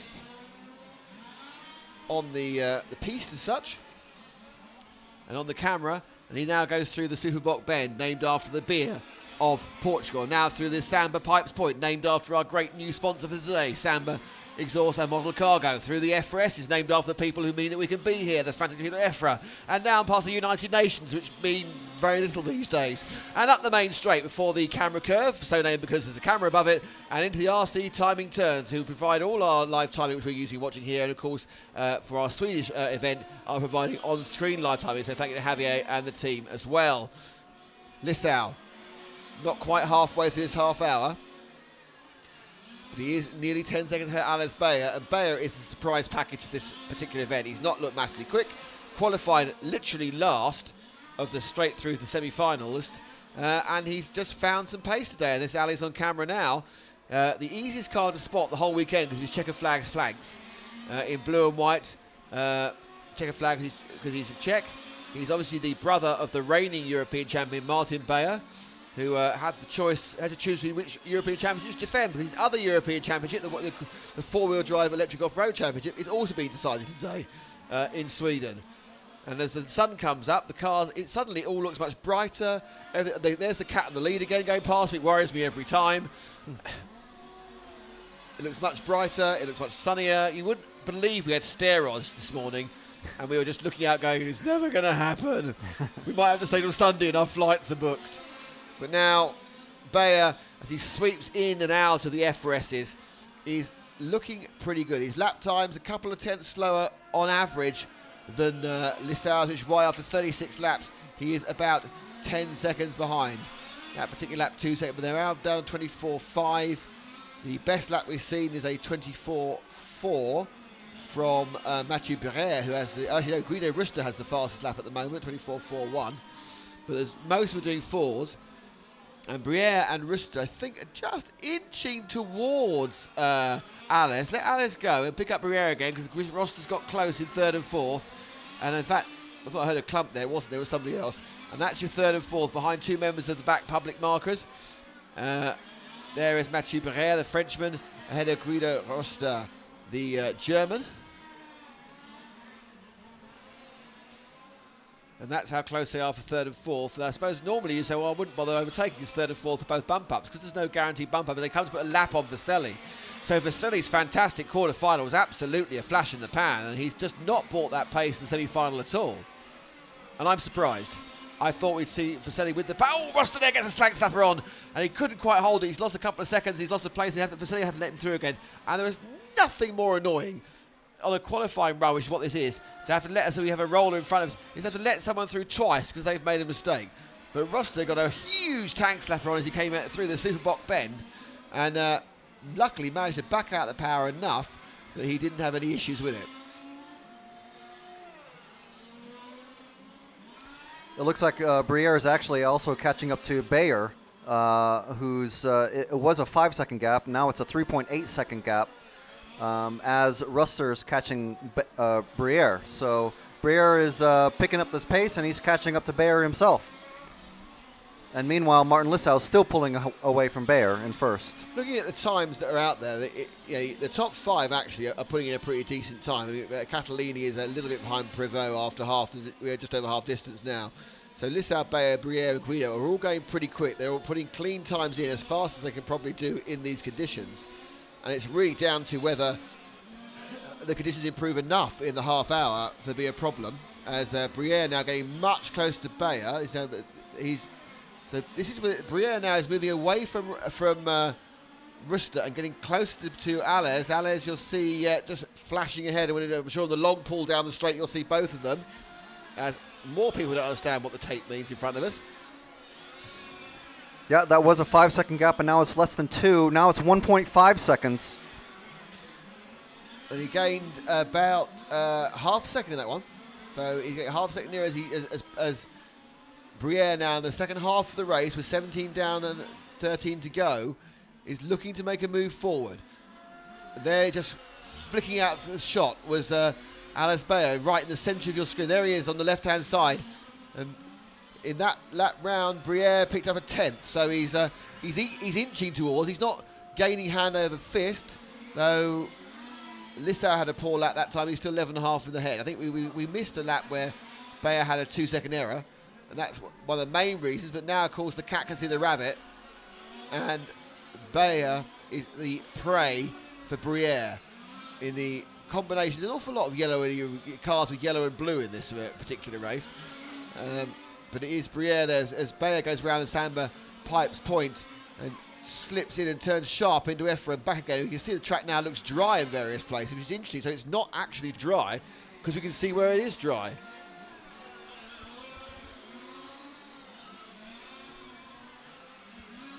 Yeah, he's definitely right on him. Less than a second now. 0.7 seconds separate them. It's obviously it's a visual gap. And as they get closer, the question Bayer has to decide, am I going to race Mathieu or am I going to let him go?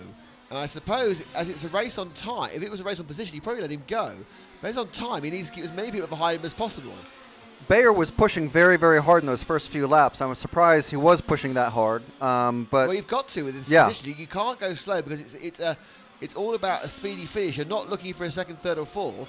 They knew they had to go fast because they knew, or there's a very, very good chance, that the second setting was going to basically have a faster track surface. So you need to be near the front and you need to absolutely go completely hell for leather because you just couldn't leave anything in the locker. As the sun goes in, underneath the cloud cover, which is building up, but it doesn't like rain clouds at the moment. Those famous last words. We had some showers earlier, which didn't like rain clouds either. And we watch as Bayer lost another 10th. It's at 7.84 between him and Briere. Briere now getting closer and closer to the tail of Bayer. Bayer, the young Czech. And that's Briere, Ruster just a second behind Briere. the more experienced Frenchman, who did. Oh no! Briere Now there. he's behind. Now he's in the clutches of Ruster. He just lost his drive there. He got too much hooked up on too much curb and just lost drive. So now, as you say, Guido Ruster has picked up the pieces of that issue and is gaining rapidly back the ebb and flow of the gap. I always took that surprise. The gap between Ruster and Bayer have stayed pretty static for several laps. And all that's happened is that Briere has moved backwards and forwards in relation to those two cars. But I'd even say now that Ruster is getting a little bit close to Bayer as well. Bayer has about a 2-second lead over Ruster at the last lap. Briere there picked up, lost 0.6 of a second with that problem a lap and a half ago. Ruster now spins round and still Lissau leading and still Prevot in fifth. This is second, third and fourth on your screen.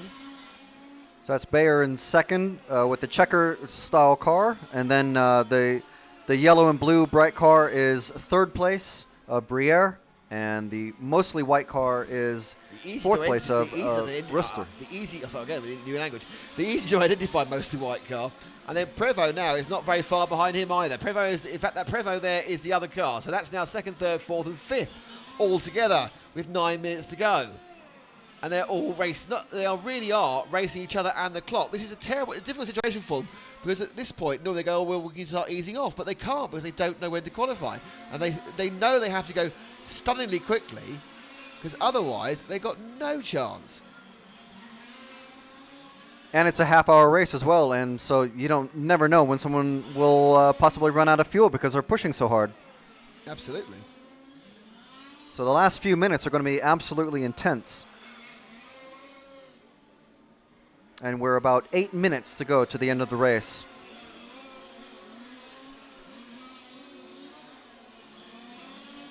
So just let this one kind of breathe for a second here with Lissau leading by 11 seconds still. It is Alex Bayer in second. It's Mathieu Bernier in third.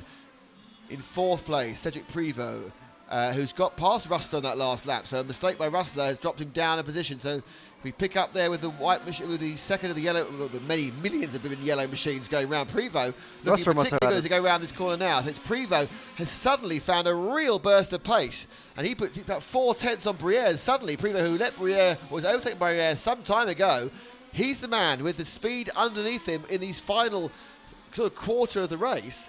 As they go around EFRA, suddenly Privot, who has been slowly eking, has just got the speed on the very similarly coloured Briere. But Privot now is the man on the move, and he's looking to get on the inside of Briere. He always check blocked by Briere. Briere has no reason to let him through. It's the race, not qualifying. He can hold him back if he wants to. But certainly Privot, who was about half a second faster than Briere in that one. I'm wondering, is it Briere slow? That was the pass. And he gets through, finally, and I think Briere may have led him. So Privot now picks up third. This is a worry for Briere. Lack of speed, and now cars in front of him. I do wonder if this is a tactical decision to just let off on the fuel just a bit. It may be, but I think this normally, again, if we were running at top 4 qualifier, top 5 qualifier, I could say yes, but this isn't the case. You can't let people go because they become your rivals, and you know you can't beat them because they're ahead of you. And you're racing 10 drivers who haven't even taken to the track yet. It's the ultimate virtual race. You're racing people who virtually aren't there, who actually aren't there, and virtually might not be. The second, third, and fourth now very, very close. Lissau still 11.5 seconds. He's the one. If he wins, he's through. That's it. It's done. He's in the A final. Not an issue.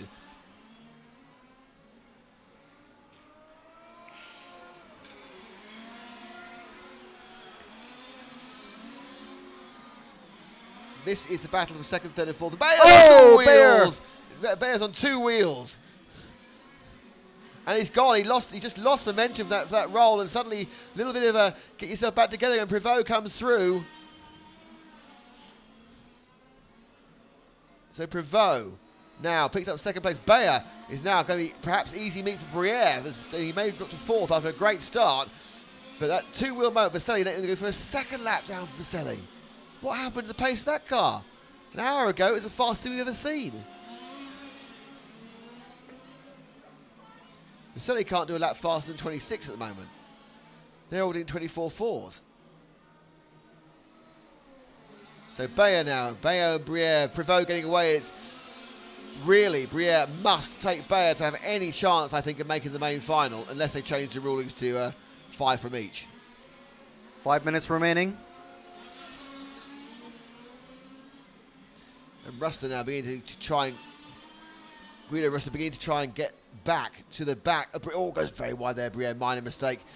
The second part of the EFRA. Privot also seems to have lost a bit of momentum in that last couple of corners. So this looks like a slightly dodgy lap for both the French drivers.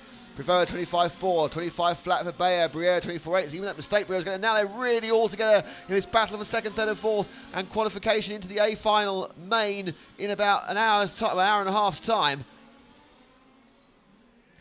Briere really must be thinking, what can I do? It needs to be a move. He needs to start looking to go forward, because Alex Bayer certainly isn't looking as quick as he was.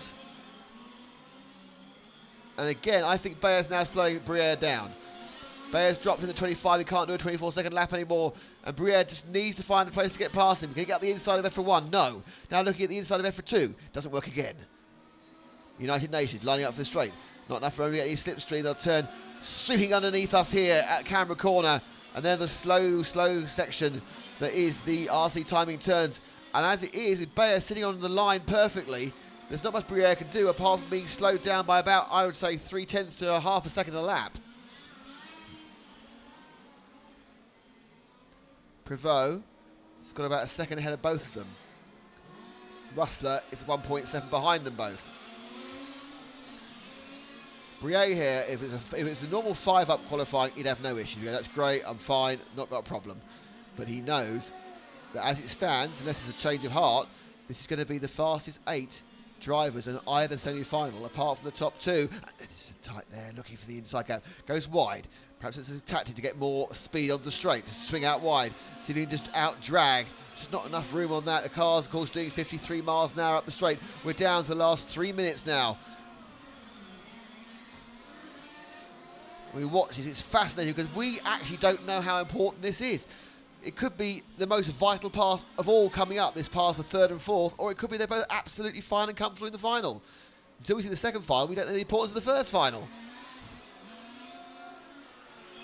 And this is what makes this racing so exciting, because we just... Oh, he said twice he's going to be, but he's got nothing like as costly And as last Ruster's time. right there. But this is because Bayer is slowing up Briere, and Ruster is going the speed they can actually go. So Ruster now will join this because it's Bayer who's the slow one here. Prevost's got 2 seconds now on Bayer because he can pull out about 0.4, 0.5. Bayer's car's lost its pace, tyres have gone off, half a second slower than it was, and he's slowing up all of them, and Briere just can't get past. 2 minutes to go. Lissau leads by 13 seconds. Prevost is second by 2 seconds. Bayer is third. Briere is fourth, and Guido Rossi is fifth, and those 3 cars are the cars 3rd, 4th and 5th that you can see on the screen right now as we wind down towards the end of semi-final B, but we don't know the significance of this until we see semi-final A, which is coming up basically almost immediately.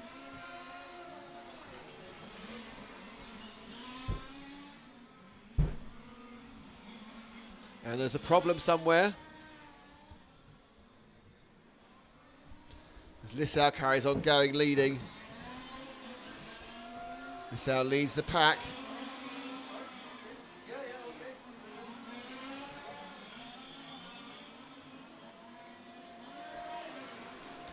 Minute 14 to go. Lissau still leading. It's Prevost still second, but Bayer and... It's okay. 1 minute. There's a minute to go. So they get this lap and possibly 2 more, depending on when they exactly they get 2 more, I think, when they cross the line, because they're only 24-second laps now. The last 2 laps. The point about this is really he wants to get past, and Prevost's made a mistake and been caught right back up with him again. So that's now second, 3rd, and 4th right together.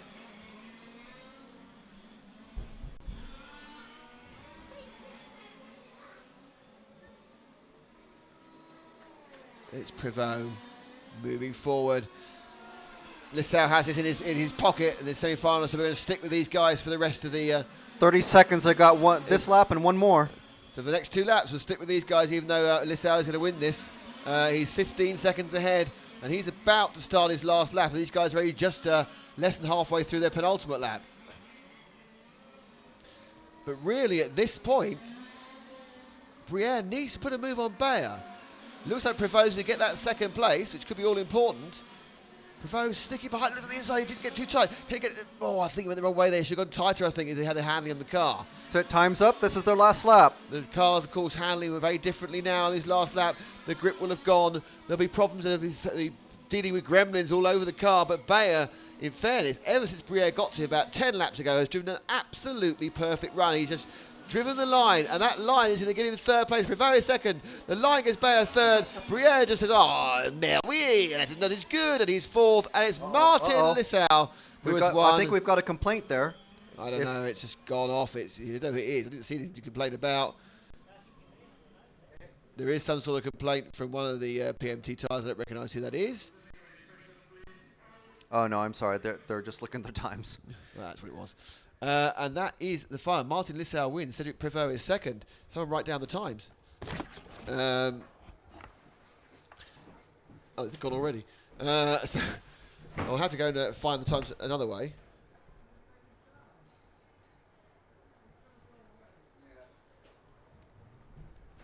So let me go and try the option B way of finding you the finishing times. They disappeared rather suddenly.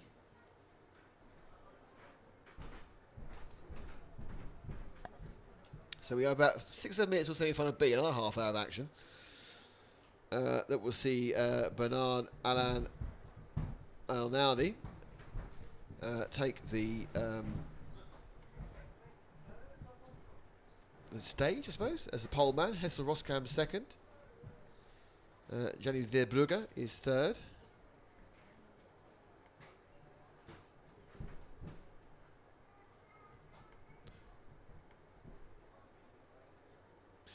So it was Martin Lissau who won that with a 73 laps in 30.06.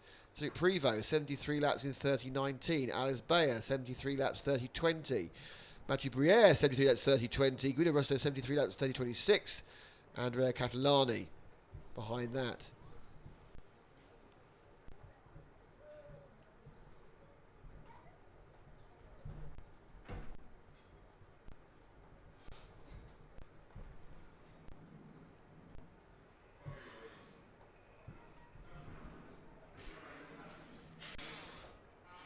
So it's all really about what they can do. It's the winner of both heats plus the best 8 runners-up as such. Not supposed to be runner-up, but it's second, third, fourth. But the times obviously are absolutely key. So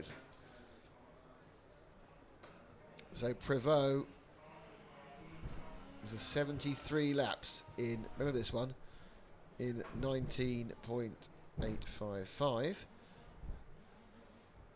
Bayer 73 laps in 30 minutes 20.476.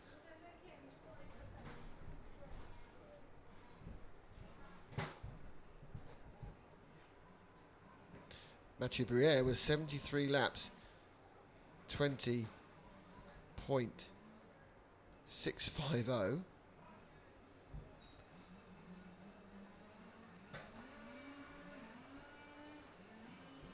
And Guido Roster was 73 laps in 30.26. And I don't think anyone else will qualify for that. Bad lap of the last one for Roster. And out of interest, the best lap time of all was a 24.379 by Prevost. And the best time by Bayer was a 24.6. And the best time by Briere was a 24.43. So those numbers will come into play because, of course, this next heat is coming on much, much drier conditions.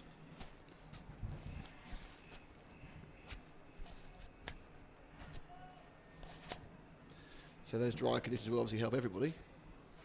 Apart from the people who were in the previous semi-final, that won't help them at all. They're going to find themselves a lot less happy because they're going to believe they haven't got the best of the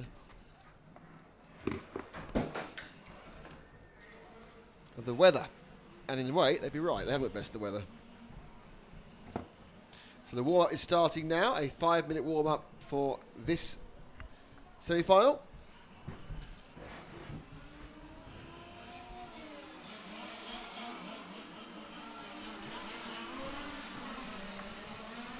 I'm being told they run 700 millilitres of fuel, not 500.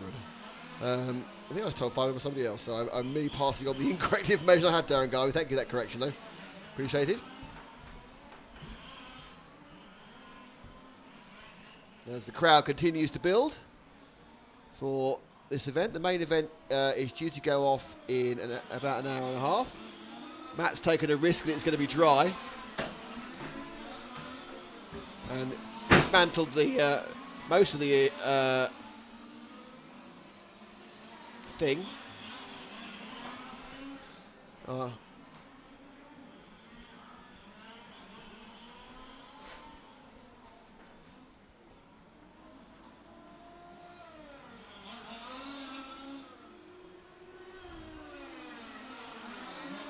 Clark Worlhart.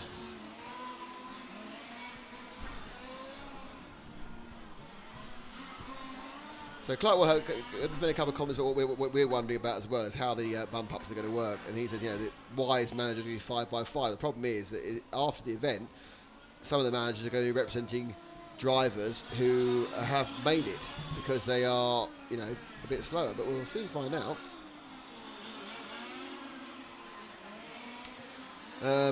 This warm up is running through, as you can see.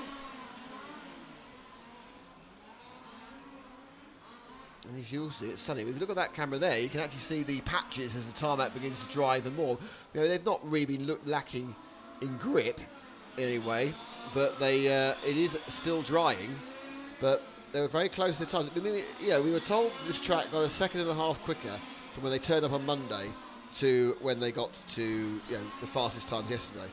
And that obviously rain will always clean off a track and should make it slower, but there was a lot of oil and gunk, and perhaps it's actually going to a nicer place.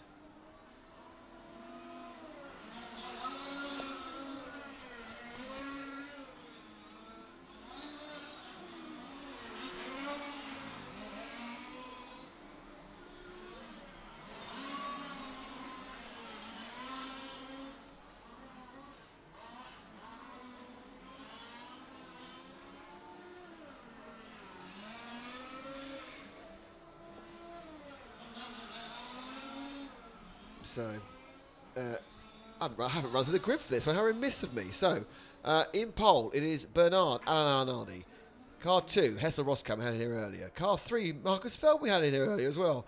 Car 4 is Giovanni Verbrugge. Car 5, Michael Donovan, who we had in here yesterday. Car 6, Michael Weisner. Car 7, Maxime Ruhr. Car 8 is Jeffrey Van Vilk. Car 9, Gianmarco Martelli. Car 10 is Fernando Silva Beracol. Now, the interesting thing about all that is that Jeffrey Van Wilk looked incredibly quick in the semi, and therefore I thought, assuming I thought it would do well. But of course, it's exactly the same could be said for Dario Vaselli, and that didn't go well at all for him, did it? So it's all very odd, as befits a drying track. And as we can see from the lovely white clouds, I don't think we're going to get rain in this semi-final. I'm not counting out rain for the final, because who knows what's going to happen. We've had 4 seasons in one day today. If you saw it this morning, you're surprisingly even racing.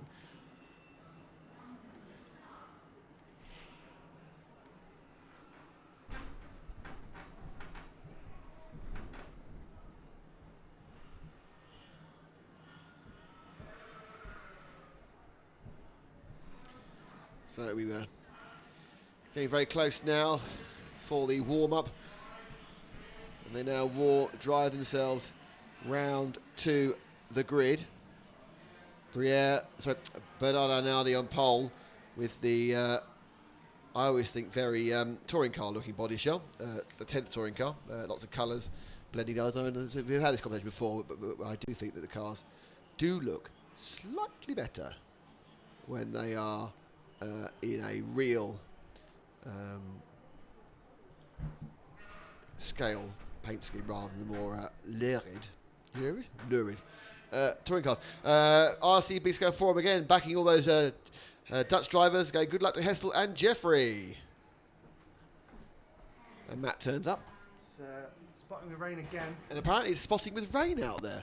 But because the wind was so incredibly powerful, we've had to remove all of the covers. Oh, right. So Frank's a bit naked up there. So they go, the semi-final A, and it's car 1, from 2, from 3, from 4, from 5, from 6, from 7, from 8, all 9 and 10 turn each other around. A perfect linear start there, but our leader is Bernard Alan Arnaldi. Hessel Roskam is in second place. Marcus Feldman is third. So we'll just have a look at the front of the grid for a while. I think Feldman's had a problem there. Is that Feldman's car that spun round? No, Feldman's in second. It was Roskam's car. Roskam's got a problem. Roskam has a problem. He's coming up the straight in the orange and the yellow car. He's got a body shell. He's got front wheels gone. Oh no, tragedy for Roskam on the no, stay with the Roskam car, please. That's the story. Because when it comes around, he has lost his front wheel. The man who qualified third overall. As he stalled, it's gone very it's quiet right now. beneath me. I can see the car, but I think he broke the front wheel as it came off. What can you do? Is anyone coming round to pick him up? No, it looks like they're not even bothering to rescue him. Here comes Hessel's dad. And Roskam is off the podium. He waited all day for a lap and a half because the front wheel is gone, and that is it. So let's pick up our leader who's coming down the straight now, and that is car 1. Look at the lead that Arnaldi has got after a couple of laps. He's leading not from Joe Soap, but from Marcus Feldman, the world champion. And already he has a lead of something in the region of 2.5 seconds. So That's quite a stunning difference already. So the battle really is second and third. So we'll let our leader go through it. In swooping now will become Marcus Feldman, who has Giovanni Verbrugge, the man who was the fastest in an individual lap during practice, behind him. And they're now sprinting down a track that's ever drying, but is he getting ever faster? So far, the best laps we saw in the first were about a 24.3, and we haven't seen anything close to that yet. Perhaps those few spots of rain took off the edge. The second and third now, they settle down. We are 2 and a bit minutes of this half-hour final in. We've already lost the number 2 car, Hessel Roscam, who had a front suspension failure for some reason, probably an accident early on. As a stream of Portuguese people walked past me to watch the main event at the stand to my left.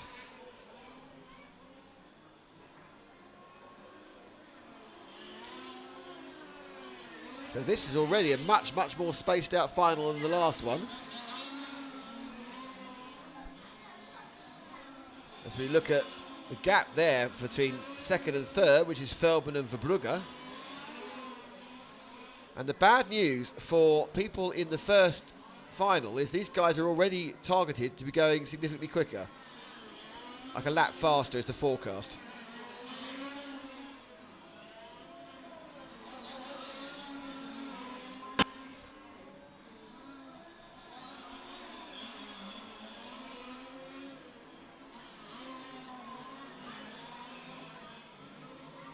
So second and third closing up now, and Verbrugge begins to look at the behind or the rear end or the back side of the world champion. Inside the camera call, that's not going to happen. You're either in the wrong line. There's no way you can overtake there. Not that, but he's now certainly got more drive as he now goes through the Superboc bend, returning left onto the Samba Pikes Point. The 2 wheels up, and he always like letting through by accident by going up on 2 wheels and straight zooming through goes Giovanni Verbrugge. Verbrugge, the young man, he's a bit of a surprise with Belgian. But, oh, well, no, we got away with that one. When you mount the curb, you've no idea when you come down the other end, but he's managed to keep it going as the sun glints off the body shell there rather nicely on the shot, which is not what we'd expect to see at all. Went all Baywatch for a moment there. You go, oh, that's lovely. RC Big Scale Forum says, Roscat was hitting the S's. I missed that initially, but he's lost his wheel. He's gone. And this is the second and third. I'm not sure it's the fourth behind them as well. Is it? Who's joining? Is that car 8? That's car 8. No, that's Jeffrey Van Vilk, who's lapped down already. It's a bad start for anyone's measure. So the Dutch have had a bit of a bad start. Van Vilk lapped down, and they've lost Roskamp. But Feldman now, as he said to us only a couple of hours ago, it's easy to follow than to lead. Has dropped into that following position quite happily.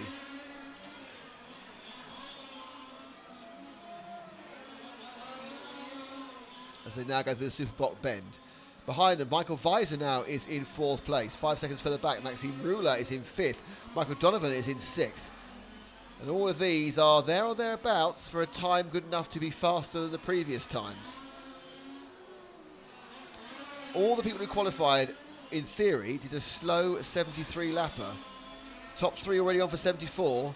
As the track has got a little bit quicker, though. The actual ultimate lap times, we have got a 24.3 from Alain Arnaldi now. I think it's just the start of the race where they managed to go a lot quicker. It had dried by the end of the first semi-final. So the individual lap times, if you look at the first 5 or 10 laps, I think this is going to be a lot quicker.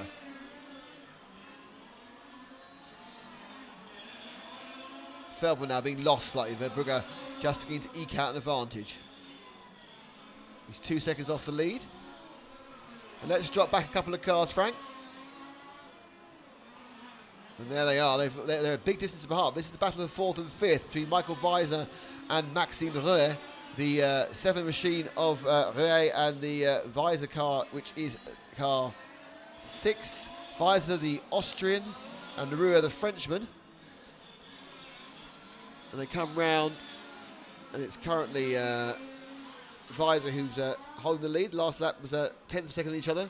They come now through the Salmon Pikes Point, thanks to Laszlo for coming over this morning and saying, I want to back you, I believe what you do, it's fantastic service. So you can't say better than that for Laszlo, thank you very much. And obviously thanks to EFRA, because they back us all the time, have done the last 4 years. We are now in that period. We're 6 minutes down, 20 minutes to go, where they are just trying to turn laps, and they're trying to turn laps of speed to qualify for that A final. Briere looking very... Sorry, but it's a different Frenchman, Nick. Arnaldi looking very good in the lead. Now, in fairness, Verbrugge is actually beginning to close him down. Keep an eye on that. He might switch back to that in a second. Verbrugge did a 24.1, which is the fastest we've seen so far. So this track is speeding up. And now everyone is doing laps faster than they managed to turn last time by a few tenths. 24.1 from Verbrugge, 24.2 or 2.9 from Arnaldi. And Verbrugge gains another tenth of a second. So let's see if we can find our leader again, who is going now, about to go into the F returns. And the green and white car of Belgium, Giovanni Verbrugge, is the one that is catching him up, and he's getting closer and closer. And Arnaldi went off like a scalded cat. And that's not a scalded cat on the lead, I can tell you that. It's a scalded cat nowhere near it, like your cat, Matt. Mr. Scruffs, the world's most vicious cat. I love you, I love you, I love you, I'm killing you, as he's known. That's how scalded... Where does he get it from? Well, I blame the parents. yes. Well, must be your wife then, because you're just always lovely. And look how close it goes. It's amazing, because Arnaldi built up a 2.5 second level. Verbrugge's absolutely got that thing moving, where he's always steering it for the rear end there. And this is the battle for the lead, and they're both on for a time way faster than the first semi-final. So I can't think they're not going to go for a 2.5s, because Arnaldi is on for a 75 lap. He's on for a time that's a lap and 7 seconds faster than we saw Lissau do. And obviously it drags everyone else through, and they're going to go faster and faster as well. Arnaldi. But now he's got the very fast Verbrugge behind him, and Verbrugge has really found some form here, almost as much form as Alice Bayer found in the last semi-final. Verbrugge tailing the Frenchman. No love lost between France and Belgium. Well, it depends which of Belgium. Well, he does sound like more a Flemish Belgian, so let's pretend there's no love lost between them. They could be best friends for all I know. I'm trying to build it up like a Sky Sports thing. We go, crash, boom, they hate each other. Oh no! But no, they could be best friends. It's not boxing. No. And good luck for Briere there, managing to get some breathing space. Briere, I keep saying Briere, it's Arnaldi. Will you stop me saying that? Arnaldi gets a bit of breathing space. Obviously, my brain, and up the inside. Now that was let through. I think that Arnaldi let him through there, because it was a strange mistake to make, to go that wide, just enough to let the car through.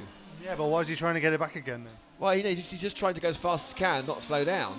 It's often a case where you let someone through, they're annoyingly slow at the next corner. You know, we tell them. But Verbrugge, now he's passed. Well, he's passed. And that, if Arnaldi let him through, that was a good move. Arnaldi knows he's in the fast semi-final, so he can't lose whatever happens, because if they make it 5 and 5, he's fine. If they keep it to fastest time, he's fine. So he's just gone, no, Giovanni, your set at the moment is better than mine, and boy, is it. Because he pulled out 7/10 of a second in 2/3 of a lap. So at the moment, and these cars do ebb and flow during the run, Verbrugge looking pretty good.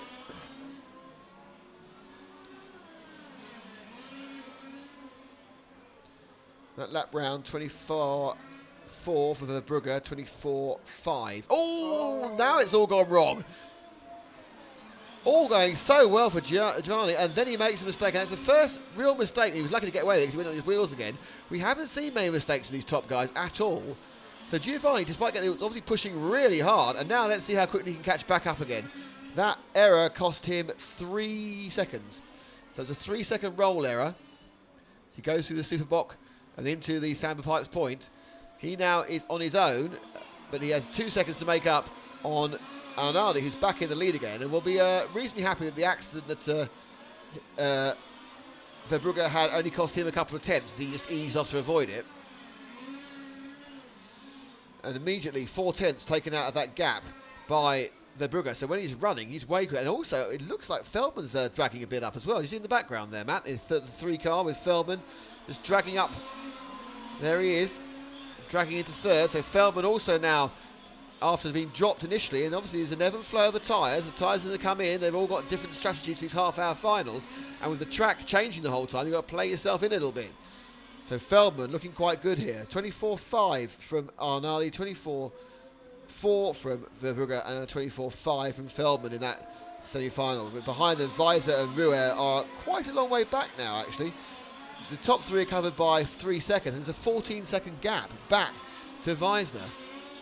So they really have broken away, these three. We're looking at the third of those, which is Feldman. That time around 24.6 Arnaldi, 24.3 again for Verbrugge. He's really got the ground speed, but he's got that 3-second mistake to make up. Whereas Arnaldi's just going to turn laps in the... Kevin tells me that they drive the same brand, so I was trying to make this row between Arnaldi and Verbrugge, but they drive the same brand of car.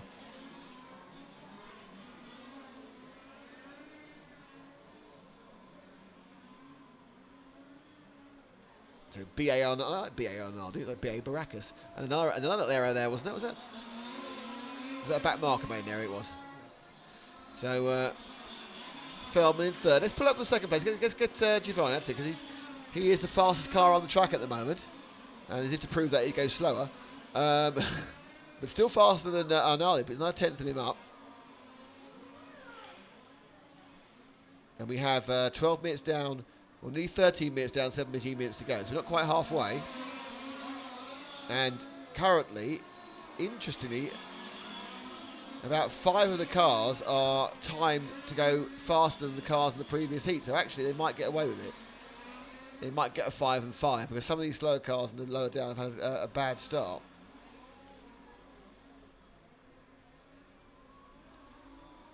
Oh, 2 wheels there for Verbrugge. Now his pace has dropped off the rocket ship it was, so and they come to another bit of back marking there. It's car 8 of Jeffrey Van Vilk being lapped, I think possibly the second time, so he's really not had any joy. He also was super quick in the quarter-final. Obviously, keeping the same settings as it's dried out has not done him any good either, as it did Nobra's Dario Vaselli, and Van Vilk needs to get out of the way because he's blocking at the moment. And he does, but I would expect that Verbrugge lost some time in that one. Only a couple of tenths, so not too bad.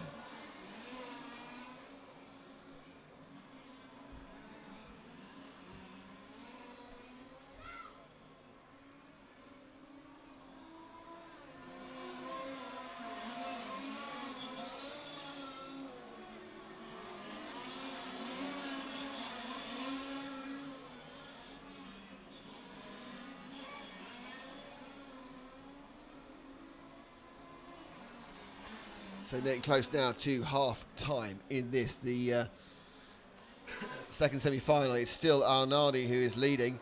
Verbrugge is second, Feldman is third, Maxime Rue is fourth, Michael Donovan is fifth. Sixth is Gianmarco Martelli. Arnaldi loses another couple of tenths. It's getting very, very close to first and second again. And Feldman has been dragged close to Arnaldi. It's the distance between him and Verbrugge stayed the same. That's the 1, 2, 3, and there's first and second going through the EFRA, turns in and out, and now through the United Nations to cut the main straight. And the pitch where they're going to turn in for camera corner.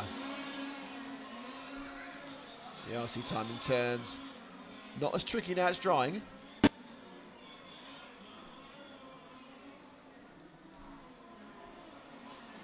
And we are halfway, 15 minutes down, 15 minutes to go. It's settling the fact that 3 seconds which Verbrugge lost have taken him about, no, at least 7 minutes to make back.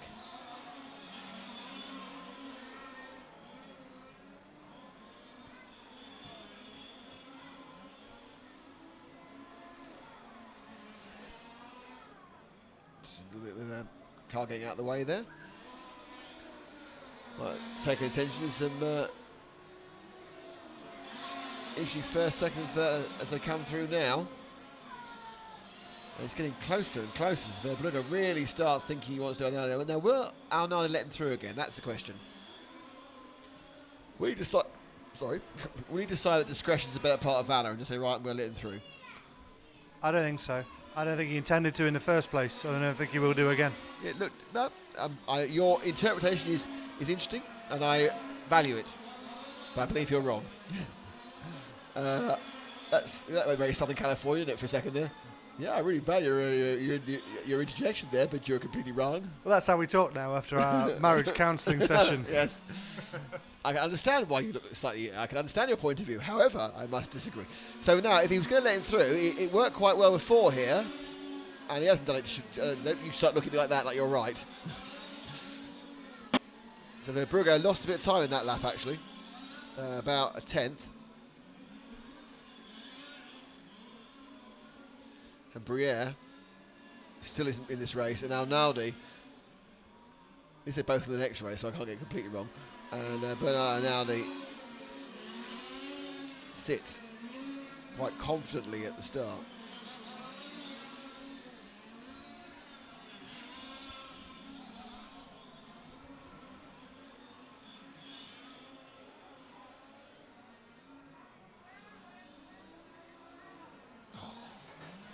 And getting up the inside now. Verbrugge knows there's 3 cars ahead, and those are actually, I think they may well be the cars of 9, 7 and 5.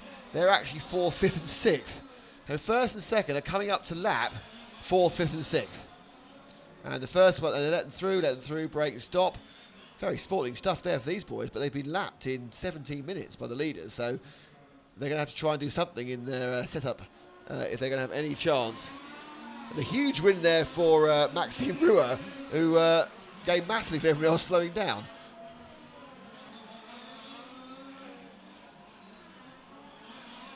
So Feldman is only a second and a half behind. 1 point. Hang on, what's that? Verbrugge's had a problem in that traffic. Something went wrong for him around United Nations. He was going very, very slowly at the beginning of the straight. Well, I was so busy watching other traffic that I missed that. Thank you, Matt, for seeing that through there. So I'm sure you were all screaming at the screen, Nick, you missed it. So Verbrugge has dropped down to 3rd, behind Feldman now, who's 2nd. And there is Feldman, thank you, Frank. And the leader is round the corner. So Verbrugge, what happened? How strange. Number 4 is driving his wheels off that thing. Number 4 being Verbrugge. Perhaps the wheels fell off. Anyone watch what happened to Vaselli? Yeah, it was just awful. The car was just awful in the semi-finals. Went really slow. I think he had tyre issues. Wrong tyre choice, I go for Vaselli. So, Marcus Feldman now, reigning world champion, is 2nd. He's 1.3 seconds behind Arnaldi, and he's 1.1 seconds ahead of Verbrugge, who had a 3-second, whoopsie, faux pas, problem, brain fade, coming at United Nations a couple of laps ago. And we have rain. So the rain is back to sprinkle some confusion on this race and suddenly make the people in semi-final A feel much happier about life.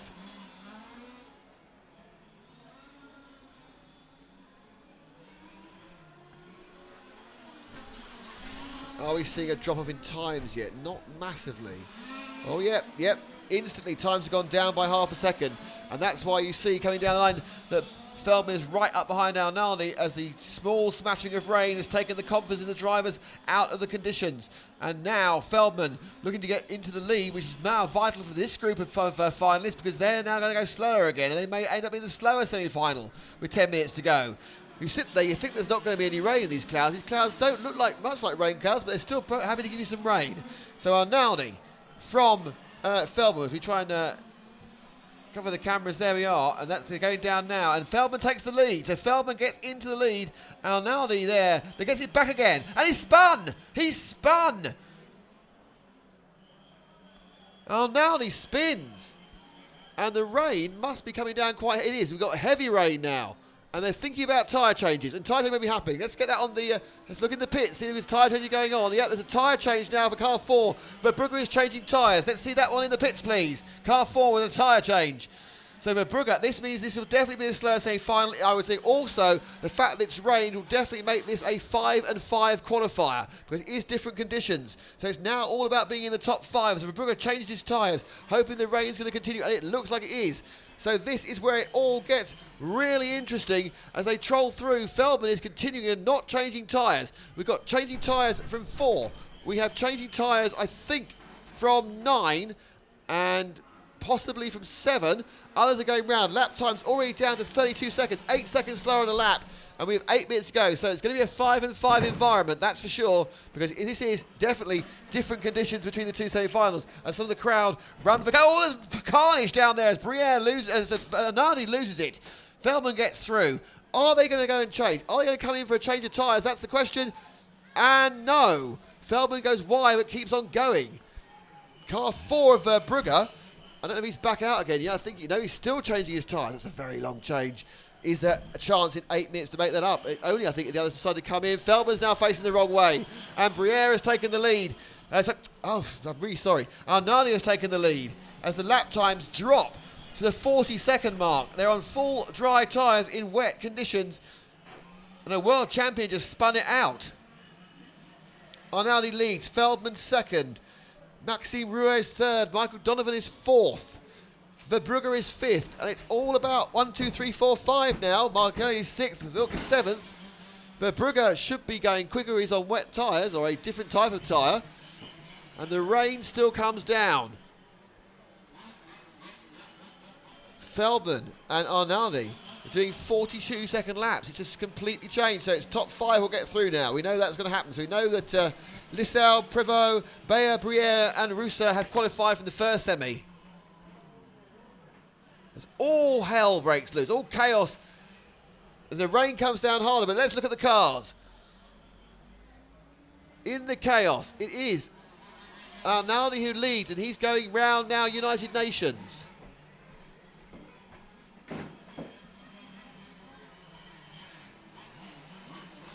He's going around United Nations about, now he is, and that's, it's absolute chaos. Let's get zoomed in. Come on, let's see this. As Arnaldi goes around no speed at all, that's behind him. Now let's see whether Verbrugge is getting a bit quicker. The laps have gone down below 40 seconds. They just crawl round. Verbrugge took a big risk in taking some tyres there. It is about 3 seconds faster on wet. But he's a lap behind. So Arnaldi tries to skate round with 6.5 minutes to go. And he's facing the wrong way, and there goes Feldman into the lead of the final, because he's actually managed to keep pointing in the right direction. This is racing on ice. Suddenly this sprinkling of rain, and it's still raining lightly, has turned the circuit once again into an emulsion of horror for these drivers. And now you see there in the bright yellow car is behind the leading car, which is Feldman, as the rain comes down. And Feldman is in the blue and red bottom car, blue red. There's first and second in your frame. Everyone else is trolling around. Still Donovan now in third. Verbrugge up to fourth. Looking for something that's dry. Just looking to survive. Then back in the lead goes Arnaldi. So Arnaldi takes the lead back again from Feldman. And this shows you the the water going to come. The world champion just pirouettes because there is no grip. A slick tyre on a wet track and a wet damp track, which is basically just goo. That's the problem. But they've got to keep going for 5.5 minutes. But it looks like the good work that Arnaldi and Feldman did at the start of the race will be enough to catch them through, because there's now going to be a 20% difference, and there now will indeed be a 2-5 semi-final, I would think. I haven't got that certain, but I'm pretty sure it is. Duffy Van Wilk is moving forward very quickly as well. Now perhaps he's got his super working tyres. If Van Wilk is in 6th, don't forget the top 5 go through. Verbrugge is moving forward as well with his wet tyres. Now what's happening on the rain? It is still raining, so it is still getting wetter. But at this point, I think if it gets, the worst is over, and the cars are going faster again because they've managed to get, it's damp and greasy, and they can get more grip as it gets wetter than just it's lightly damp, is less grippy than when it's wetter. And suddenly the cars picked up about 8 seconds. They were doing 41s, they're now doing 32s or 33s. And Arnaldi particularly is going well. And down the straight we are with our leader. He seems to have found a bit of grip now. This is a 29-second lap, even though it is still raining. So it's got wetter and he's going faster. So that difficult period of dampness is gone, and suddenly now, even though it's wet, he's going forward. So Verbrugge's decision to change tyres was an erroneous one, but I think he's going to get away with it because he's fourth.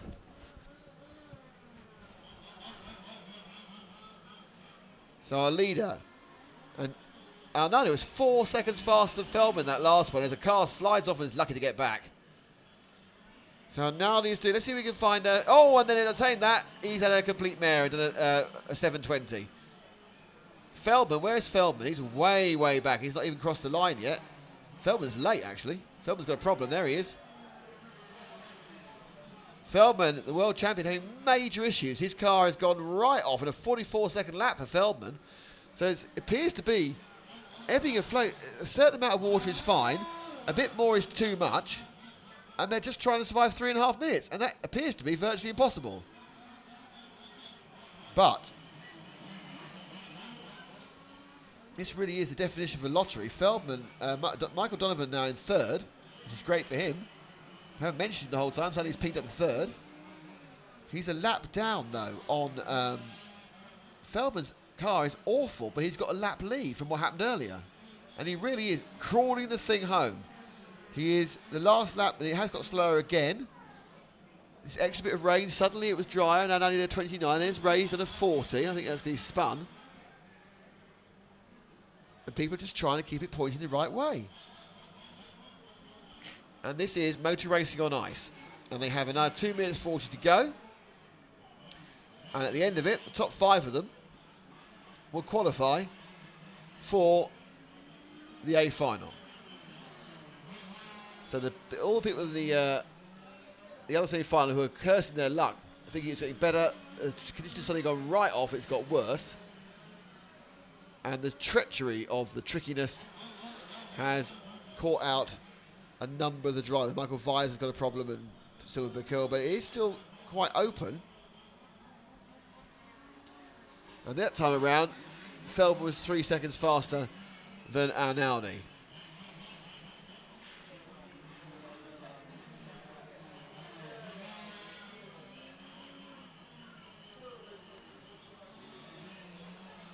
Verbrugge still in third. It's a fourth. Donovan in third. Verbrugge changed tyres. It doesn't make it very quick. Actually, Verbrugge is the fastest person out there at the moment. I'm not quite sure where he is. We find car 4 going through the EFRA S's, going in and out of the EFRA S's now.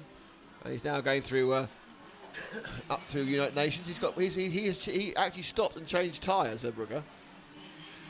Sort of stopped running. He had the desired effect, really. Didn't get the absolute grip he wanted. He is a little bit quicker than everyone else. 3 seconds or so, or 2 seconds. But I don't think it quite makes up for the massive amount of time he spent changing them. Arnaldi not that quick at the moment. That is Arnaldi's car, I think it is. But he's just got to survive a minute. So Arnaldi will come over the line any second now for his penultimate race. This is the Verbrugge, who's in fourth. Everyone's been spread up by this weather. The damn weather. Arnaldi will finish.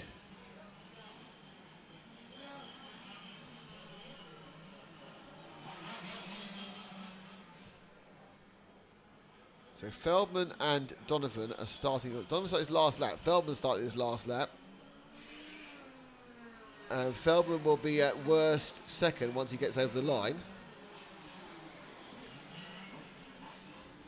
She's done.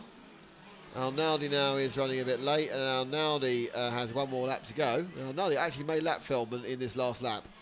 So we go back to our leader, who is now going through the Superblock bend. Just ahead of Verbrugge. So Verbrugge is catching up on our leader. That's our leader. He's just actually lapped Feldman, whose car was just a complete nightmare once it rained.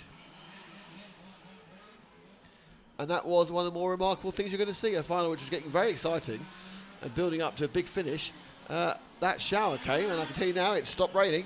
The shower came, and that was it. Suddenly, it was like skating on ice. These cars were set for full dry conditions.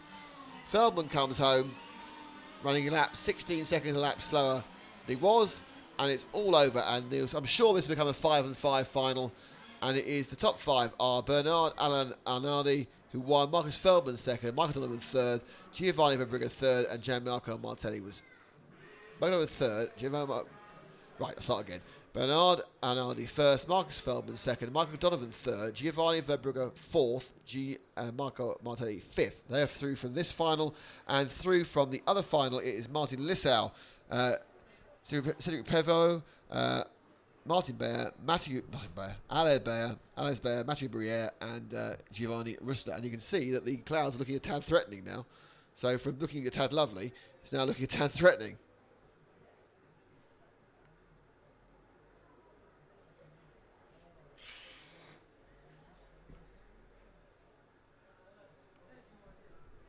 So we now have a break of about 50 minutes till the A final starts. Or the main final.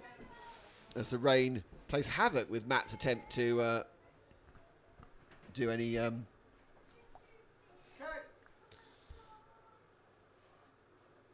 Where's the graphic layer, Matt? I can write the graphic about the finals coming in. So, we'll get confirmation of the top 10 in the final. The final is due to start at 5:30 in 55 minutes time, so we'll come back about 5 minutes before that. So we'll come back at 5:25 local time.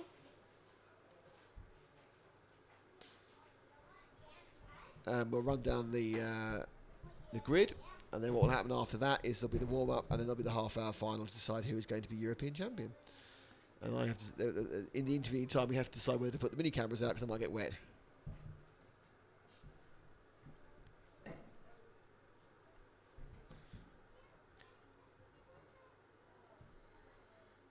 Eight. So we will. Oh, whoa! Something I'm being handed down all sorts of things now. And we will be back with you in about 45 minutes' time with all the action from the main final.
Hello, everybody. We are back, and how are you all? We are now getting ready for the. I think the Volderol. Is the Volderol, Matt? The what? Sorry. The Volderol, the kind of the announcement of Fred drives for this, that, and the other, and a trouser press and that sort of thing. Yes, this is where people thank their dads for paying for all of this. And their trouser press supplier for pressing their trousers. Corby. There we are. Random names of trouser presses, and you thought we don't entertain you.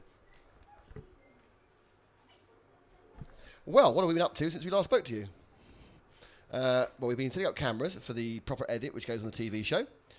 We've been having a quick chat to see what's going on with the stream. And if you saw the stream, I did list the top 10, and they did have to change it so it was the top 5 from both semi-finals after the problems at the back end of the semi-final A, the second semi-final, oddly named the A1.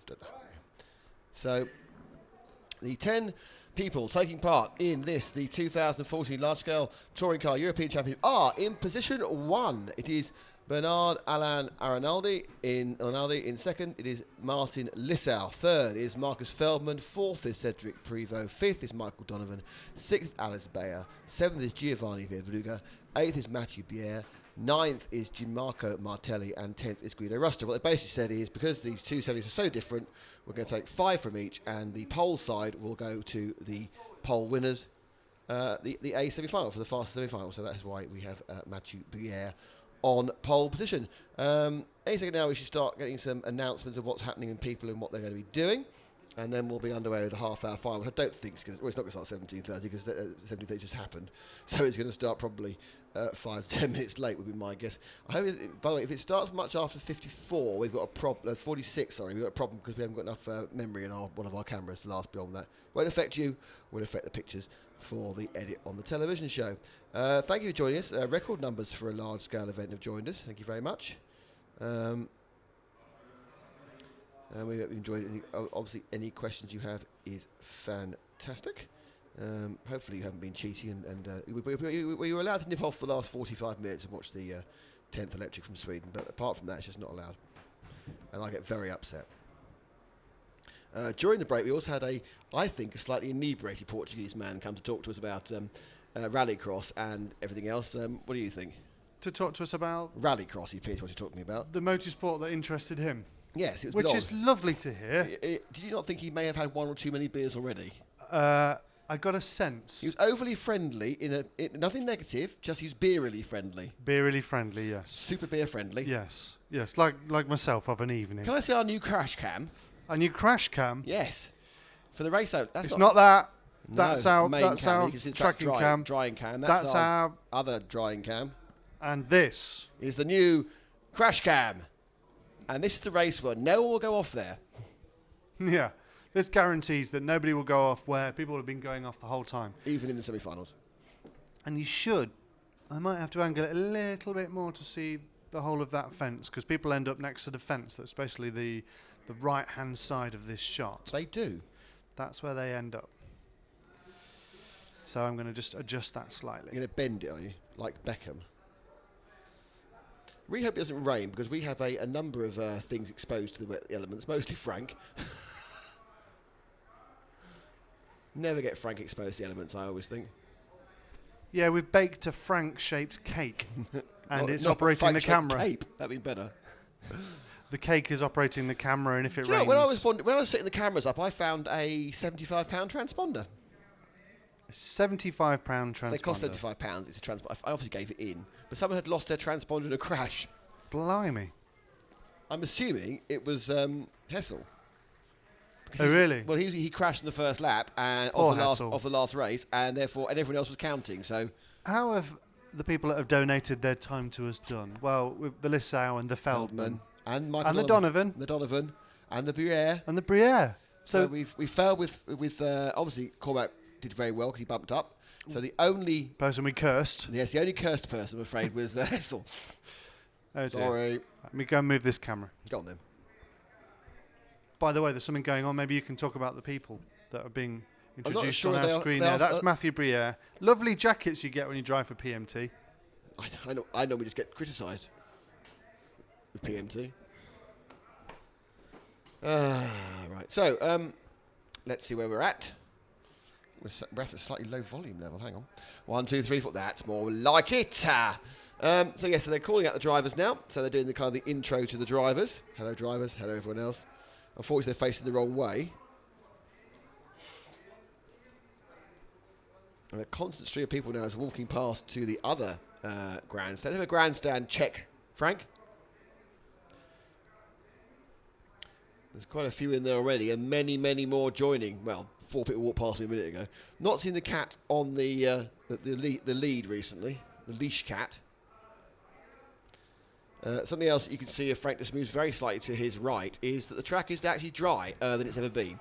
Drying. So it hasn't ever been that light grey. You can see the wet patch down the middle, though, can't you? We often can.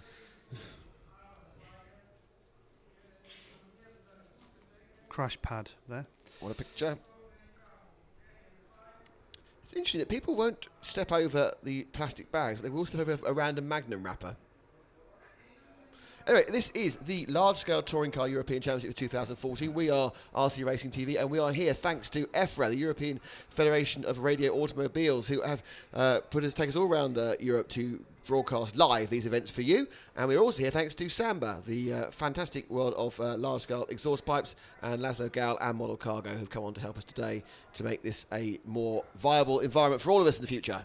Go check out Modo Cargo. Modo Cargo? No. Modo Cargo. Model Cargo. Modelcargo.com for all of your large-scale needs. Exactly. That was Matt McCallum. On the roof is Frank McKinney. I'm Nick Damon. Now, the other thing to remember is we are RC Racing TV. You can find us every day, every minute of every day of every month, every day of every week, anyway, all the time, basically, on www.rcracing.tv. Or, if you want to interact with us super uber fast, you can follow us on @RC Racing on Twitter, which isn't that popular. Or the big popular thing to do is to go to Facebook. It is. Go to Facebook, go to the search bar, type in RC Racing TV. That's 3 words, RC and Racing and TV. Type that in, you'll find a group there. We don't ask you to like us. No. You don't like us, but you can join us. Joining us is a great thing to do because you can participate, you can tell us what's going on, and you can discuss things with like-minded people. And this week, you could have entered 2 competitions. Could have entered 2 competitions to Which win have both 2 been cars. Yes, indeed. But there'll be more competitions in the future. This is not the end of competition. No, this is not the end. This is merely the end of the beginning. Or the beginning of the end. Beginning of the end? No. The end of the, anyway. There's Martin Lissau. He's applied the gel. He's ready to rock. Yeah, plenty of gel. Our first outing in large scale that you will find at rcracing.tv was when Martin Lissau won his Worlds, and there was a fantastic crash tape that was made very popular there by Motors TV. Over 1 million, over 1.25 million views last time I looked, and it could be many more now. Indeed, yeah. So, as they are, that's our pole man. That's Bernard Alan Arnaldi, who somebody told me last night was known as Billy Bunter on the circuit. But A, that's a very obscure British reference from the 50s, and B, I think that's unlikely. Odd. So everyone is now walking past our door and filling up the grandstands to the left. The grandstand to the right, which you can't really see because it's obscured by the air conditioning unit for our hut, is also quite full. All clapping. And they're all standing up. And all this folderol means is I've got less memory card space on my cameras, and it's just not fair. But we're about to get underway. Half an hour isn't a long final in the scheme of things, is it?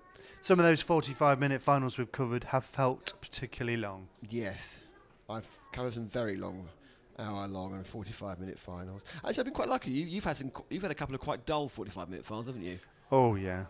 In fairness, the Euro B wasn't that exciting as a final. Which one? One a month ago, the live one. Oh goodness, no. Mr. Pombo winning. He did very well. He did very well, but yeah. We had a very exciting start today with all the bump ups being terribly exciting, and it kind of went, yeah. And that's the one thing we hope that.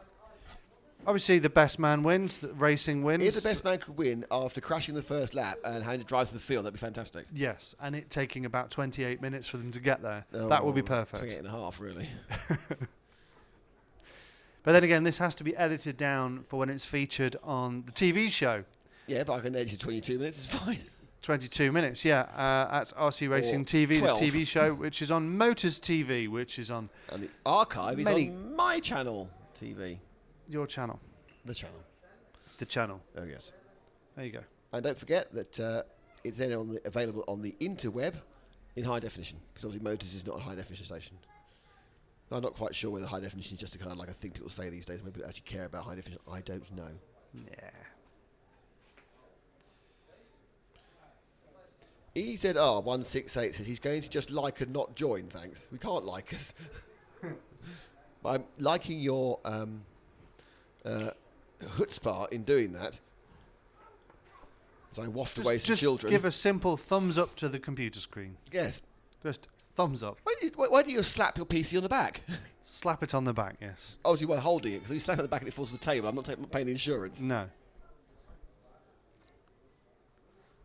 So yeah, if things stayed as they were, it would probably take another couple of hours for that to be a bone dry track, wouldn't it? Possibly. I'm not sure actually. I I think see lots of dark patches on the track. An hour. Really? I don't know how wet it is. No one keeps saying how open the track is and how it holds the water, but I don't think this is drier than it was even at the driest point earlier. It's lighter grey, more areas of light grey, so they're going to be able to do those 24-second laps quite easily. There's a very, very dark shadow over the That's the grandstand. this shape here. This is the most popular area for crashing. Which is not going to happen now you've got a camera on it. You're going to do some speedy cuts though, aren't you? Well, this is also for the TV show as It well, is, because we can yeah. have nice slow-mo shots of cars Boom, boom, boom, boom, boom, boom. and sound effects as well, if you want. Do you like Yeah, those? could do some sound effects. Crunch! Like Batman. Pow! Zap! Engine starting. We are getting close now. Once they let out this pit lane, we are 5 minutes from the start of the European Championship final. Now, if things go the way I expect, there will be a 10-minute delay, because I don't know. A lot of the races I've covered this year, in fact, in the last year, have had 10-minute delays for the final. So I think there's a good chance somebody will have a problem. They'll call a 10-minute delay, and then they'll start from the back of the grid.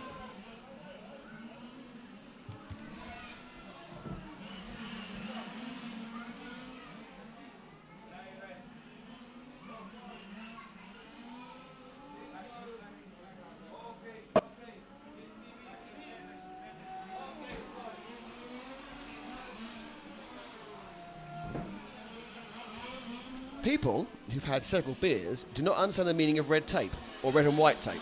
Oh, really? No, they don't. I had to move an entire family who were preventing me from viewing the corner.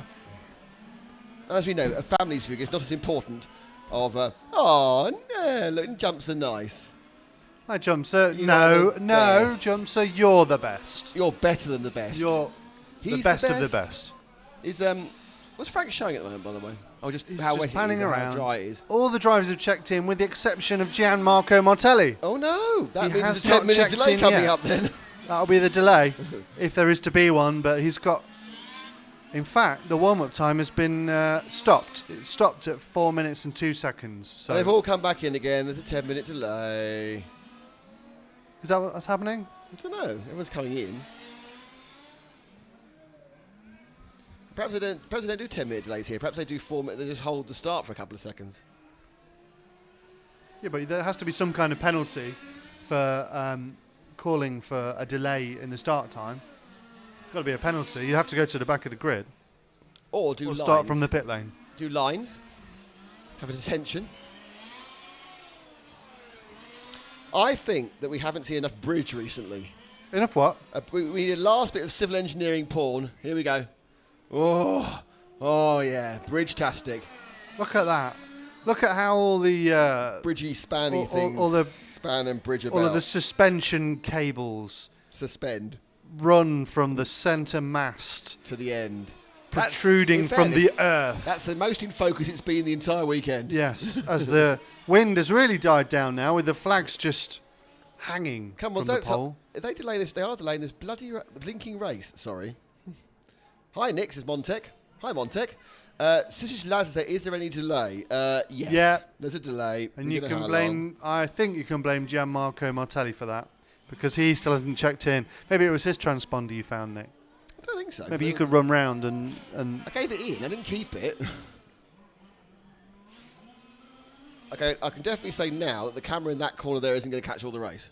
why is that? Because he had 54 minutes of memory card. It's not the end of the world, it's effects camera. We'll be capturing the effect of night. Of nothing, yes. Is saying he catches my sneaky hue. I don't know what you're talking about. This is all completely serious.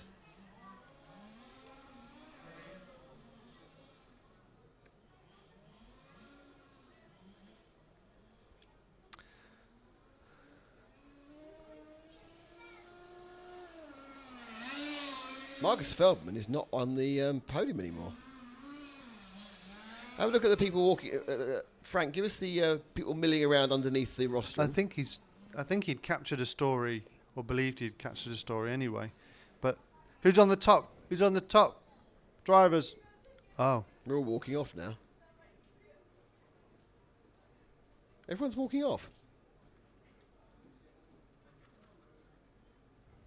We've got so Mark. close. Let's have a look at Marcus in the pit lane. Marcus in the pit lane. They're getting their tyre warmers back on again, that's why. They're all putting the tyre warmers back on.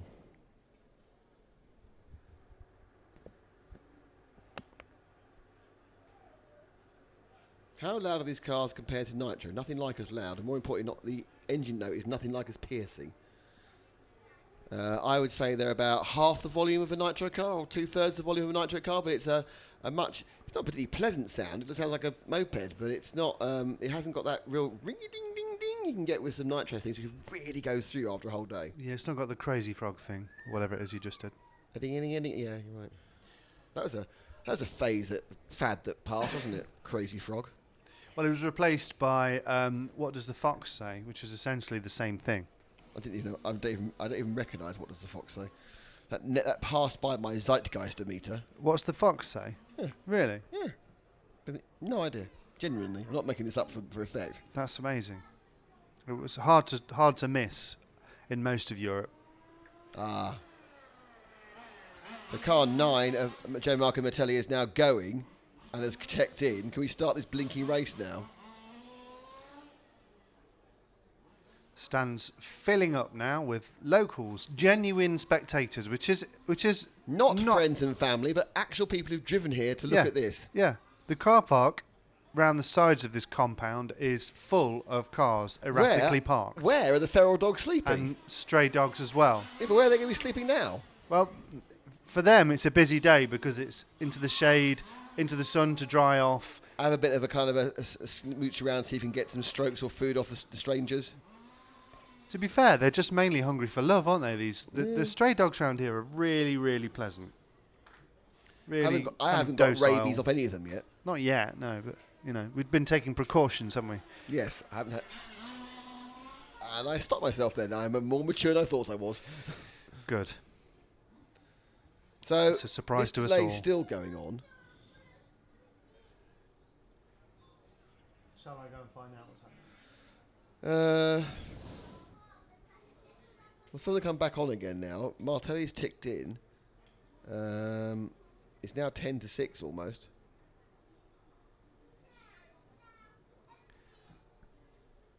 Do they not know that there's hundreds of people here, there's hundreds more people watching online, I know.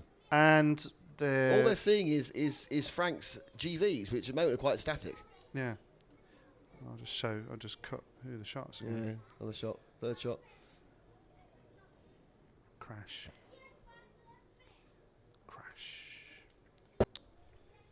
Let's see if Frank can find some sort of animal. Can you find any pets, Frank? What happened to the cat that was on the lead? I don't know. He's walked past twice. I've not seen him since then. He was more of a kitten. He wasn't that old. in Portugal, you take a kitten to an RC track. You take a medium, yeah, you take a young cat, certainly a young cat, and you take him to an RC track on a lead. Now, And is then you carry him. that normal? Is anything normal in an RC track meeting? I wonder. 5 minutes to Dare start. thinks they're louder than Nitro. They're not louder than Nitro, David Adair. Depends what pipe they've got on. The pipe makes a big impact on Well, obviously the power. there's only one pipe you should have on your large-scale car, That's correct, Nick. There is only one pipe you should have. and that would be the pipes made by Samba. Samba pipes from Model Cargo. That's exactly what you need on any of your large-scale cars. It's quite interesting having both our logo sponsors be in the same shape. We're only going for egg-shaped logos from now on. No, any logo, anyone's fine. Don't listen to him. Whatever your logo, not a problem. Well, some people have tuned away. Come on, come back. We're about to start. They can't hear you. They Can can in they? 15 seconds. If they've tuned away, they can't hear you. No, but they... Oh, that's why. There's been a...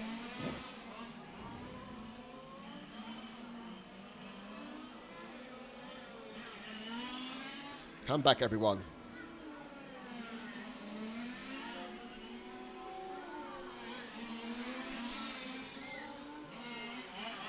So we are now on the warm-up, which is counting down from 4 minutes and 7 seconds. 4 minutes and 2 seconds. We don't have a printout of the Can you tell us what final brands are grid. competing in the A final? No, Audi. I'm sorry, I don't know all the brands. I know that Marcus Feldman, Bernard There is is in a. Mechatech. Yep. There is another Mechatech, and there is a Genius. So on pole we have Bernard, Alain Analdi, Martin Liss.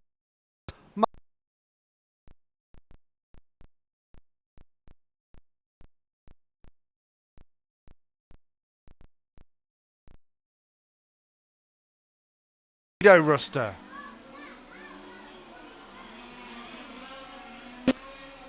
Now, Nick, Yes. can I ask you, Anything you like. who is your... Now, let's say, how should we do this? A beer? A beer. Ah, A this beer is on it. Okay, we're going to put... not a maxi bomb okay. then. So, Right, who is your tip to win? Martin. Martin Lissau Yes. to win. Yes.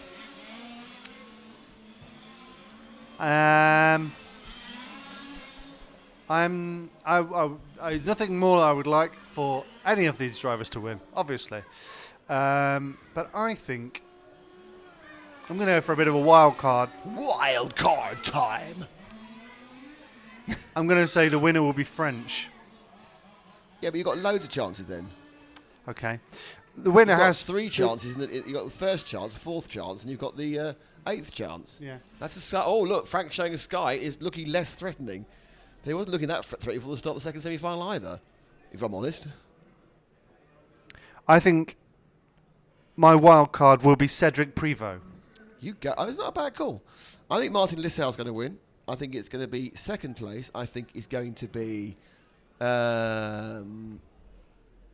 Marcus Feldman. Okay, so Nick is saying Lissau, Lissau, Feldman, Feldman. Briere. 1, 2, 3. Really? Yep. Briere from all the way down in 8th. Yes. Okay, so Matt is saying Prevost, Yes. Feldman, Oh. and Ales Bayer. Alice Bayer. Okay. If you have any predictions on who you think are going to win, then please comment on Facebook or on the YouTube Yes. stream. Immediately, it doesn't count commenting in half an hour's time. No. No, we're No, not, you won't win any points we're for not that. falling for that one. You 1, 2, 3s, please. It's 5 points for a win, 3 points for no. It's 10 points. No, I don't know. Some points for a win. 4, 2, 1. 1, 1, 1. Right, we are about Donovan. So James Cahill thinks that it's going to be won by Michael Donovan. And we're off, they're off to the grid, and leading away is Mathieu Barrère. Behind him is Martin Lissau. Cruising up behind him is the mighty Marcus Feldman, who's got his dry track, or virtually dry track it is. Cedric Privot will be in 4th. Michael Donovan will be in 5th. Alice Bayer, he'll pick up the 6th place. In the 7th slot is Giovanni Verbrugge. Starting 8th is Mathieu Briere. 9th is Gianmarco Martinelli. He may have started at the end. No, he has got his spot. So he hasn't had to go to 11th for causing the delay. And it's Guido It Rustler. wasn't necessarily him that caused the delay. The dyslexia? Well, delay? It was dyslexic talking. I've got verbal dyslexia, sorry. Well, I'm pretty sure that very soon this chair is going to collapse. It's wanted to Tell collapse. Frank to press record. Frank, press record. Press record, Frank. He's done it. I'm ready to go.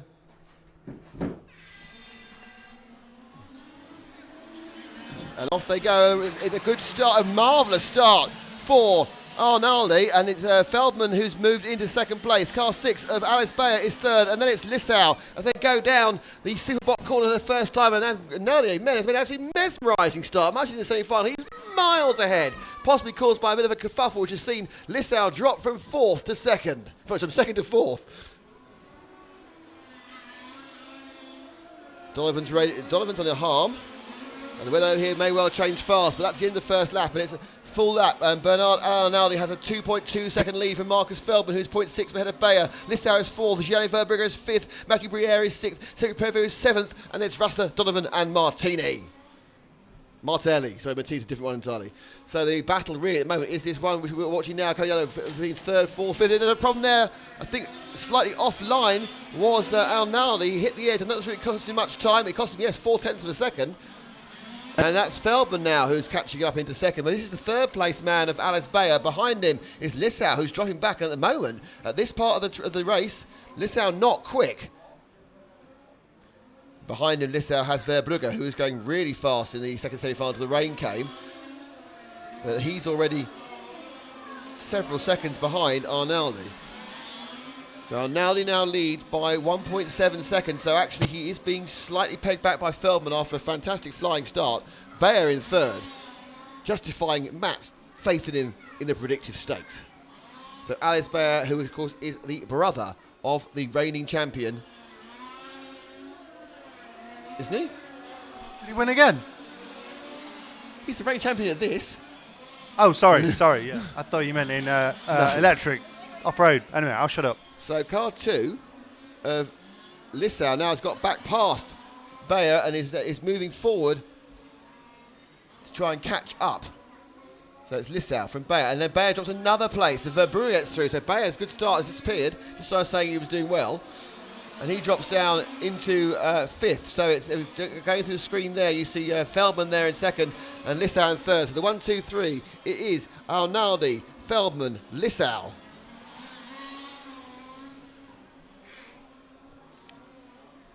And the 4 cars you see battling for over 3rd, 4th, 5th and 6th. Actually, no, 4th, 5th, 6th and 7th. Actually, 3rd is there, in fact. They come up the straight through the camera corner. Don't fall off, unfortunately, for our victim cam we have there. A little effort there by Bayer to make back a place on Verbrugge.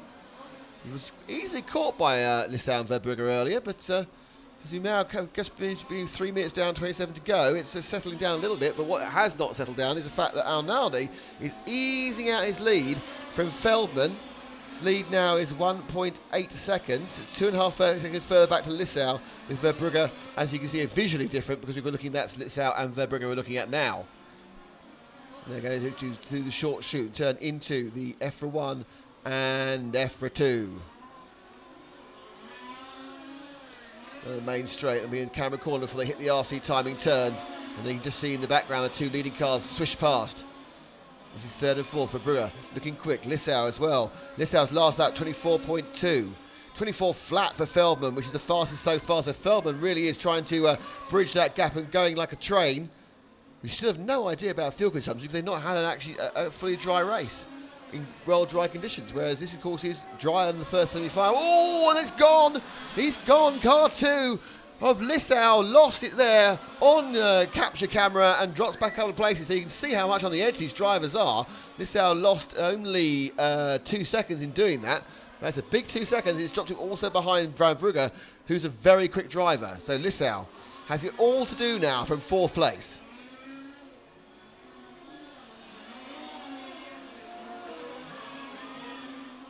behind him is Alice Bayer. And Cedric Prevot moving through the field, which is good news for Matt. It's actually his tip for the top. And that is Prevot now. He's coming to attack. Move forward slightly to Prevot and Lissau, Frank. And that's where they are. That's the battle we're looking at now for fourth. As Lissau really hasn't made much these first nearly 5 minutes. Luckily, he's got 25 minutes to make up for it.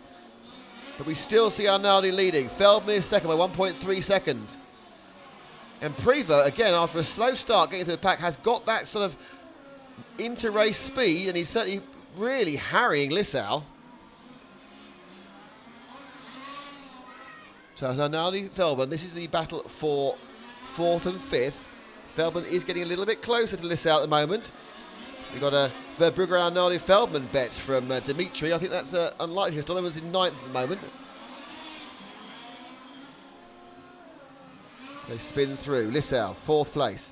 Verbrugger now is not really gaining. In fact, there's 24-2, 24-3, 24-3, 24-2 is the first four drivers. They're all getting up to much for much's speed. But the nice thing, if you are Arnaldi, is you've got a 1.7 second lead.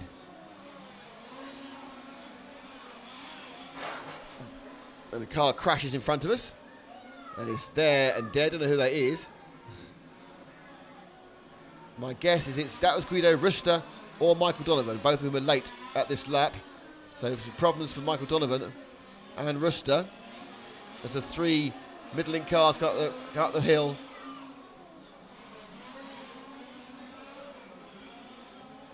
Just ahead of them now, Lissau, as Prevot has dispatched Lissau during that moment of crashing madness we saw earlier. And Bayer's in the back, so Prevot now looking at the moving car. He's managed to get that car. Once it's rolling, it's got some speed on it. Feldman's had a bad lap and dropping off Arnaldi. He's now 2.5 seconds, but Verbrugger is in fact 3 seconds behind him as well. So it's all settling down nicely for Arnaldi. I think Donovan was in the pits there. Including Martelli maybe in the pits.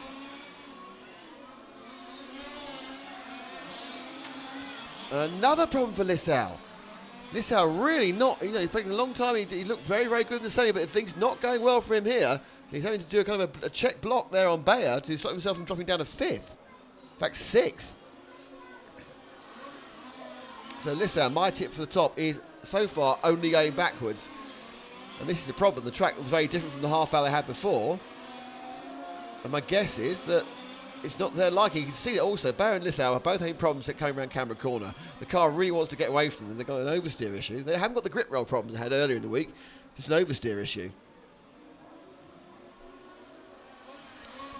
Let's see if we can pick up our leader, Arnaldi, in the touring car coloured car. He's going round Super Bock Bend at the moment. He turns sharply into Samba Pipes Point. Before getting into the EFRA turns, he's about to put a lap. I think that's on Martelli, I think that is. He'll be lapping in a second. Comes down the straight. Hunting hard, the number 9 indeed of Gianmarco Martelli.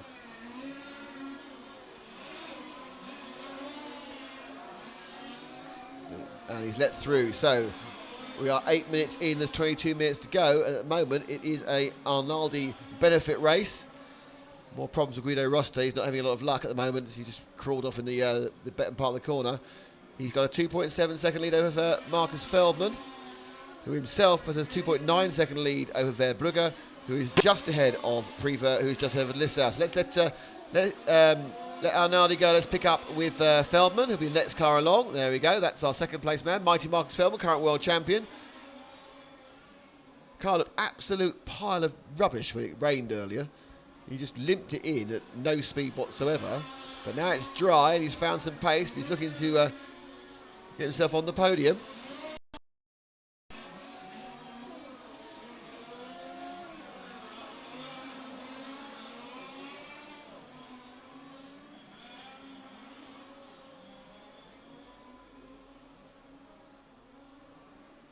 So it comes now through the United Nations. Up the main straight, he'll take the guess and hope for it corner, because they turn from dry onto kind of what looks wet. I don't think it's a massively damp as far as the traction's concerned. Not yet got in the 20. No one's yet got in the 23 second lap. Oh yeah, we've got a couple of 23s. Prevot and Verbrugger have just clipped the 23 second lap race seconds for a lap.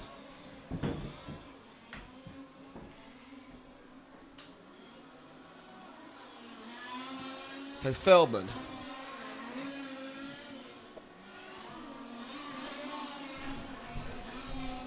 Not really gaining on Prevost at the moment, but not really losing either.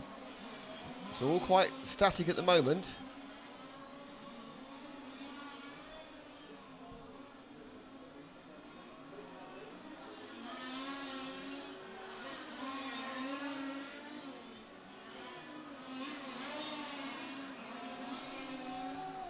So it's Bernard Arnaldi from Marcus Feldman. Giovanni Verbrugge is third. Cedric Prevost is fourth. So Verbrugge in third in car 7. With us now is the number 1 of Arnaldi. Let's let them go through. Let's see if we put Verbrugge, the green car now coming towards us. Let's Frank, the green car. That's the good one. Good lad. Through the timing turns. He's in third, and he's got about a second lead on Prevost. So this is the battle at the moment. The only battle that's very close is third and fourth. With Prevost, his car got quicker during the half-hour semi-final. It's getting quicker in this final. He's looking now to pick up third place. And we are 10.5 minutes down, 19.5 minutes to go. So far, I'm touching wood, no rain. How big is the delay? Live timing, she's about 9 to 10 minutes ahead. Is that right? I didn't know it was 9 to 10 minutes. I thought the delay was about 45 seconds. We may have had an extra delay during the day, so I don't know how long the delay is. I'm sorry.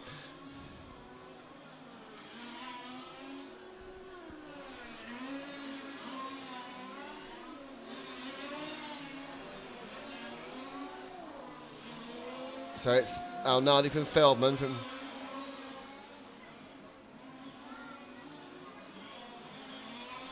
Verbrugge. Preview next, then Lissau.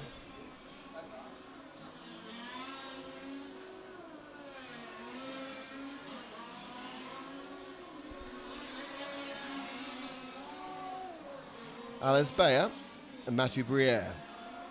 And we've got this kind of period in the middle that's quite quiet, but as you can see, suddenly Prevost right on the tail of Verbrugge. Verbrugge, who was so quick in the first semi-final until it rained. I mean, he decided to change tyres. It was a big gamble. It did work for him, but the tyres were no quicker. But he's managing to hold Prevost back at half a second. I think he's actually slightly eased out his lead in third. He himself is 4 seconds behind Feldman. Yeah, 3/10 gain there, so Prevost lost a little bit in that lap.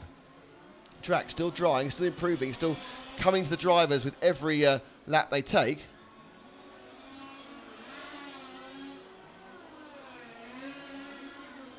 Going down the main straight. Both of them turn in the camera corner. They're kind of the tightening timing turns, which were lethal earlier today when the curves were wet. Now, much easier. So Prevost just looking to ease onto third place. The back of the Belgian's tail there, the green and white car of Verbrugge.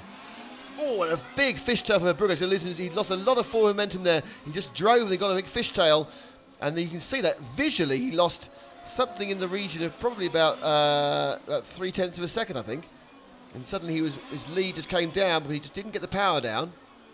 And Prevost right in his tail. Now, worse than that, they've got themselves some traffic. So can he get past the traffic, which is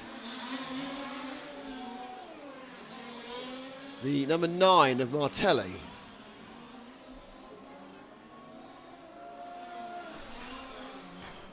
Both get through. Prevost right on Verbrugge's tail as they go through the first part of EFRA and then turn round through the United Nations. Going down the main straight. And, not the best pick up there from Prevost. Let's let Verbrugge get a bit of a gap again. They are still, both of these are drifting off Feldman, and Prevost now looks to go around the outside of the super box. He now tightens up, can he dive up the inside of the Samuel Point turn? No, he can't. The short shoot now. EFRA 1, EFRA 2, he's just leaving a gap there. Tries to look a bit of a different line. Now we take the wider line to get a better drive. As he comes EFRA 2, no, he lifts up 2 wheels, but he's looking so hard now. Prevost has a bit of speed, but as we saw in one of the semi-finals, if you hold your line, Alice Bayer held his line for 10 laps, and Briere couldn't get past him. Can his fellow Frenchman Prevost get past the man who's also holding his line in Verbrugge? I can tell you it is spotting with rain now and big, big black clouds coming behind us. Although when we look to the front of the track, our view is beautiful blue skies, but behind us there are big black clouds coming. Oh dear. So I'm not sure if we'll make the next 15 minutes without some more of that rainfall. Verbrugge again getting some oversteer. Now the inside goes Prever. Prever comes back trying to get him through the super box, but no, he just lost drive coming through the first part of the timing turns, and suddenly he had no drive. He just, I don't think the spotting surely is paying yet, is it? Because he's lost a bit of time. There's no real drop in times at the moment. Perhaps they're down about 3 cents, half a tenth, half a second. But Prevo picks up third there, and it's all because Verbrugge just lost drive coming out of the second half of the timing turns. Verbrugge now, it's easier to chase than to lead, is now all over the back bumper. And again, he's very loose at the back end, and we don't like that, certainly not on a holiday. So Verbrugge, but now Prevo's got to make up a 5-second gap to Feldman. Feldman is 3 seconds behind Arnaldi. He's half a mistake away, but if the rain falls down, Feldman's car looked appalling in the semi-final. Martin Lissau fans, I'm afraid he's a long way further back. In fact, actually, Lissau now is right. Sorry, he's right on the tail of. I had the wrong timing there. He's right on the tail of Verbrugge, and he's coming now. So Lissau now is the next person to want to start moving forward through the field. The temperature's dropped a bit. The wind's upping a bit, and we're now beginning to wonder if we're going to see 15 dry minutes. Because if it rains, it's going to become a lottery. Because the biggest lead we have is Arnaldi, who's 2.7 seconds ahead of Feldman. Feldman has 6 seconds approximately on Prevost, and these two you can see are a further second and a half back. So there's Prevost, there's Verbrugge, and there's Lissau, who went backwards in the first 10 minutes. We're now 16 down, 14 to go. Is now trying to go forward in the second half of the race. Perhaps that was the plan all along, and again, a little of a loss of drive for Verbrugge, but Lissau wasn't close enough to make the most of it. Giovanni now definitely blocking, as he's absolutely allowed to do during a final. Lissau, totally fair what he's doing, but he is holding him up. And the Dane, who made the bad start and the bad first few minutes, and he comes at the inside now. And that was a discretion bit of Alvaro. Came up really, I think, in many ways. Perhaps Verbrugge should have let him through there. And he's coming at the inside again. So Lissau trying everything to get past the Belgian. He's definitely got the pace and the speed, and he was almost, I think he backed out of what would have been a questionable move when he went wide going through the timing turns last time. Lissau now trying to line up this overtaking pass, and behind them is the next man with Mathieu Briere, and he's in this fight as well. When they go away from you and they're turning into the Superbox turn, they actually just look like real full-size touring cars. They're exactly the same. This could be Alton Park or anywhere. Amazing.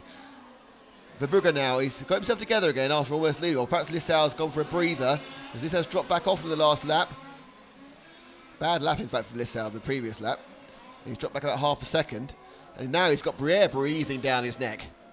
So now the hunter becomes the hunted, and Briere looks to get underneath him. Still no sign of any serious rain.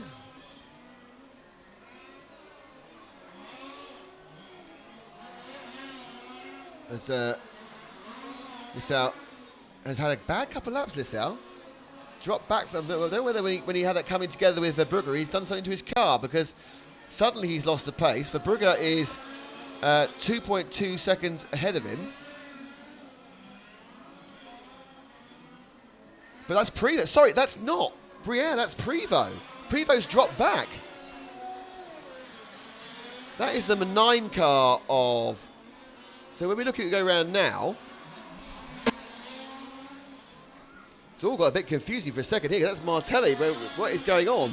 But according to this, off camera, Prevost dropped back down. So it's now Arnaldi for Feldman. Verbrugge's in third. The car 4 is indeed just ahead of car 8. So Prevost has dropped down. I think he was Marshall. I saw Marshall going back. And the propensity of yellow cars has slightly confused me as far as Lissau is concerned, because Lissau actually has number 9 behind, which is Martelli.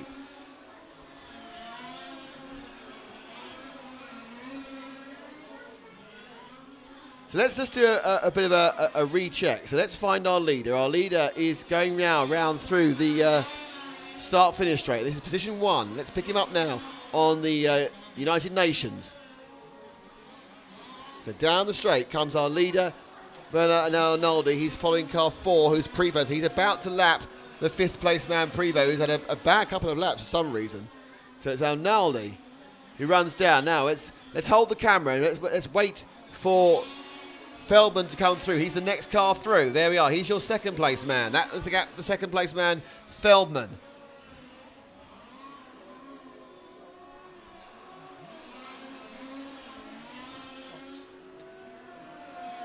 So Feldman goes through in 2nd. Now, there is a long gap to Verbrugge. Verbrugge is 10 seconds behind these two because Prevost just dropped out of the middle of it.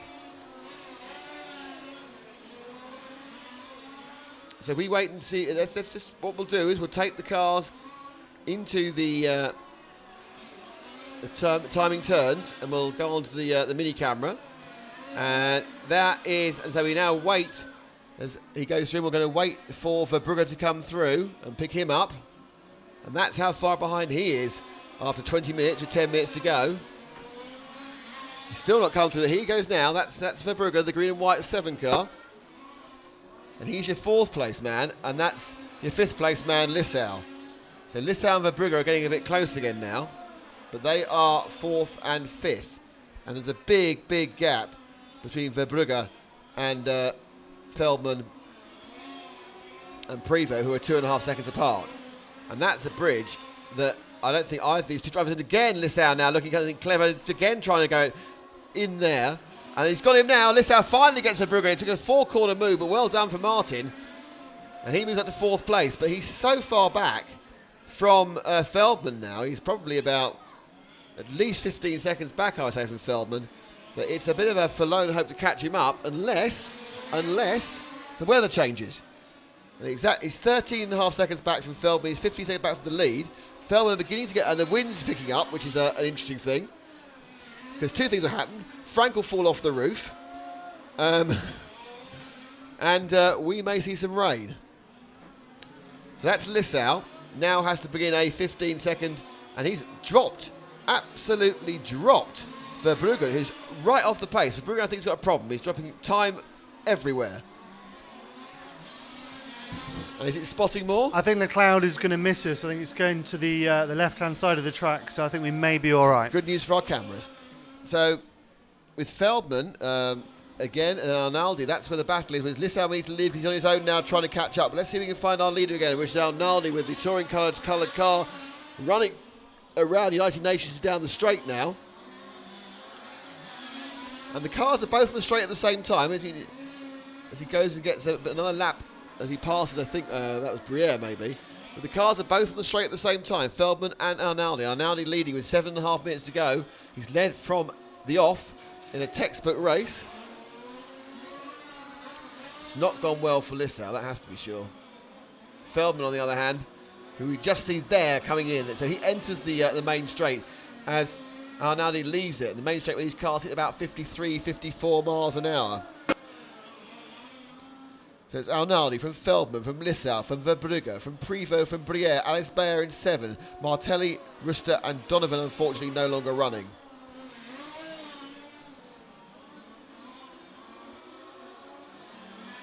And every lap that's ticked through, Feldman and Arnaldi are trading tenths either way, so there's no real gain. That 2.5 second lap lead has been there since about minute 5. And Arnaldi, and the thing is that Lissau, even though he is pretty damn swift, is not making any impression whatsoever on these two. He lost too much in that first session, though he does look like he might get himself a podium here. But let's let Arnaldi go through. We'll pick up with Marcus Feldman now. That's your second place man, so he's a multiple European champion. He's won it about 112 times in the Matt, I think. And the world champion, of course, as well. Many times as I've had hot dinners on this trip. Oh, you're looking forward to a big bob later, aren't you? So Feldman, Arnaldi is less than one mistake away, and he's got 6 minutes. He's got one mistake and he'll be gone. But he hasn't looked like making that mistake, in fairness. And that's what Lissau has to help. That's what Feldman has to hope for. Lissau has to really hope that.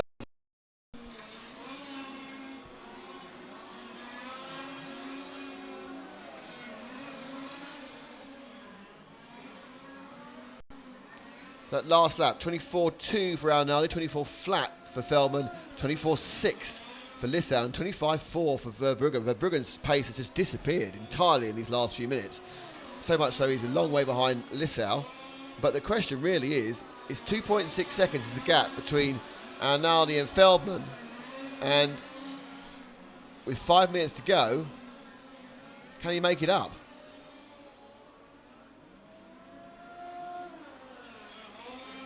Or are we going to get a case of close but no cigar?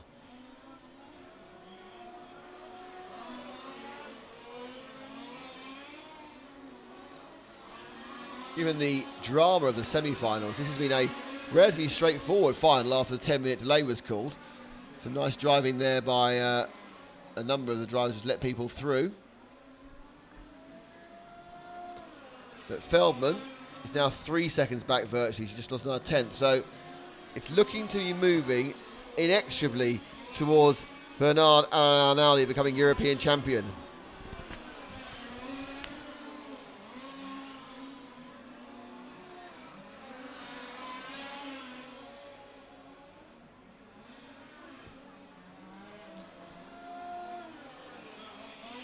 So let's mix it up a bit and see if we can find our leader again.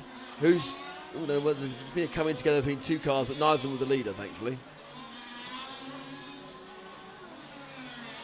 So he's coming now through the timing turns. Arnaldi getting perilously close to lapping Lissau.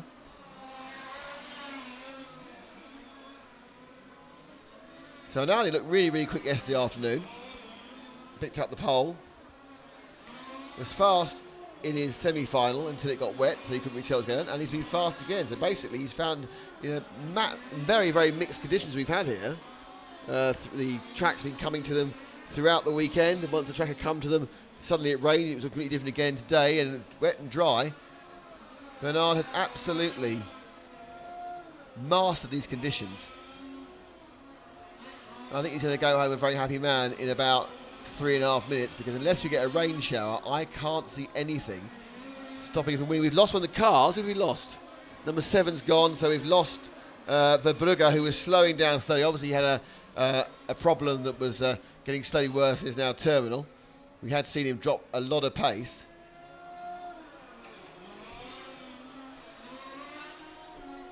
And the lead is now 2.7 seconds. So it's actually better. So Feldman actually pulled a couple of tenths back that time. He's trying to make it exciting for us. Let's see if we can find the leader, because that's not the leader, Frank. Let's pick up Feldman. Feldman's just United Nations. So let's go to the EFRA turn.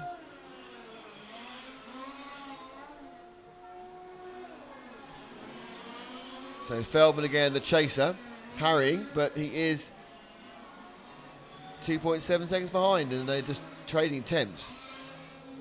I think also that Arnaldi's managed to get 2 or 3 cars in between them, which is quite good. Let's see how the last person who's not lapped, but I think he's going to be lapped very soon.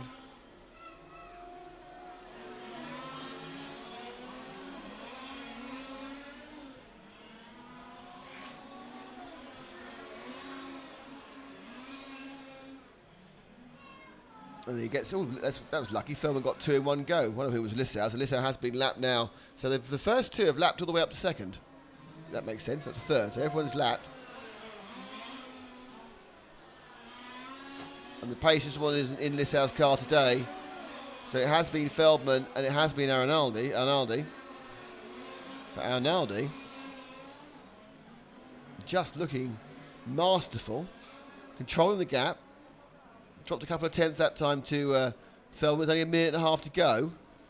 So let's pick up our leader again as he goes into the TV timing turns now, because he's 1.5 minutes away from winning the European Championship, which he has won with consummate ease in many ways. Whilst he's never been a long way away, those 2.5 seconds have always been enough.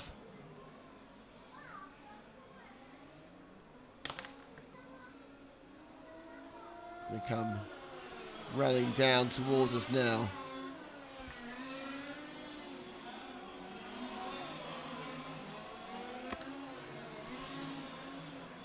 And the car still looks great after half an hour. So a deserved winner. He won. He was the pole position sitter. He was the man who won his semi-final, and he looks like the man who's going to win his final because he's got, whilst the lead's coming down a tiny bit, there will be this lap and 2 more. He'll have 2 more laps after this one, as will Feldman, who's a little bit closer again. Closer down by about 4/10, but there's 2 cars in the way.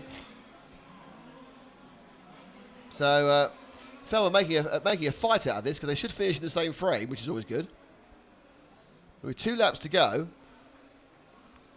So you can see Feldman hitting the straight there. So it's only half a straight as Feldman begins to push hard. Oh, and very ponderous round the corner there for this last lap. I think I thought he might have finished. They're really getting quite close. They are grandstand finishing for us. They're both in the same frame. Feldman catching hand over fist Arnaldi. If there had been another couple of laps, which there aren't, he might have had a chance. But Feldman now is within shooting distance, or speaking distance. Oh, he could be up 2 wheels. He's trying so hard, Mighty Marcus. But it's going to be Arnaldi. He's going to win this. But he's going to win this by less than a second. And a win for Bernard Alan Arnaldi. He's slightly tightened up towards the end, as Feldman tried to come. Absolutely marvellous. That was fantastic stuff. So, great work. And the winner is Bernard Alan Arnaldi.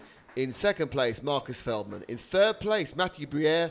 Lissau dropped to 4th right at the end. I think he was also suffering slightly.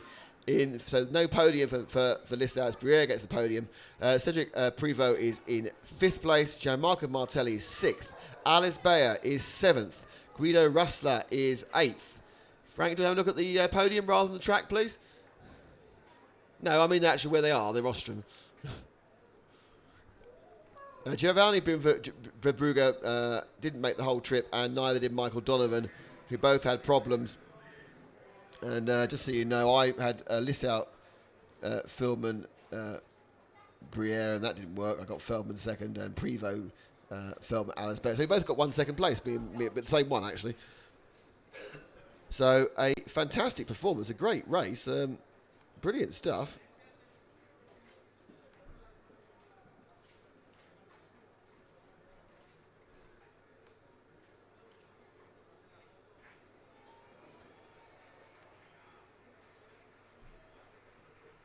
And the round of applause as the winner. We're going to try and get the winner to come over here for a chat because we haven't got our RF camera, so we'll interview them actually if we stand here as the party goes on. So we aren't going off air just yet, as we're going to try and have a chat with him. So that was a good. It was a good race. It was the leader got away, and it just got. We really just need another couple of minutes. I mean, I think we've had an absolute classic. We were 2 minutes off a classic. That happens.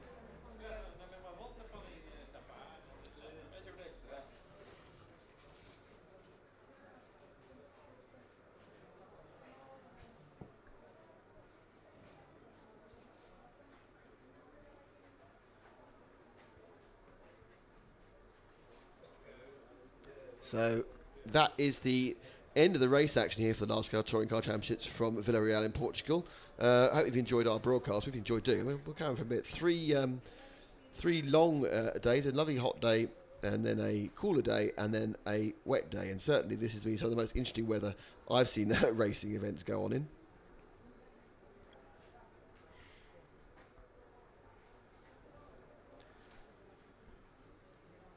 As you see, lots of the crowd are easing back. They're actually going. If you look just to the far right of this picture here, well, that's where the crowd leave. But also that's where the food in the bar is. So I'm sure that's where they're going to get a little snack and a drink. All going well. So that is it for us. We are going to come off the air and we will go and talk to the driver on tape. And then what we'll do is we'll put up the on the stream, or actually on the website RC Racing TV later. So anyway, so I'd like to say thank you to the organisers here, especially Luis Cabral and his team. Thank you to EFRA, obviously thank you to Samba and to Laszlo Gal. Thank you to Matt McCallum and to Frank McKinney. And thank you all for watching. I hope you enjoyed it. We are going to be back live streaming probably Wednesday afternoon, but more like Thursday morning, coming from the 1/8 Track Championship from Kirchberg. Might be a little thing on the Wednesday afternoon, but tune in on Thursday morning for the 1/8 action from Kirchberg in Austria with John Hindhoff and the rest of the team. We have John on that one, and it's always fun. And we will say goodbye and thank you very much. And we're glad you enjoyed being with us, and we've enjoyed having you. So for now, from Portugal, where it still hasn't rained for 20 minutes, goodbye. Thanks, then.